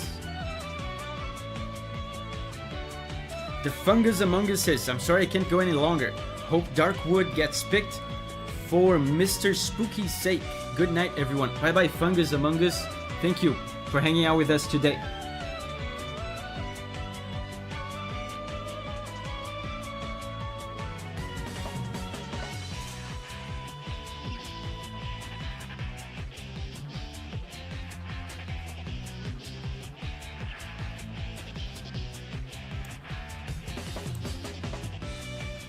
Yeah, now it's looping. It's about to fade out. So next up, HA again with Weight of the World again, but this time it's like the original version. That's cool. I feel like that's more interesting than the covers. Let's go. And he says, yes, it has lyrics. Just to give a motive to listen to one of the original versions. 1 minute is enough. Don't want to prevent others from having their requests heard. Cool. Thank you, HA. Weight of the World English version. Wait, if there's an English version, where's the other version? It's probably like the made up language that they have, right?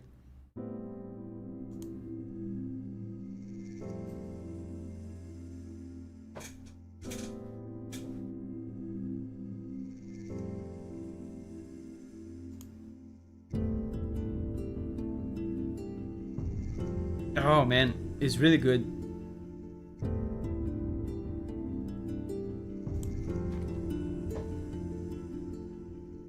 I feel like I'm losing hope in my body and my soul and the sky. Oh, It looks so ominous. he's such a good songwriter, man. Time comes to a halt. Silence starts to overflow. My cries Composing music are inconspicuous. for a person to sing is a specific skill. You pine. It's a specific skill. Is this the price I'm paying for my past mistakes? This is Simple answer is they have multiple localized version of this song. Oh, okay. need you more than ever right now. Can you hear me now?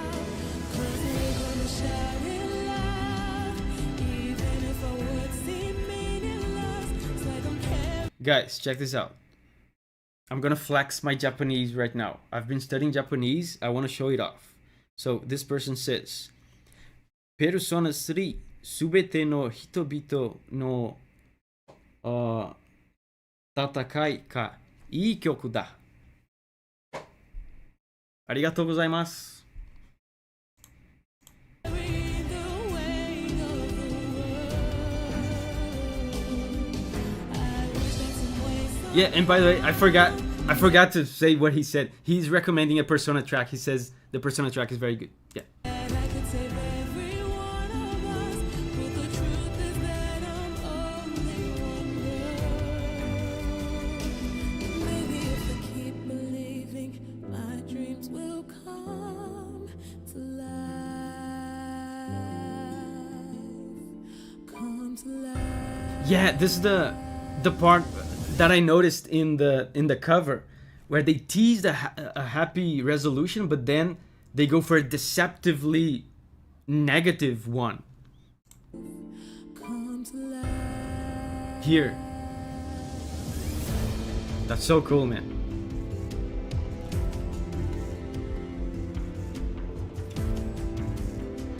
Let's listen to it a little bit more. The HA said we could listen to only 1 minute,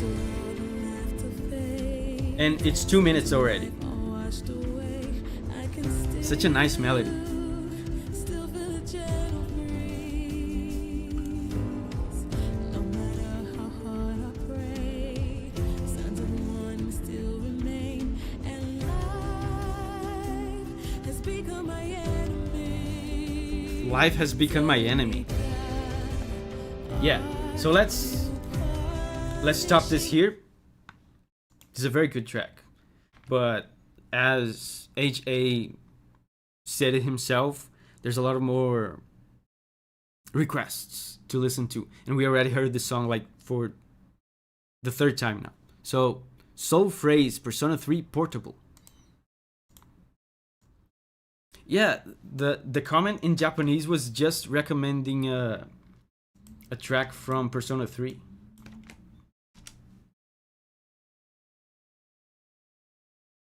Portable Soul Phrase. Soul Phrase.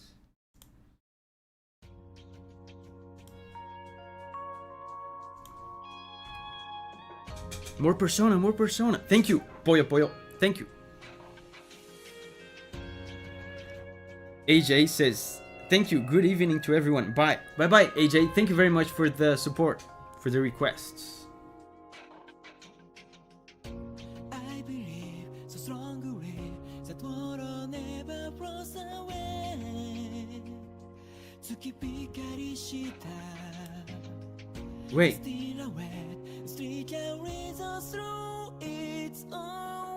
They're mixing Japanese and English.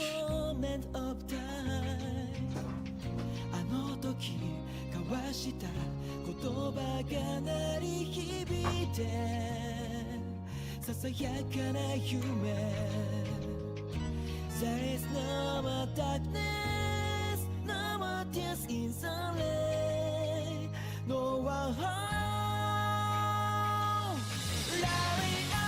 Oh! Guys.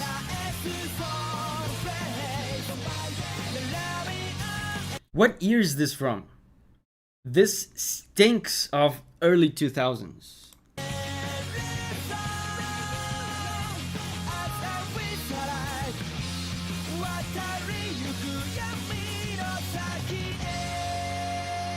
Was this the song the Japanese person asked for? I don't think it was. I don't think it was. Around 2008, it sounds like it.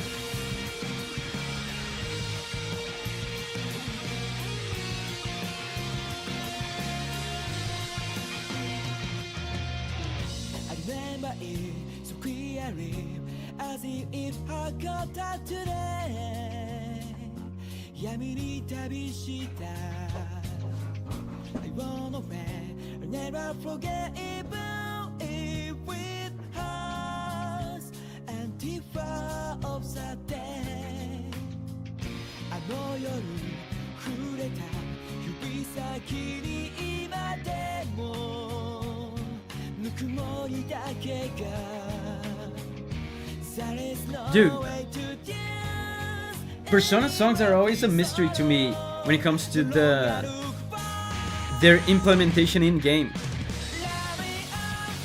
To me, if I had to guess, I would never say that this plays during gameplay, because first of all, it has vocals, and of course, gameplay music can have vocals sometimes, but it's unusual. But also, it feels too expository. It doesn't feel like it's trying to underline one single particular emotion for a specific gameplay situation. And also, it's too wild. It changes too wildly. Like this. So my first guess would be that this is not gameplay. But with Persona, you never know. This could very well be gameplay music. I'm not sure if this plays during gameplay, Davi. Sounds like a credits theme. Yeah, that's what I would say for any other game. But Persona does use some crazy types of tracks during gameplay. That's the opening music. Yeah.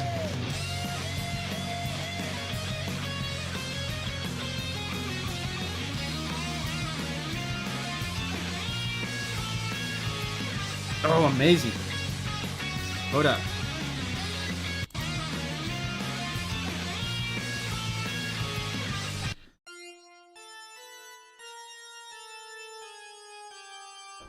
That was a cool bass line.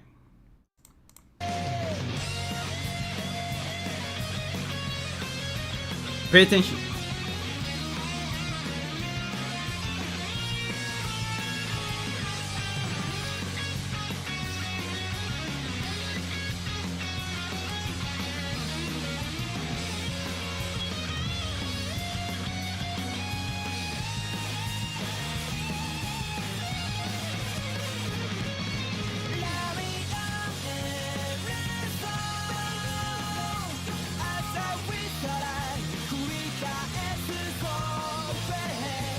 Again,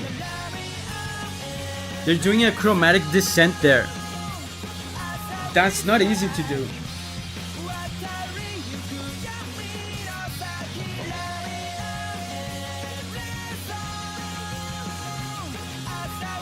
It sounds so much like anime music from the early 2000s. Battle music does have lyrics too, but they're less complex.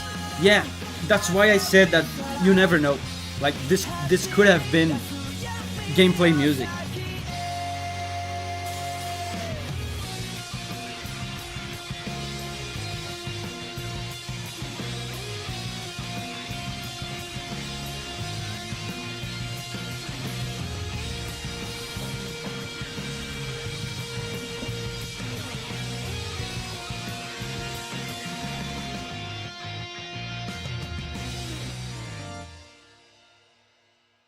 Cool. I remember this from the PSP. So next up, we're back to the yellow requests. Augusto, I'll start with an MMO this time. Guild Wars 2 Logan's Journey.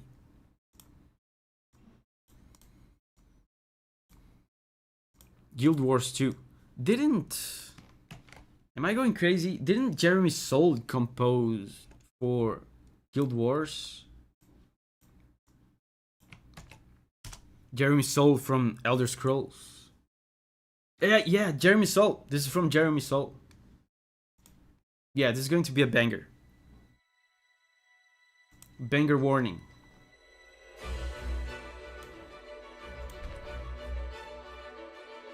And it's such a different style too from his Elder Scrolls stuff.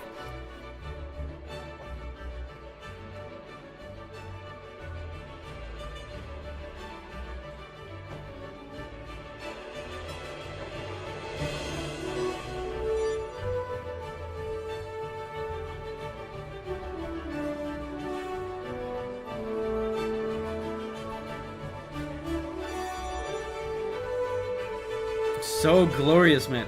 This is a character theme, right? Logan's journey. The theme immediately like suggests like some sort of virtuous character, some kind of adventurous, heroic individual. Now there's the journey, the adventure, the drama, the tension.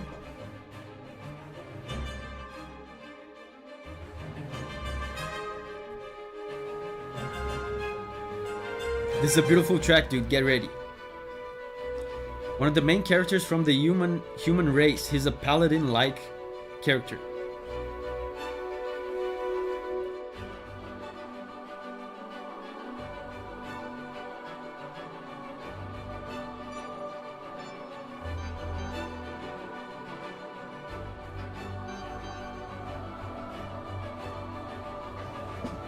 The choirs are coming in.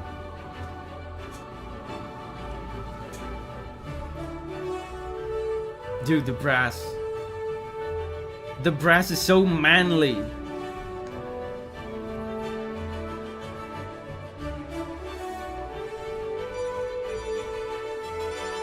And the song for these fantasy like medieval songs, usually they base them on sad chords, you know, for a greater sense of adventure and danger. This one is based on a happy chord, so it feels super positive.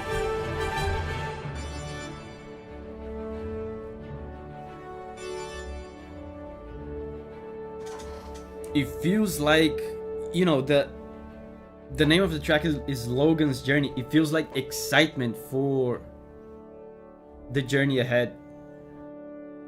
Feels like hope. Cool. Short and sweet. And it's really impressive how prolific Jeremy Soule used to be. Did you guys know Jeremy Soule composed even for Metal Gear? Metal Gear Solid. Peace Walker had some Jeremy Soule songs. But anyway, Augusto Henrique, again, old game that is very dear to me. Fire Emblem, Radiant Dawn, Unstoppable Destiny. Yeah, this is the composer I was talking about when we were listening to the Paper Mario track. Is this guy, is Yoshito Sekigawa. Legendary, like I said, intelligent systems guy. And Fire Emblem is developed, or was developed, still is developed by Intelligent Systems from Nintendo. Unstoppable Destiny. And this era, man, of Yoshito Sekigawa is really iconic. Hold up, this is a low quality upload.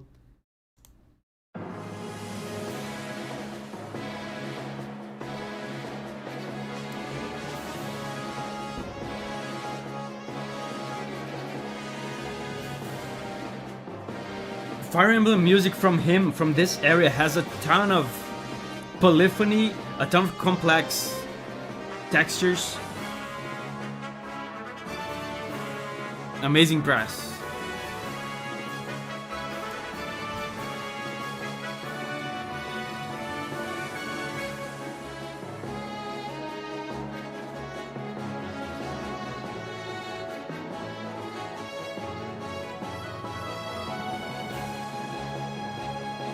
The Fire Emblem Tellius games, Path of Radiance and Radiant Dawn, have some really good brassy music. That is true.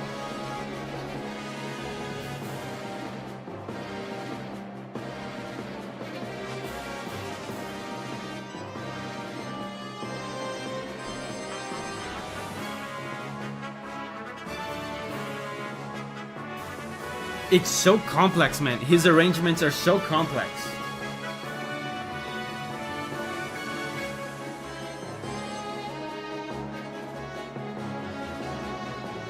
Interesting fact about this track: when the character associated with it fights another boss with a unique track, it plays over the boss. This is how much of a badass the character is. Yeah. Unstoppable Destiny. This reminds me a little bit of some of the evil guy tracks from Path of Radiance as well, from the previous game to this. It's such an iconic style, man. I beat Path of Radiance recently. I think it was like 2 years ago on the GameCube. Next up, JPC Way, Through Patches of Violet from Limbus Company. I'm surprised this is the first Project Moon request so far. Limbus Company is Project Moon, right?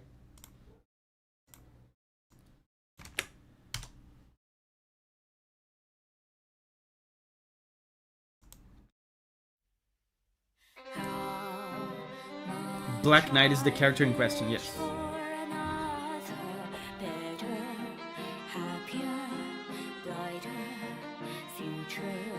Wait, I think I have heard this before.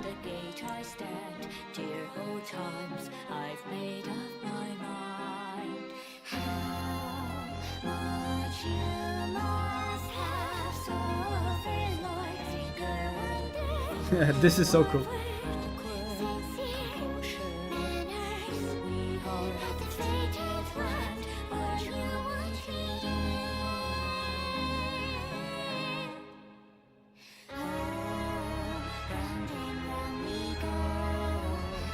It sounds haunting. Yeah, I've heard this one before. I remember this harmony.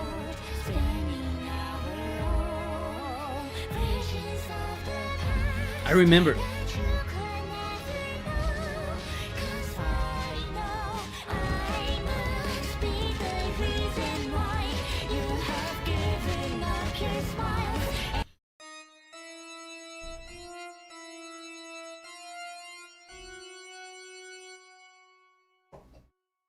It sounds haunting but playful at the same time, which is creepy.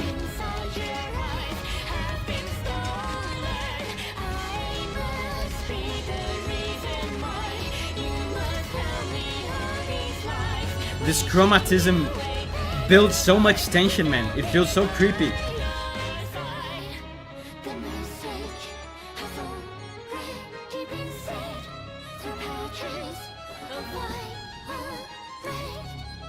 Oisin says, yeah, now I remember, yeah. Augusto is leaving. Bye bye, Augusto. Thank you for the support today. Good luck with your window building. Thanks, man. Thank you.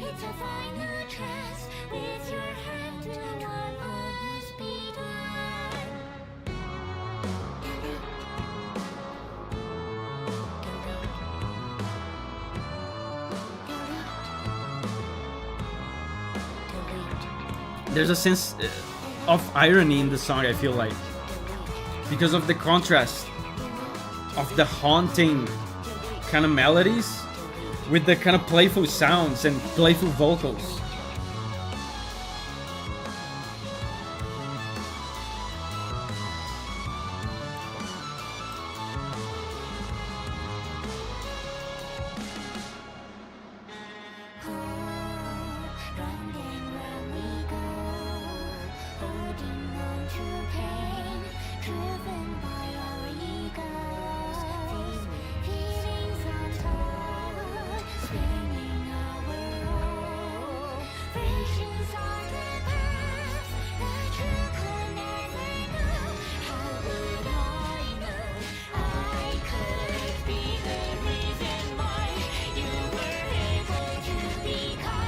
Guys, listen to this.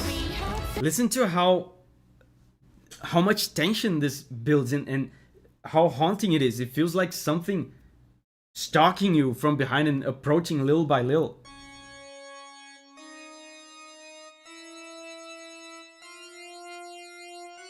There's an increasing sense of danger. And meanwhile, the vocals sound like they're playing with you.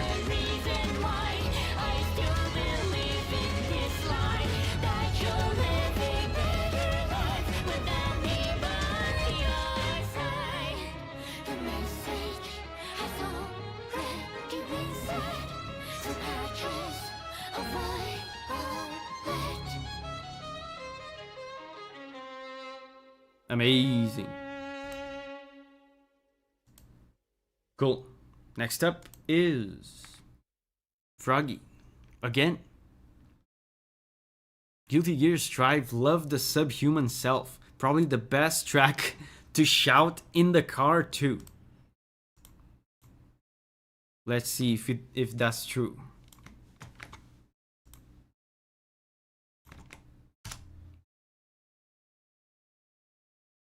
Love the Subhuman Self. Milia theme.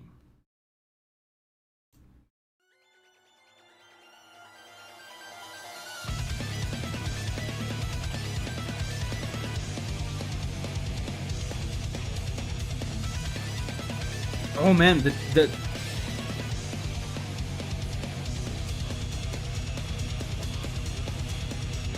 cool. Great speed.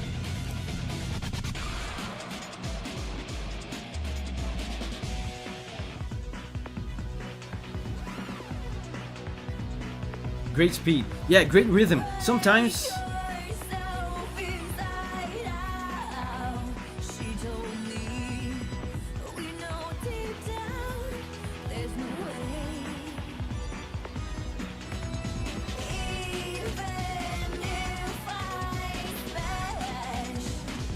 I love the Subhuman Self.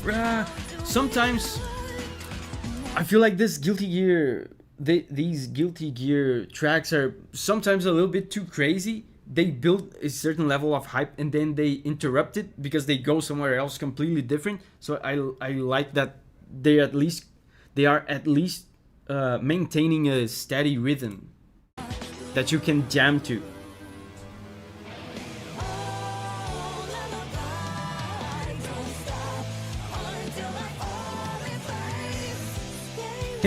I can absolutely tell, man, what Froggy was talking about.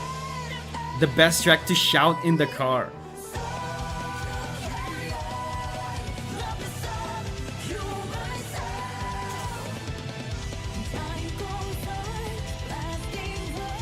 Very cool.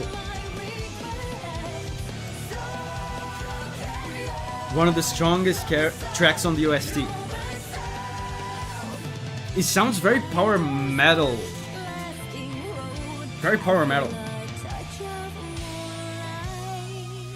It's what I was saying. I feel like on these tracks, they get super experimental sometimes. Sometimes to the detriment of the song. This one feels like they went more straightforward with like speed power metal.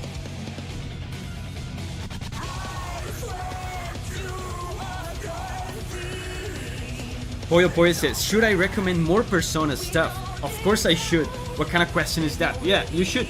That would be cool.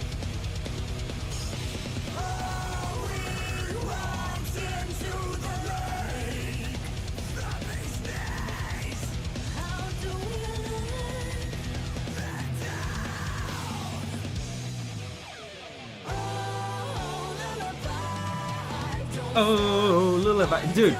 Now I'm imagining Froggy shouting in his car. Oh, lullaby.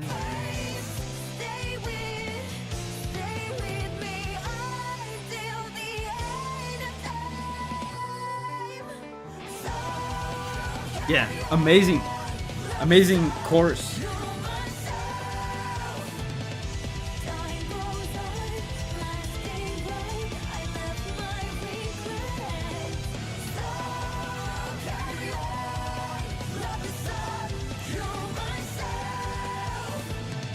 Very cool, man. Dude, this is my favorite Guilty Gear Strive song.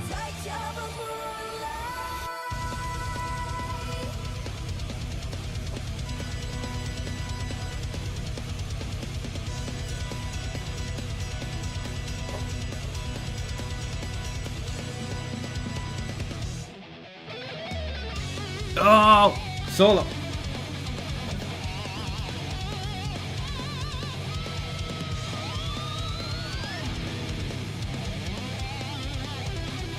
So you guys are conspiring in chat to see which Persona song is gonna get recommended next.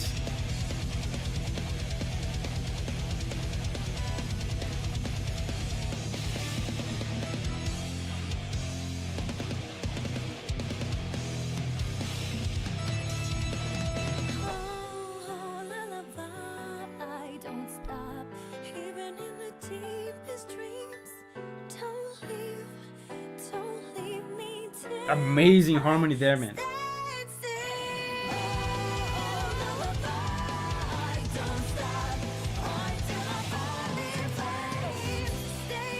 Dude, and the video I'm using to listen to the song has gameplay here.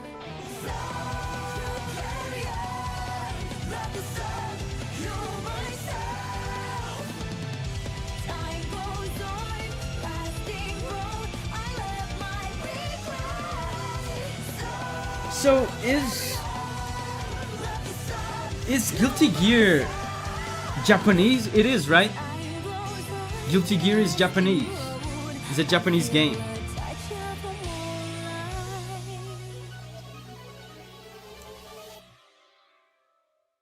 Cool. That was really cool. I've heard a bunch of Guilty Gear Strive songs in these streams. This is my favorite. It's a Japanese company. Arc System Works. Cool. Great. Yeah, because this, as far as heavy metal goes, this is a very Japanese sound.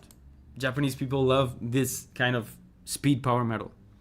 Next up, hey, could you listen to Braithwaite Manor for Red Dead Redemption 2? It's absolutely wonderful. Whoa.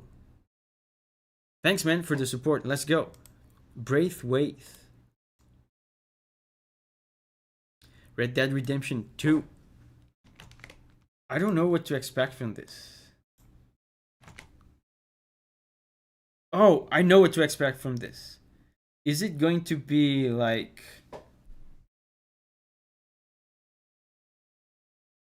piano, saloon piano music? I forgot the name of the genre. Ragtime. Is it going to be ragtime piano?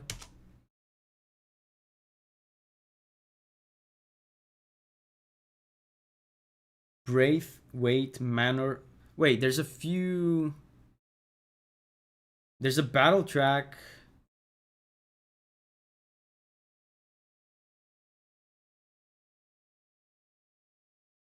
Yeah, there's a few different tracks called Braithwaite Manor. I'm gonna choose the battle one.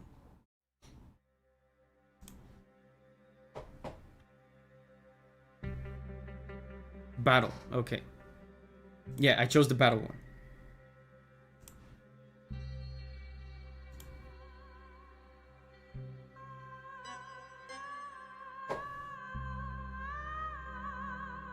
This is not ragtime.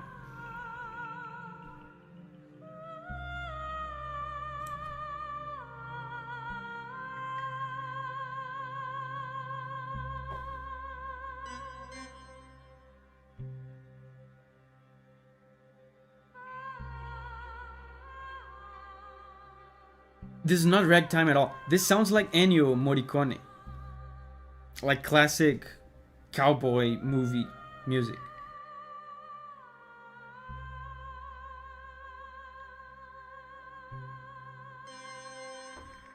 Anticipation, anticipation.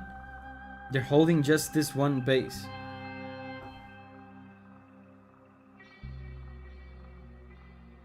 Rose says, Gio, you are doing an amazing job at keeping everything under control. That is true. Guys, doing what Giovanni is doing is really hard, especially at the beginning of the stream where when the super chats are like flooding in. It's really hard.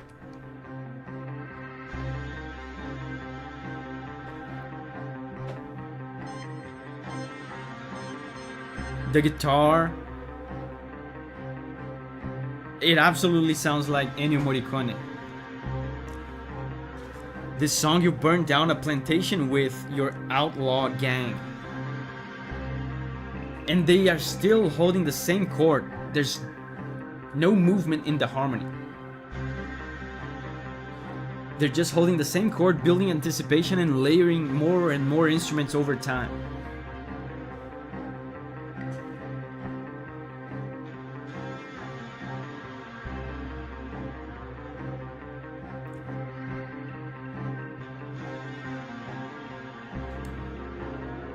A drone, yes, drone.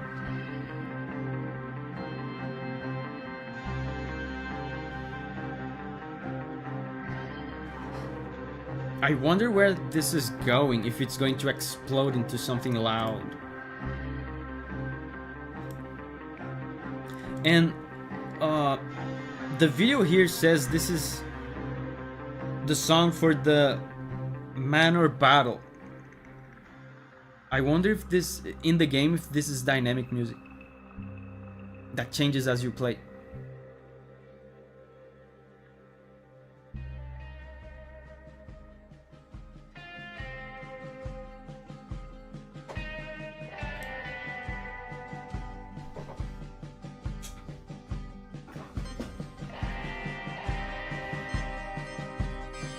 I love these guitars. I'm composing some stuff like this, dude, for Polestar.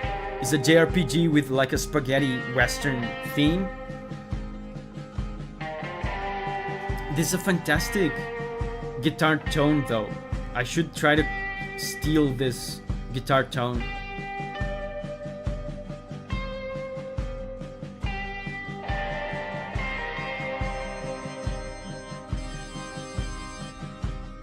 And it's still the same chord. Yeah, it's dynamic. That's what I thought, because when you have a song like this that is just one single chord and it loops so much, and you can hear here that they are putting more and more instruments on top of each other, is the perfect format of song for a dynamic music system inside the game. You can tell the game engine to put more instruments on top of the song, and the song being harmonically simple helps a lot. It makes the whole thing simpler to implement for the composer and for the programmers that will implement the song in the game.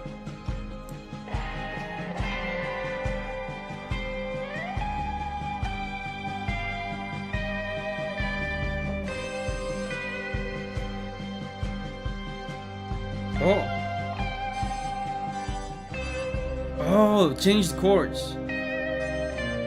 Oh, changing chords.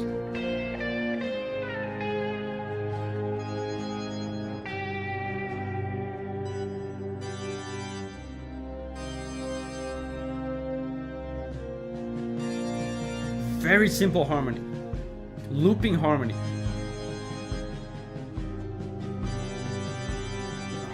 So it's a little bit extra movement, a little bit extra emotion, but still very simple and very loopable to accommodate the dynamic music system.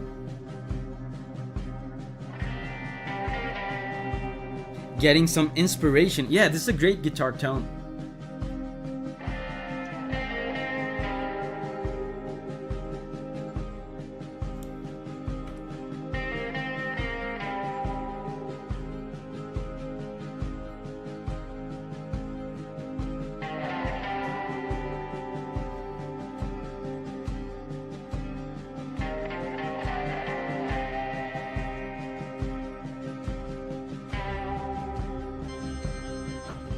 And we're back to the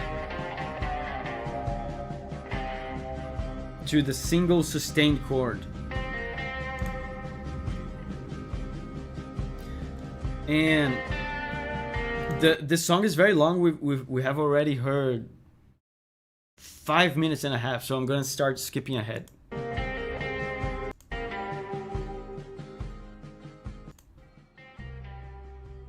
There's a new part here.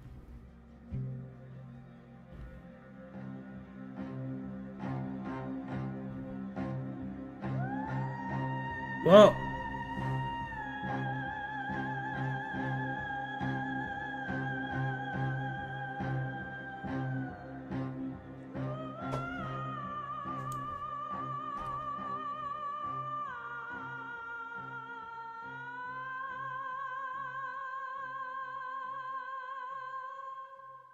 Cool. And Pollo Pollo with more Persona. Throw away your mask from Persona 5 Royal. That's the most popular one, isn't it? Persona 5 Royal. Man, I can't get into Persona music. I mean, Persona games, I mean. The music is awesome. Throw away your mask, Persona 5 Royal. 1 million views.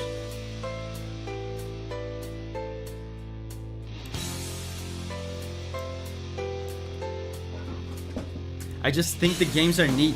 I can't get into games where you have to go to school. I know it's silly. I can't deal with that. Having to go to school in a video game.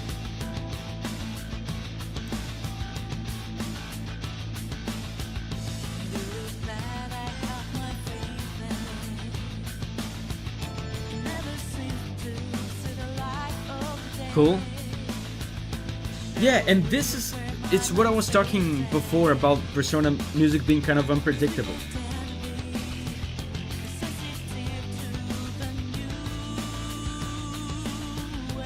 This could be gameplay.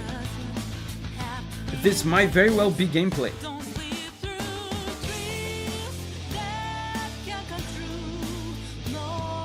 Is this gameplay?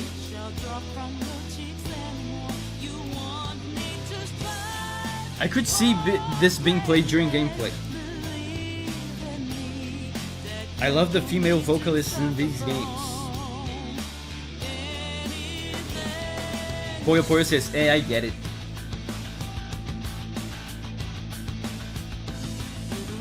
Gamerthonic says, come on, it's my first super chat and I could see it finally on the screen. Yeah, it's here. Final Fantasy 16, dude, I'm gonna love this. I love Final Fantasy 16 music. Its gameplay plays during the final boss of the game. I knew it. That's what I was saying with the previous track.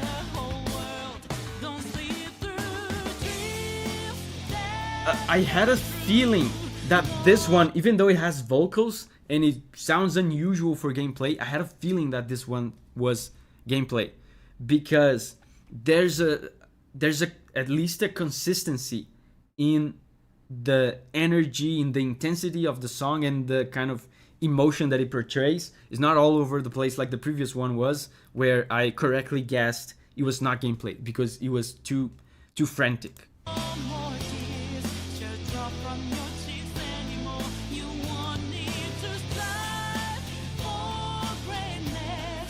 Believe in me that you don't need to suffer from anything.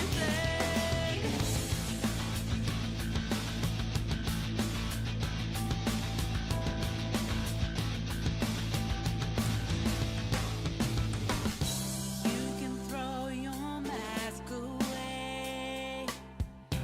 No more pretending. You've been tied down for the longest of the time. And it's the, you said it's the final boss. That's interesting. You deserve better. You should fall. Final boss, that's so interesting. Don't sleep through dreams. There's a relaxed sensation to it that I wouldn't expect from a final boss. That's what I'm saying, man. Persona music is so unpredictable. To strive for greatness. Believe in me that you don't need to suffer from anything. Don't let go. Mr. Spook says, doesn't look like we'll get to the greens. Shall drop from your cheeks anymore. You won't need to strive Yeah, for greatness. Believe in me that you don't need to suffer I would say from probably not. anything no more. We'll see. I'm gonna keep going for a while longer.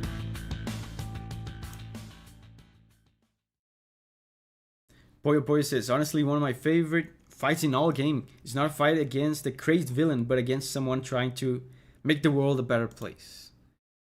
Isn't that like all villains? So next up is Ikoriha again. Dude, I bet Ikoriha it's probably gone from the stream, I think. Because now it's 7 a.m. in Japan. Kirby's Dream Land 3.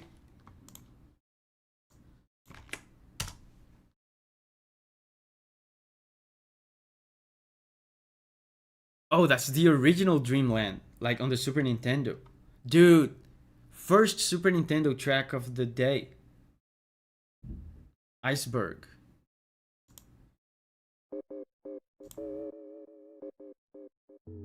Oh god.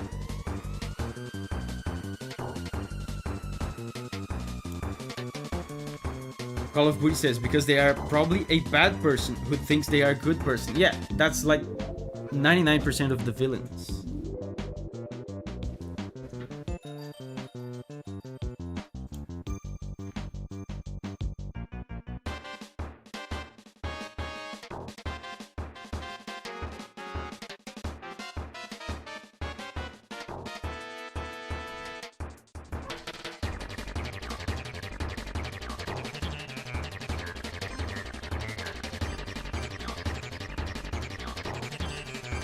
It's crazy to see how Kirby music has not changed at all, like in terms of style. I'm very ignorant when it comes to Kirby composers. I don't know who makes these songs. I wonder if it's the same guy since the beginning, because the style is so consistent. But I doubt it is, because it's too much time. It's too many years.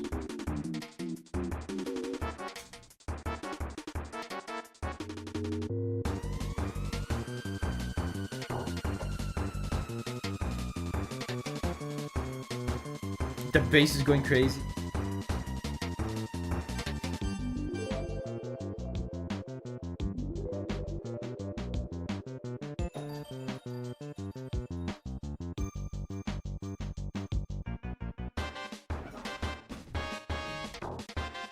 Cool.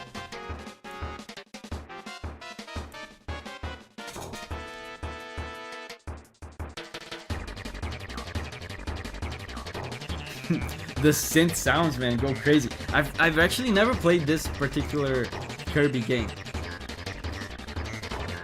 I played most of the of the Kirby games I've played were the ones in the Kirby Superstar collection.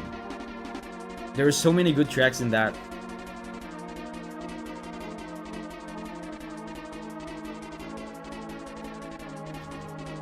Iceberg. This is probably a boss theme, isn't it? Because usually, at least as far as I remember, in the Super Nintendo, the level tracks for Kirby were a little bit more epic and adventurous. This sounds very tense. It sounds like the kind of boss themes I remember from Super Nintendo Kirby music. That was cool. Master Gamer, thank you.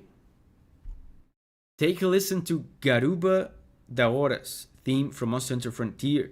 Dude, Frontier music is really good. And the cool thing is I haven't listened to most of it. So this will be new for me. It looks... I'm seeing this monster here in my screen. It looks like Kushala Deora. I wonder if the theme will sound similar.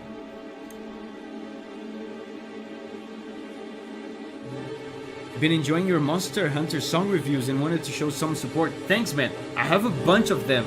You're probably having the time of your life watching the videos because I have so many of them. You can binge watch for days. It's Kushala's cousin.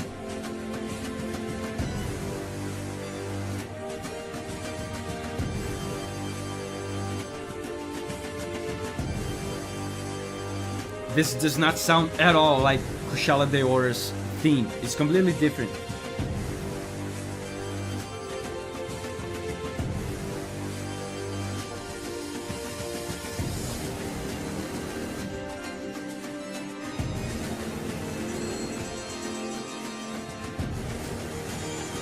Happy Chord, Adventurous.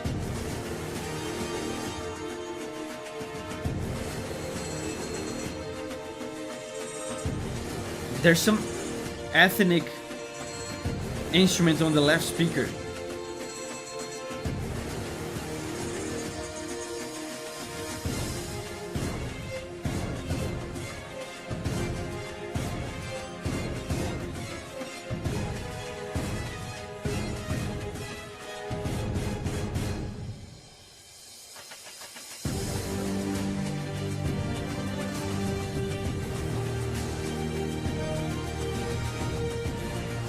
Oh.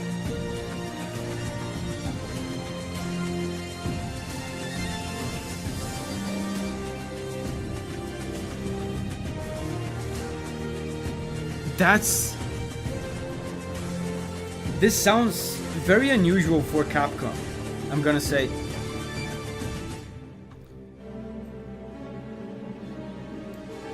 Capcom usually has a very video gamey sound. This sounds a little bit like that Hollywood style.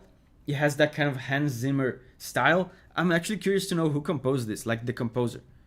I would guess, my guess would be it's not an old school traditional Monster Hunter composer. It's probably some other Capcom guy that they got to compose this, because this sounds unusual for Monster Hunter and for Capcom.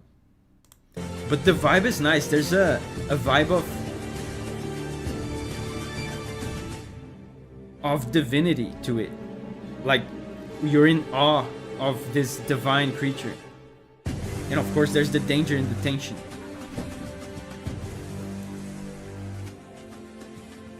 How much longer is the stream going to go? I want to recommend one more song, but don't want to get in the way of others, since I know some of them have been waiting for a long time. How long is it going to go? Maybe like 15 minutes more? 20 minutes? 15 minutes? Davi covered Shantian, and I really enjoyed that one. I enjoyed that one a lot as well. That one felt more like Capcom to me. So next up is Contact With You from Armored Core 6.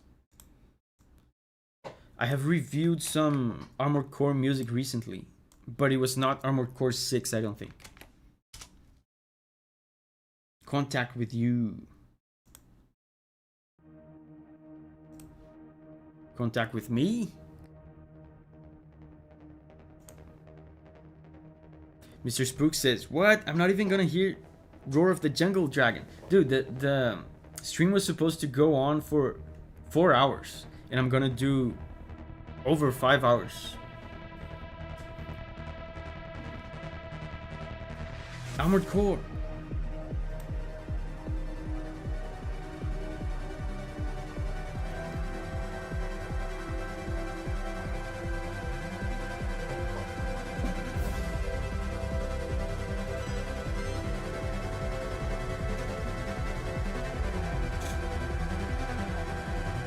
Very synthy, as expected, right, for Armored Core.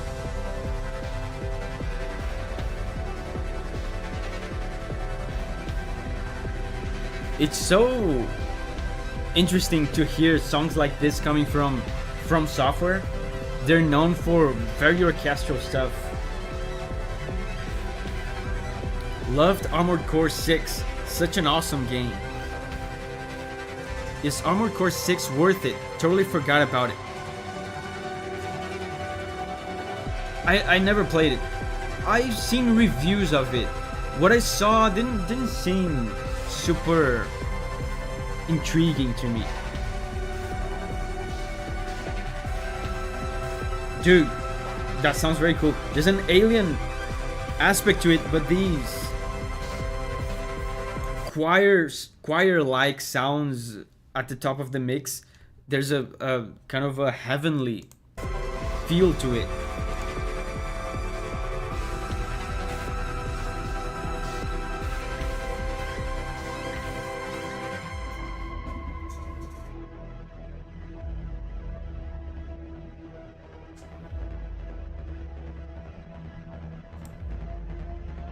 Signa says, I played the first level.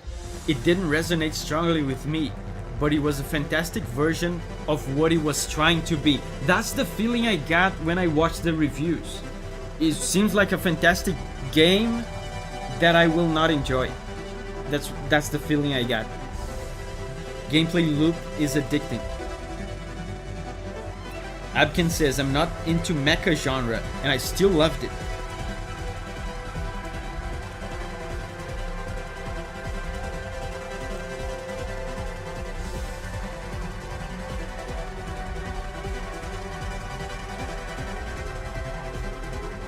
Some dissonance here. Oh!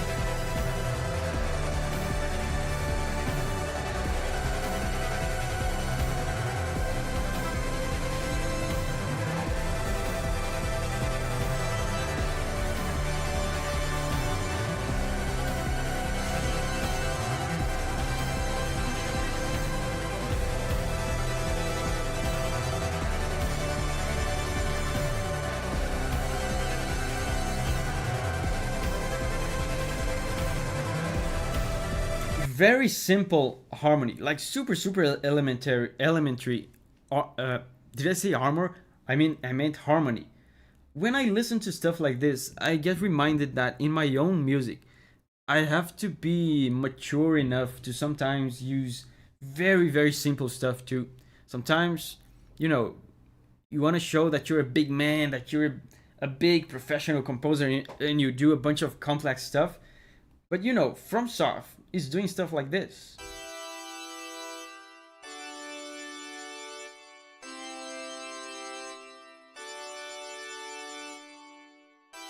Very basic. I mean, it gets the job done. It's very hype. It's adventurous. But it's so basic.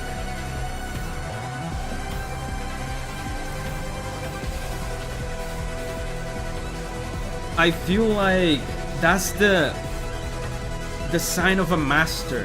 When you are able to make something elementary sound masterful, it means you're a master. Poyo going all in. Another Persona one.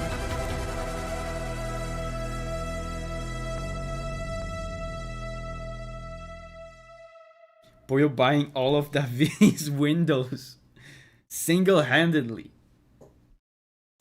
Dude, at this rate, my house is gonna have like 60 windows.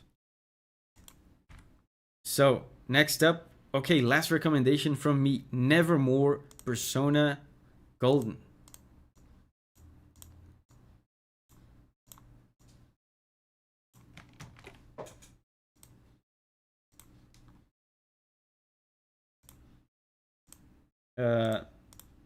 And guys, the Windows thing, I know I'm saying it as a joke, but it's true. Like, I have to pay for my windows from the house that me and my wife are building for ourselves, so we can live our lives peacefully, you know, like everyone wants to.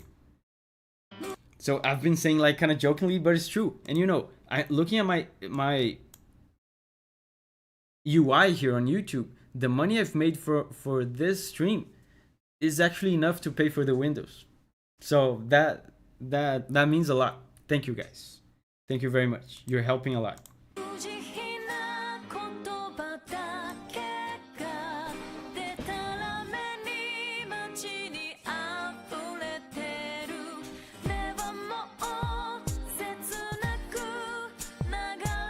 Some Japanese lyrics, wholesome moment.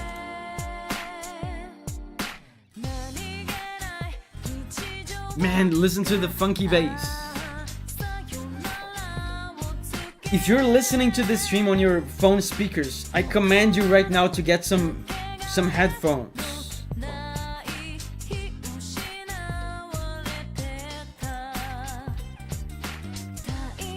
You're missing out on the funky bass.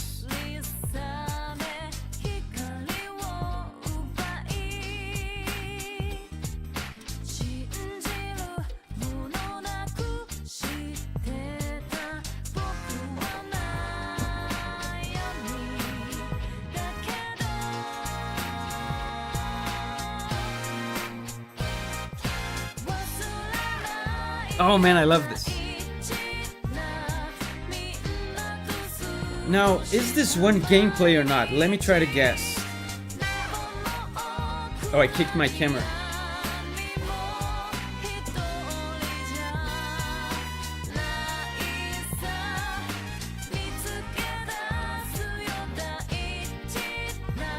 Let me try to guess.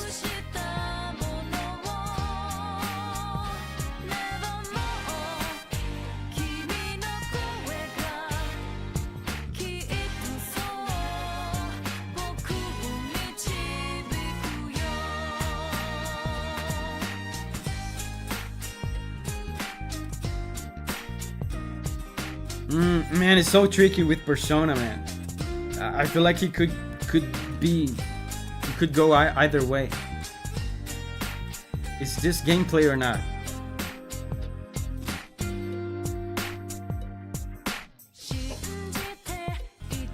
I'm gonna say this plays during gameplay. Signa says, I did as you commanded. It is better. You can hear the bass now. I got headphones. What a difference they make. Yeah. Davi says, I command thee. Put on headphones. God of Rick the Grafted. So, Poyo, is this gameplay? Does this play during gameplay?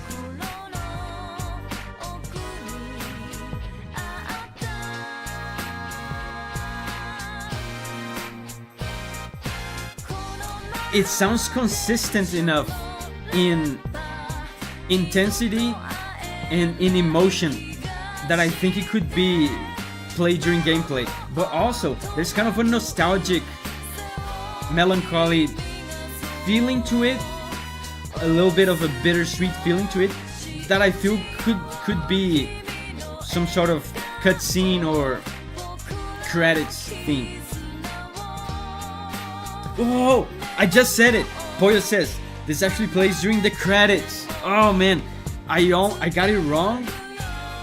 I got it wrong, but then at the end I got it right. You guys saw it. I said credits at the end.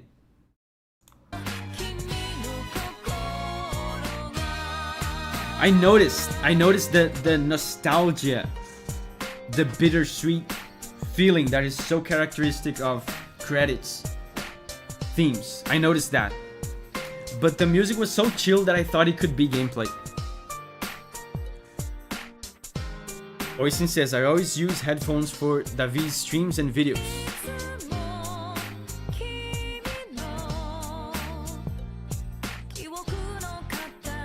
Damn, you are so good. Thank you. You're so good.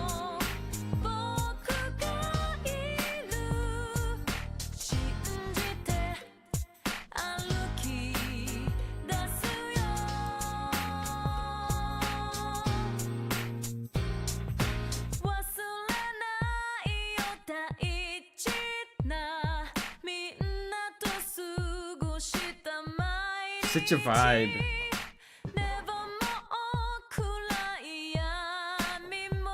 Just the beat and the singer.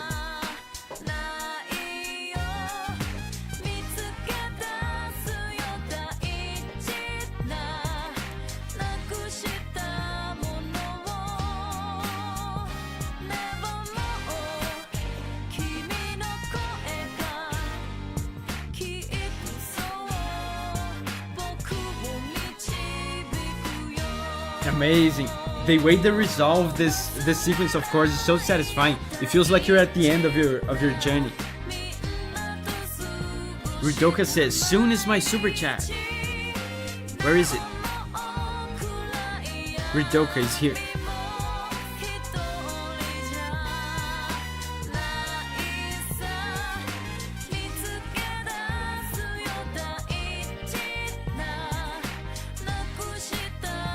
Guys, we are getting close to the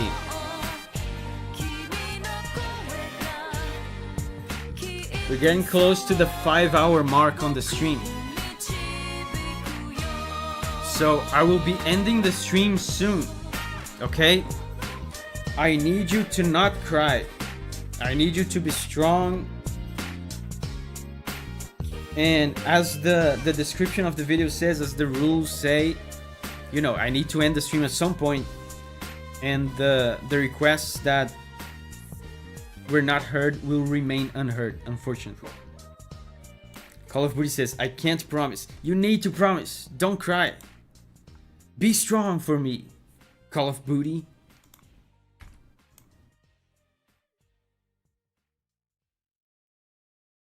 Davi, I can feel the tears welling already. How do I stop it? Signa says, I'm crying. But it's not because of the stream. Why are you crying? Are you cutting onions? Perhaps. So Limbus Company, Endless Sorrow. Hopefully we'll see another stream soon. We will. We will see another one of these streams soon. I'm not crying, you are.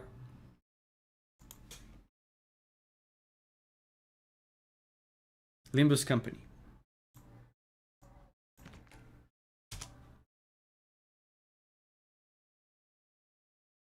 Endless Sorrow. Wait, why did my suggestion disappear suddenly? Brutal Orchestra. Yours is a yellow suggestion. So yours is probably... like the yellow is equivalent to white here, because this website doesn't have yellow. So yours is right here. Yours is here.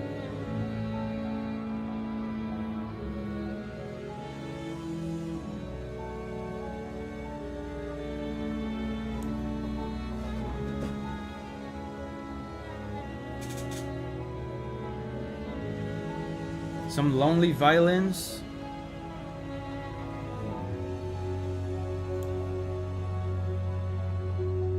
Froggy says, don't cry. I am the guy that suggests all the funny tracks that never get voted in Davi's Patreon polls.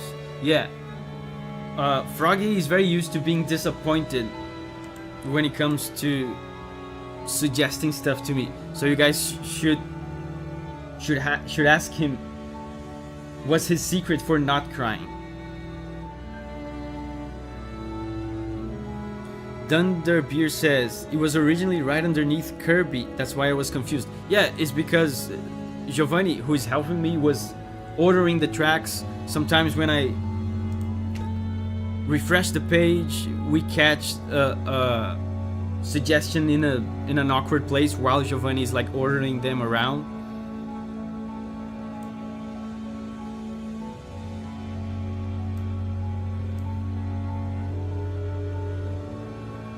Dude, this is very chill. Like, Project Moon tracks can be so frantic. Sounds lonely.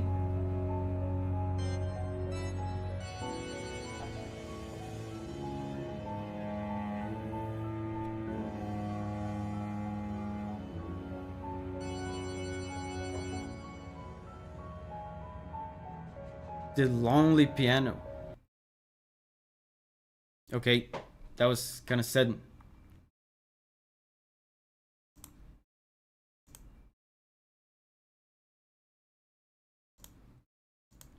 These Project Moon tracks can be very frantic. I wonder... the track is called Endless Sorrow, so I bet it's some kind of story cutscene or something where this would be appropriate. So next up is... Kirby, The Battle of Blizzard Bridge, Kirby and the Forgotten Land. This is a newer Kirby game, right? I think Ikoriha is not even in the stream anymore.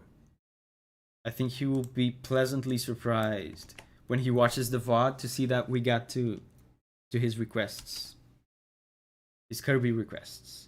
Oh, Forgotten Land is the most recent one. Most recent Kirby game. Battle of the Blizzard Bridge.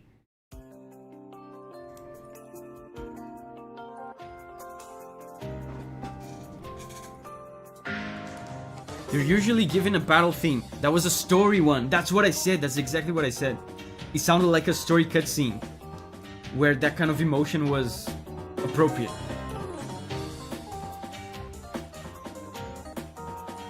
And Donna says, good night, Davi. Happy to hear about your windows for your home. Here's a little donation so you can put curtains on some windows so you and your wife can have some privacy when making babies. That was kind of creepy way to say it, but thank you very much, Donna, for the support. Thank you very much. Yeah, that would be a problem, man. Windows without curtains, that would be a problem. Land had great music, yes. And it's always so frantic, man. It's always so chaotic when it comes to Kirby music.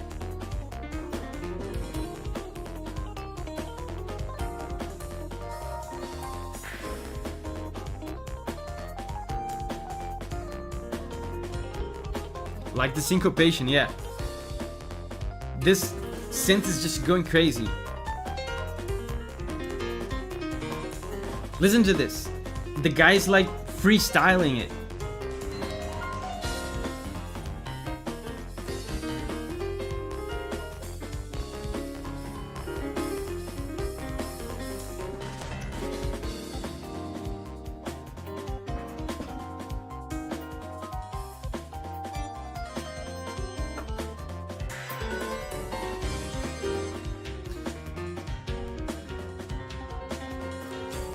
I wonder if modern Kirby, you know, I've been out of the loop with Kirby music. I wonder if modern Kirby has some more chill and like conventionally orchestral songs like old Kirby had, like Green Greens and stuff like that from old Kirby.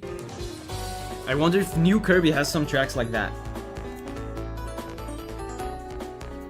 I'm noticing some similarities to the final boss theme you did a video on. Yeah, is this chaotic, frantic kind of style that they've always had since Super Nintendo. But in the Super Nintendo times, they sometimes also had some more traditionally orchestral songs. Froggy says, definitely, Forgotten Lands has it all across the board. That's cool, man. I should play this game. This should be a great game to learn Japanese as well, because it's basically for kids.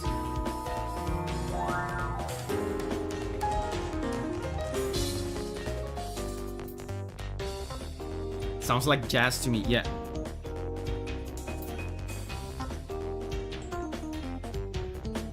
And guys, I cannot keep listening to music here forever.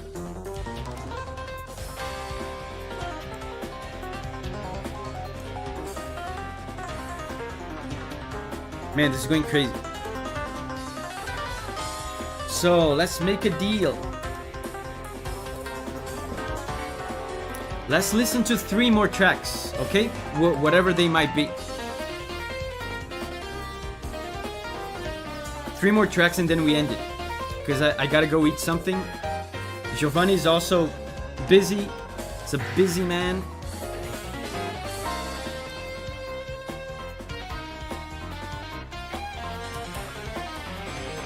Look at that, now the guitar.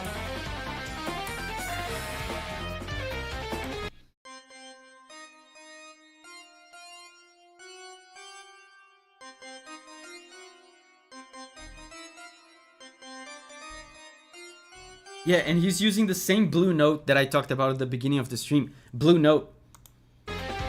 It's kind of a wrong note that like jazz musicians use to make the track sound all slick and kind of jazzy, bluesy. Giovanni says, I'm hungry too. Yeah, I'm hungry too. Me and Giovanni gotta eat. Mr. Spook says, just wanted to say it was a pleasure to help. I've been dealing with a bad home life, so I hope your windows offer you the opposite. All the best, Davi. Thank you very much, Mr. Spooks. You're helping a lot. Thank you. I'm glad you liked the stream.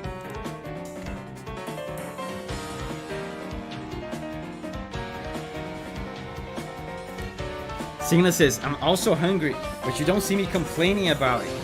Well, you can just go eat. I mean, I guess I could eat on stream as well. That would be kind of weird. Eating and analyzing music.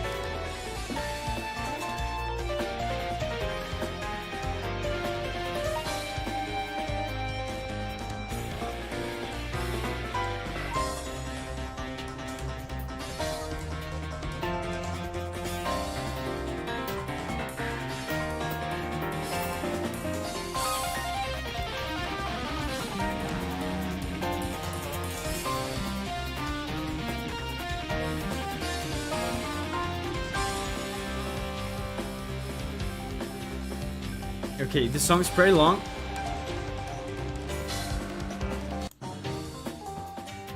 Let's skip ahead. Dude, it's so chaotic. So chaotic. Yeah, so guys, let's listen to 3 more tracks and then we end it, okay? So this is the first of the 3. Limbus Company, Oh Crab, So Crab.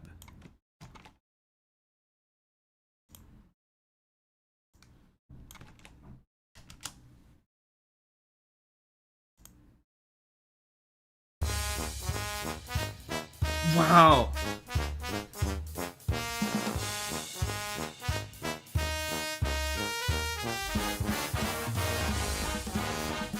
This is so different, man. Like,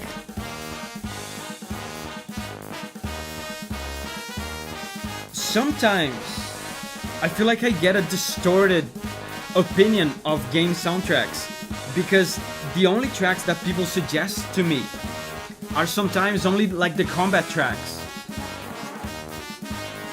This is not something I expected from Project Moon. Because like someone said before, people just keep suggesting the hype kind of tracks. Yeah, it's circus music. This is the theme when any character is being a goober. Yeah, the tuba. I mean, if you want to make goofy music, the tuba is just mandatory. Wait, I was about to figure out the notes and it ended. Okay. So, next song.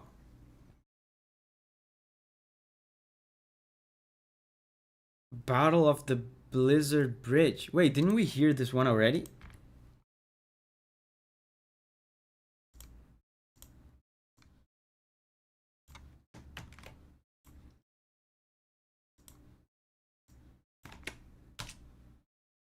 Yeah, we just heard this one. Okay, so next up is Gamerthronic. Hey, take my money. I will, gladly. If possible, Cascade from Final Fantasy 16 DLC. This will be good, guys. This week, just this week, I was listening to some Final Fantasy 16 music. I was listening to Heart of Stone, which is the boss battle theme for the guy that is made of stone. Remember that guy? I forgot his name. Very cool. But this one is called Cascade.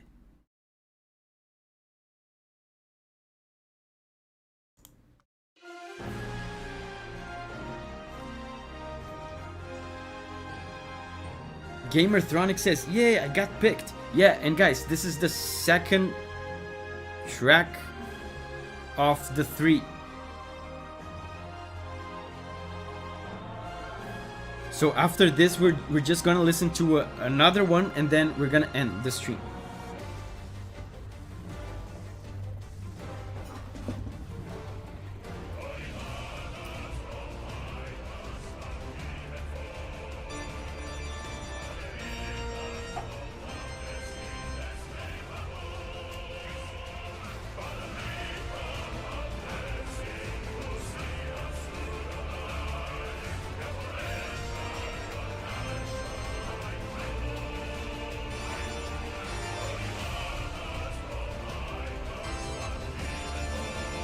And again, same thing I was talking about when it comes to Armored Core. Super simple harmony.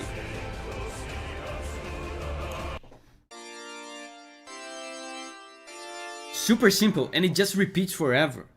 But it sounds so good, it sounds so hype.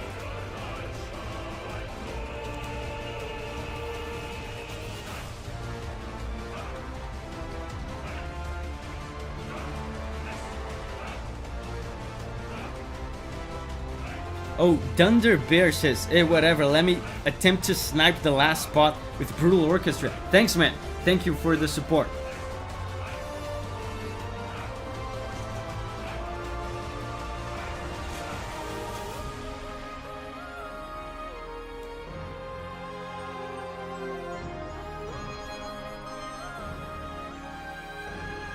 Amazing, man. The choirs in this soundtrack are so powerful. Leviathan, boss theme, final phase, yes.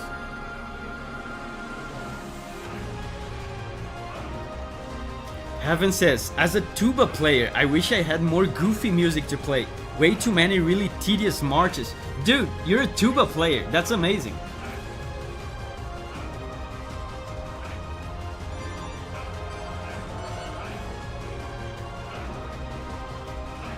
He raised the key. So that's the cool thing about making repetitive looping harmonies like this. It makes it very simple to do harmonic shenanigans like raising the key here like he did. He made all the notes of the track higher pitched. That creates a sensation of excitement. One thing I appreciate so much about Soken is, again, he's not afraid to make his music sound very video gamey. It sounds like old school Final Fantasy. Even though he's not an old school Final Fantasy composer.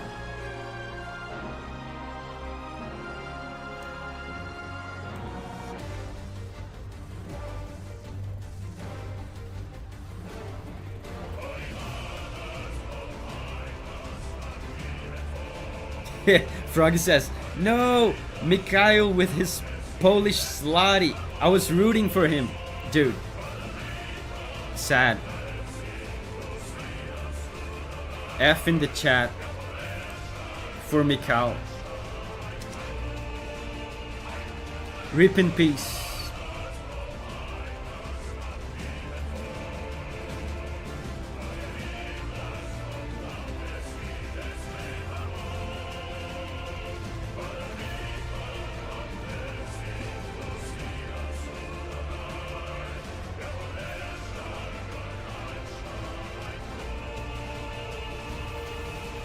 Mikal, if you're Mikal from the future, if you're watching this in the VOD, your track will not be listened to, unfortunately, but hopefully you find some respite in all the F's in the chat.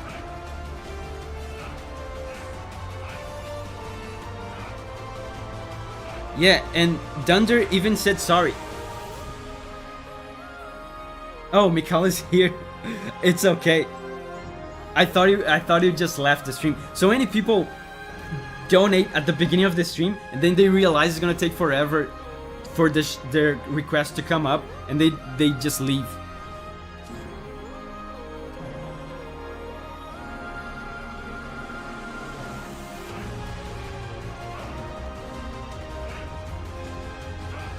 That's such a good melody, man.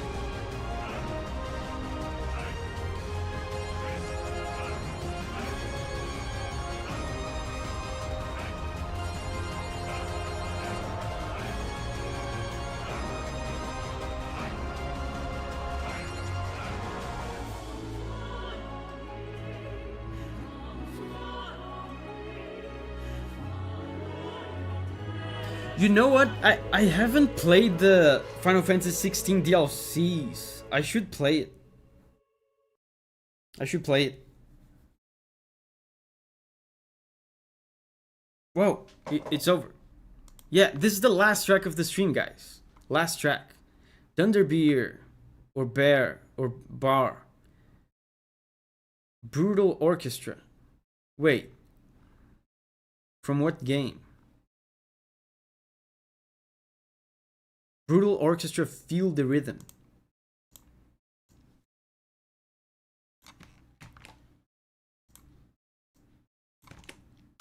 Guys, the stream is ending.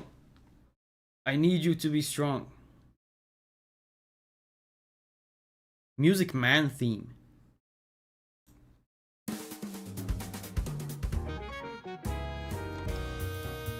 Oh!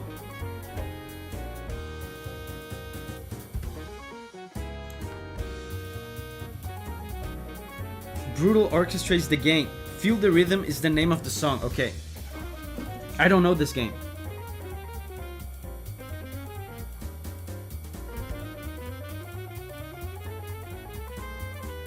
Crazy jazz.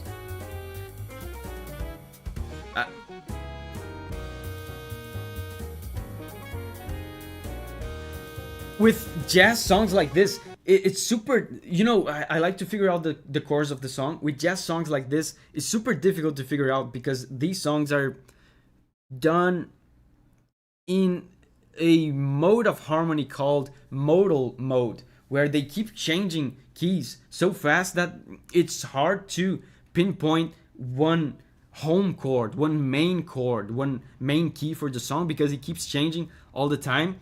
It's really, really high level stuff to compose in modal mode. Yeah, nice one to end the stream.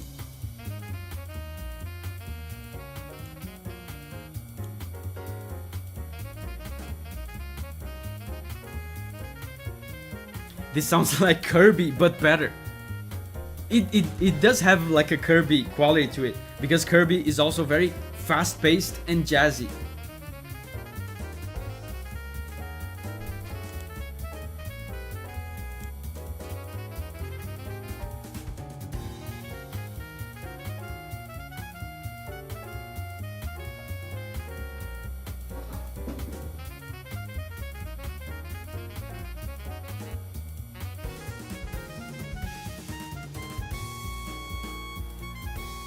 Oh, amazing.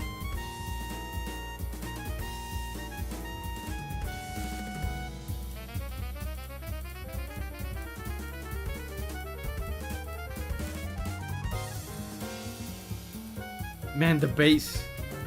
The syncopation on the bass. The upright bass.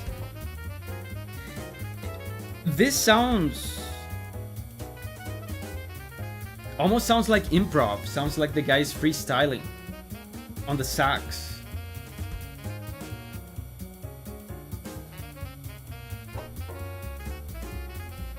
I have no idea what this game is about.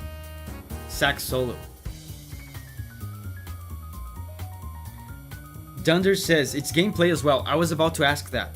And the instruments change on what enemy model after instruments you fight. Oh, that's so cool. So it's dynamic. Glad so many are enjoying it. Check out the game, it's great. I was about to say that is music that is suitable for action.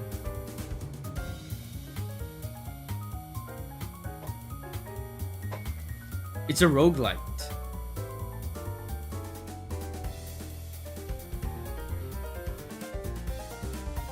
And guys, for the last time in the stream, I have to flex my Japanese again. Check this out. Yoi, sugoku yoi. He said is good. It's incredibly good.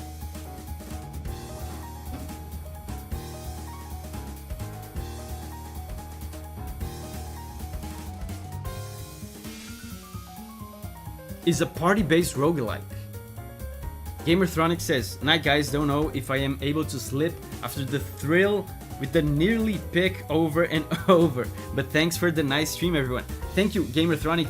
Thank you for the support, for the donation. It helps a lot. Thank you for hanging out with us. All those letters made 4 sounds. Yeah.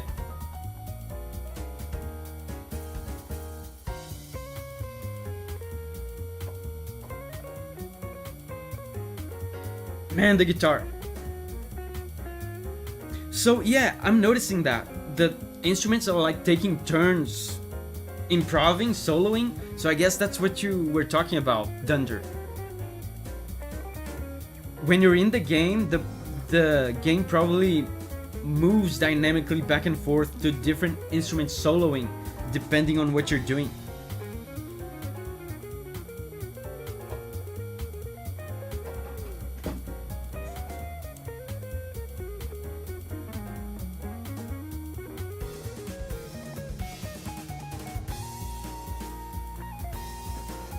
So cool.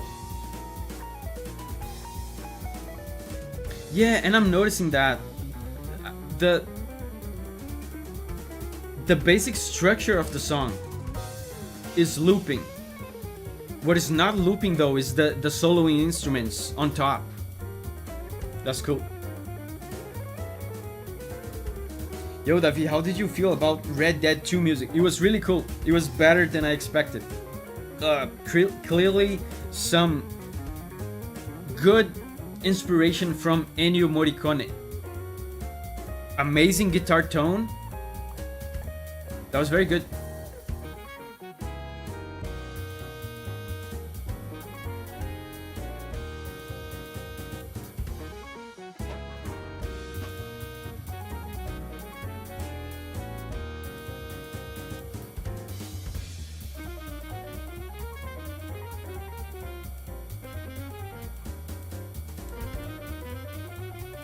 Now the piano and the sax soloing together is about to end.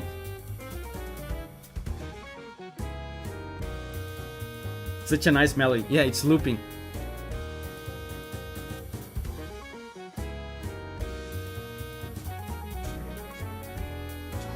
Oh man, yeah, that's the end.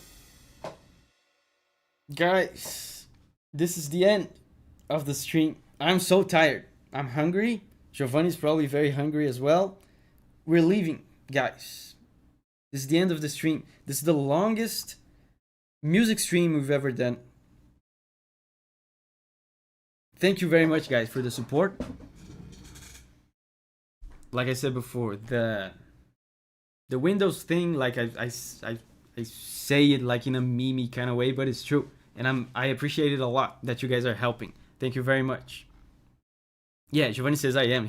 We're tired. We're tired. So guys, it's time for you to say bye to me in the chat so I can say bye right back to you. And by the way, on the gameplay channel, there's an Elden Ring stream tomorrow.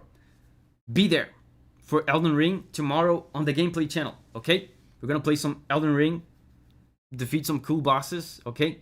Thank you guys for hanging out with me, and bye-bye.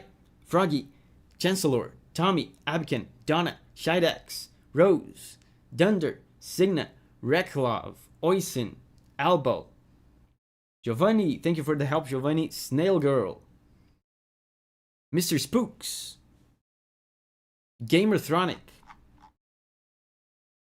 Heavens. Call of Booty. Thank you very much, guys. Thank you very much for hanging out with me, for supporting me. It means a lot. Let's meet again tomorrow on the Gameplay channel. Bye-bye.